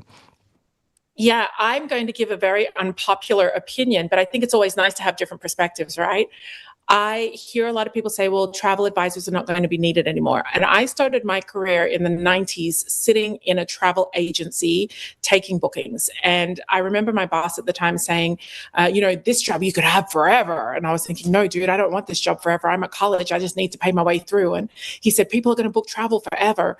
And this job will always last, And then I remember the online booking engines coming out, and I thought, that little gnome doesn't think so. People were booking online. They were booking their flights online, booking their hotels online. But I had a conversation literally this morning in the school drop-off parking lot with a mother who said, hey, I saw you on the news the other night. You do travel. Can you help me with my trip to Tanzania? And I said, well, I'm not a travel advisor, but I know tens of thousands of them. What do you need? She said to me, listen to this. If you're doing something else, stop for a second and listen to this. She said, I've done tons of research. I've been on chat. I've looked at all the hotels. I've looked at all the safaris. I know where I have to fly into. I know how long I want to stay. I just don't have time to do it. And here's the bit that I think is overhyped from inside our own industry, from people who are well-intentioned. But I hear a lot of people saying, don't worry, you'll never get replaced. You'll always be able to do this. People want humans to do it. I just want to challenge you to think that maybe people will change the way they research. They'll change the way they come to you, and they may go back to just wanting you to book it for them. There's this thing in the travel industry that feels really ugly. Sometimes people say, well, I'm a travel advisor. I'm not an agent, because an agent takes orders and makes bookings. I help people decide where to go and have the experiences that match their personalities. This is the unpopular bit that's coming now from my mouth. They can do that themselves now. They can do the research. They can figure out what matches their style, because chat knows them better than you do. If they're putting in about their kids' earaches every 3 weeks, chat knows that destination with that flight might not be a good idea, that you might want to do this, or you've got this medical condition, you might want to be English speaking, or you're vegan or vegetarian, you might want to go to this country. I think that travel advisors have to be ready to go back to being the bookers, the organizers and the documenters for some clients, because some clients will do the research like that mom in the parking lot this morning. Of course, she's not done nothing. She's leaving next month, but she hasn't booked flights. She hasn't booked a hotel. She knows exactly the type of experience she wants to have. Instagram showed it to her. Pinterest showed it to her. Chat verified that for her kids aged X, Y, and Z, that is good for her. But I think that a very overhyped thing is that travel advisors will always be needed. I do agree, however, maybe not in the same way. So maybe I have less friends now. I'm not sure. Well, can I just tap into that though, Sandra? I think that you're 100% right, because this is the same across all of them: website designers and marketers and all social media managers. So why not be the travel advisor that embraces that people are doing that and says, I know you already did that. In fact, got an AI prompt or a GPT that can do it better for you because it's got my framework and brain already in it. And now, you know what I mean? Be the travel advisor who embraces what people are already doing and is like, listen, I'm going to take your whole AI experience to the next level. And then you're going to come back and book with me. And now you've separated yourself, because you're not the one avoiding AI. You're the one embracing it. Yes. And you're meeting people where they already are. I love this. And, I actually went and found there's only 2 travel advisors in our entire school, which is so crazy because it's a pre-K through 12. And I went and found one really quickly. And I said, oh, do you know Mariam? Mariam wants to go to Tanzania next month. They want to stay at this place. They want to do this and do this. I'm going to connect you by text. I already asked her, can I just give you some quick advice? She's been on chat for 2 months. Ask her to tell chat to summarize everything she's looked for and send it over to you. She texted me like 10 minutes before I came on this call, and she's like, oh my gosh, I've just booked them 7 nights at the Ritz-Carlton, business class flights for 7 people, travel insurance and hotels, and I'm done. She had everything else figured out. I just had to book it. Now, some travel advisors, and I don't want to read the comments right now because maybe people are yelling at me. They don't want to be that person. They don't want to be the order taker. But why not be what the business needs or what your client needs of you? We, Travel Marketing and Media, we've done over 400 websites for travel advisors in the last 8 years. We have changed, as of 3 months ago, the way that we build websites. We used to build an about page, a contact page, a home page, a niche page describing what your specialty is, and a blog. They were the standard pages that everyone had. This week, we're shipping out 6 websites. They've got destination comparison tool charts on there. They've got world maps that are interactive that you can click on. They've got bits where somebody can speak into a travel advisor website. Who's heard of that before? You click the microphone and it pops up and asks you 4 or 5 questions. It records your voice and then it summarizes it, and then it gives you 3 or 4 destinations. It takes into account where you've been before. These are the next level of things. So as much as I can say, but I love designing websites the old way, that need is not there anymore. What there is a need for is to design websites for our clients that are interactive, that are compatible with a client who's done 3 months of research on ChatGPT. So I think it's about meeting them where they're at and not digging your toes in and saying, I'm not doing AI, I want to be authentic. Did Dan say that before? Somebody said that before. Like, there's that need to be like, well, I'm authentic, I'm not using it. Okay, well, are you still on a fax machine and the yellow pages? No, you came to the internet with the rest of us. That's great. And the good news there is that Shayna actually just highlighted that in the comments section that we can't see at the moment, that people are not yelling at you. So that's a good sign. Oh, good.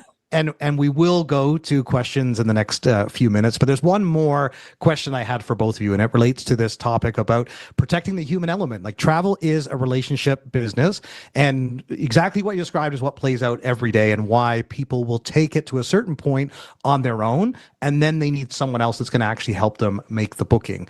And so one of the things that I'll quickly share this, and I won't name the consortia partner, but I did a 3-city speaking tour, and at the very first event, they shared a slide of how their agencies are currently utilizing AI.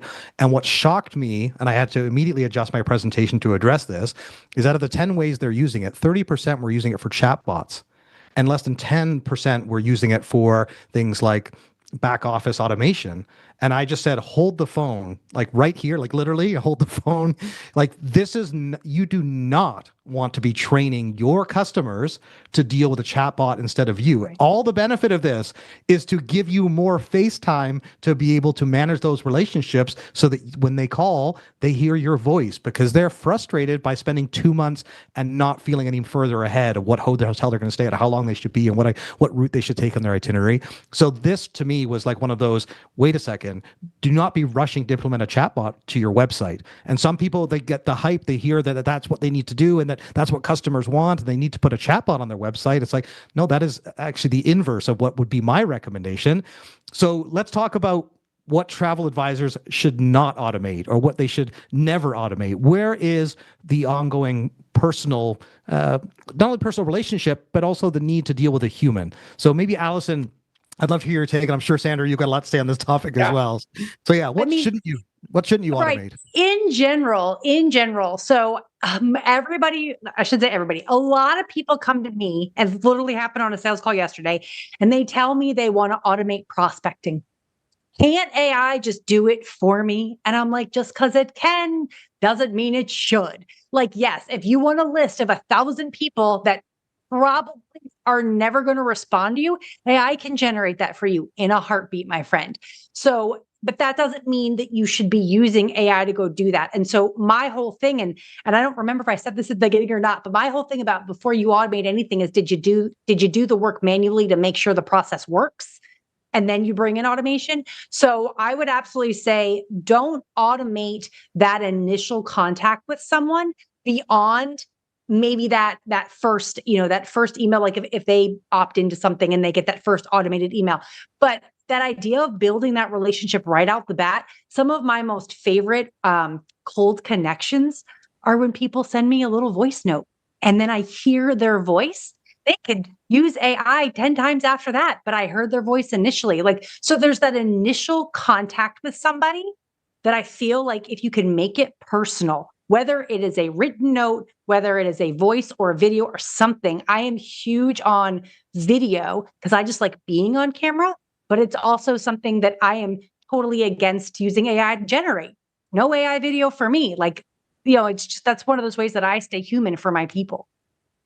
That's great. Thank you, Allison. Sandra, your take on this, please. Yeah, I have very strong opinions on this, and they are very aligned with Allison's opinions. So the first thing that I will never, ever, ever automate, but I will use technology to help me, is my first initial conversation with somebody or my first outreach is always a voice note. It's always a voice note. If I wanted to be a guest on Dan's podcast, I would never, ever, ever, and Dan and I have not met yet, but I would never, ever email Dan. I just don't do it. I think that with the amount of, and our outreach is always an email first, but I think that with the amount of automation that's out there, I've had to look for ways to humanize, to balance out. So if I was to email Dan for the very first time, it would be with a voice note. Hi, Dan, made you a quick voice note. Hope you're well, Sandra. And I would say nothing else. And then he would get a random waffling 5-minute, 3-minute, 2-minute. Hi, Dan, it's Sandra McLemore here. I'm the founder of Travel Marketing and Media. We have never met, but we have a mutual friend, Shayna, and she suggested that I reach out to you. That is the first thing that I will never automate, because when somebody can hear my voice, they can hear the passion, they can hear a connection. You can't get connection easily from words on paper or a screen.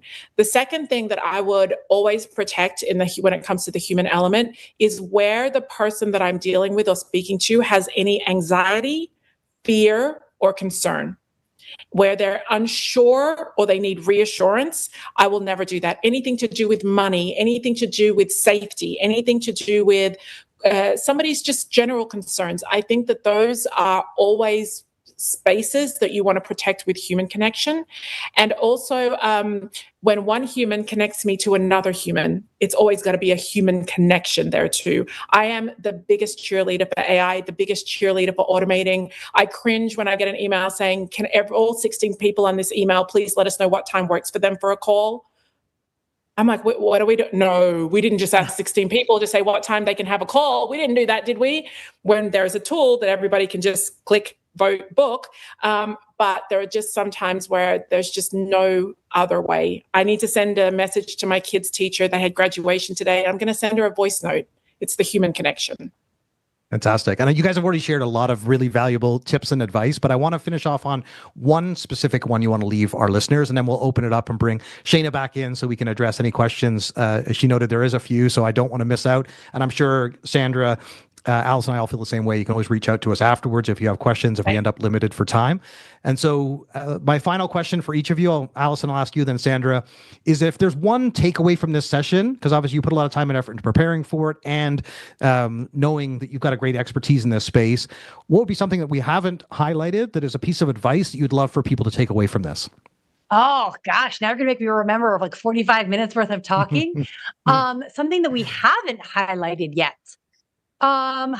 Okay, so I'll just say that again, in my area, I work with online service providers in general. And I think the thing that if you want to automate or AI anything, the best thing you can do for your business is put it all in one place. Like we have a lot of different places where we're connecting a Google Drive and a Gmail and a hard drive and various software tools. But if you can find a way to centralize and put everything in one place, and then have your AI go there as the knowledge base. And to Sandra's point earlier, that way you're not training 8 tools. You have all of you and all of your business in one solid location, and then you direct AI to that one knowledge base of you personally and professionally. You're going to get way better consistent results with any AI tool that you are using because it's feeding off of the same information every time. And so there's a lot of different tools that can do that. But that's what I would say. Have a dashboard, a knowledge hub where your whole business and world is centralized. Yeah, and I'll just add to that by saying Claude Cowork is a perfect example of that, where you could put everything in one place. And speaking to people like Travis Pittman, who runs Tool Radar, is a good friend, and we caught up after he was at the AI conference in New York with Focusrite, and we always catch up and share tips. I'm sure many of our listeners do the same thing. As you're like, what are you working on? Because it changes every month or every 6 weeks as these new tools roll out. All of a sudden, I'm not using ChatGPT anymore. I'm using Claude exclusively, but that changes again. But to give Claude Cowork access to Slack or to Notion or to your presentations, he can now build board reports that would have taken him 4 or 5 days in 45 minutes and have in most of the content done in an hour. And so these are some of the game-changing things that people are just like, oh my God, I'm so glad you introduced me to this. I'm starting to use it now. So Sandra, same question for you. What would be a final recommendation you'd have for all of our listeners? The opposite to what you just said, for some people only. If I can. I agree with you actually 100%. And I'm the type of person that loves having those conversations. If I saw you at something, I would want to know, and I would be a sponge to soak in everything that you're doing, how you're doing it, how it's working for you. Not everybody has the ability. And maybe if you're in the comments now, you might know that you're this person. Some people walk away just feeling overwhelmed. They hear what 15 different people are doing. Know yourself. If you're the type of person that leaves a conference or leaves a presentation or just leaves the company of other advisors or business owners, and you think to yourself, gosh, everybody's doing so much and I'm doing nothing, or it's so complex. What's Claude Cowork? I'm not even sure what Claude is. Like, pace yourself and just don't put that pressure on yourself to be doing what everyone else is doing. And also, you might be the type of person that listens to everything and wants to try everything. There's nothing wrong with listening. There's everything wrong with trying to do all the things to keep up with everybody else. So I'm like Dan and his colleagues. I love to hear what everybody's doing. I love to listen. But if you recognize that you're not that person, it's okay to be that person. It's okay to be the person that just says, I'm going to hear it all, and then I'm going to do nothing for a second. And then I'm going to figure out, like Allison said earlier, what is the one biggest problem that I have? Or I'm going to ask Chat, what's my biggest problem? Chat knows you so well. Yeah, that's great. Thank you, Sandra. And thank you, Allison. Thank you both for all the advice and suggestions. I'm sure many people benefited. I certainly did. And I just want to also, as Shayna comes on, I wanted to let everyone know we have a fantastic spotlight episode about host agency reviews coming up in the next 2 weeks that features Shayna. So if you love host agency reviews like I do, you need to watch that episode to get the whole backstory. But a real honor to host this. Thank you again for inviting us all, Shayna. And over to you for any final questions from the audience. Oh, thank you. I'm excited about the episode going live, because everyone here hasn't heard my voice enough over the last 2 days. So just to listen to me more. Great. You have a couple questions. We'll probably only be able to get to one, but everyone in the chat, we've been sharing links for everyone. For Sandra, Dan, Allison, please reach out to them directly. Sandra will be back tomorrow. Her demo closes off demo day. So definitely come back around for that. Okay, so we have a question from Mark with Cruise Planners, and he has been here all day. He is a huge supporter of all things Host Agency Reviews. So Mark, big shout out to you. But he was asking, and I think Sandra, you were the one that started kind of talking about AI with your kind of Gmail or your Outlook, your emails. You know, you wake up and it's, you know, and so he was asking, can AI connect directly to, say, your Gmail or Outlook inbox so it can read and process emails automatically? Right now, I'm copying and pasting messages into AI, which is time consuming. Is there a way to securely connect it to my email provider so emails can be accessed and analyzed without the manual setup? Yes, there is. And I currently use Claude Cowork. And I think that's the three of us have been referencing that. And I think what you want to do, Mark, is it? Yes. Yes, Mark, what you want to do is firstly to go to wherever you're using AI the most, whether it's ChatGPT or Perplexity or whatever you're using, and say, these are all of my tools based on what you know about me. What is the best program for me to integrate everything together? And I think that Claude Cowork is a good place to start. It's called a skill that you build, and you can even ask Claude how to build a skill, and it will tell you step by step. There's a lot of YouTube videos, things like that as well. But yes, you can do that. Amazing. Well, I think we'll end it off there because, and I think the other questions, don't worry, we'll send them through to you. This was a fantastic way to kind of end off day 2 of HAR Wired before we get into demo day. So Sandra, Allison, Dan, beyond an absolute pleasure. Thank you so much. And we'll be having you back whether you like it or not. So yay! Looking forward to it. Thanks so much. Yes, please do. See you guys tomorrow. See you on day 3. Thanks, Shayna. Thanks, everyone. Thank you. Thank you, Dan. Thank you so much. Yeah. Bye, guys. And yes, Thank you. please, everybody, do not miss Sandra's demo. She will close out demo day tomorrow. So is that best for last? Is that how we refer to it? Always. Yeah. Always. She's in the background. You can hear her, but you can't see her. You'll see her tomorrow. So get ready. It's going to be fantastic. But just like that, we've come to the end of day 2, HAR Wired. Over the last 2 days, we've explored technology, systems, automation, AI, client experience, marketing, workflows, and what it really takes to build a scalable travel business. More importantly, we've heard from advisors, hosts, technology providers, and really industry leaders who are helping shape the future of our industry. So don't forget tomorrow, we've already alluded to it, but we go all in with demo day, 15 demos, good times, and our final day of HAR Wired. So before we wrap up, I do want to take a moment to thank all of our sponsors who make this possible and who also make it possible for us to keep these events complimentary to all of you advisors. A huge thank you to our weekly sponsors this week, KHM Travel Group, Travify, and LuxRally Travel. We also have wonderful daily sponsors for today. We have Dream Vacations Advisor, Dream Vacations Franchise, Fay Travel Insurance, Incentive Connection Travel, KHM Travel Group, Nexion Travel Group, Oasis Travel Network, and we also have WorldVia Travel Network and Avoya Travel Network, both of whom had feature sessions yesterday. So you definitely want to go check that out. Really incredible conversations with both WorldVia and Avoya. So that is it. Do not forget to check out our exclusive offers that we have from 20 plus of your tech providers and from our host agency partners. Those are up on our HAR Wired landing page. We'll also share a link in the comments for you. We really appreciate your support and this incredible community. Have a wonderful afternoon, and we will see you all back here tomorrow. Thanks, everybody.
Now,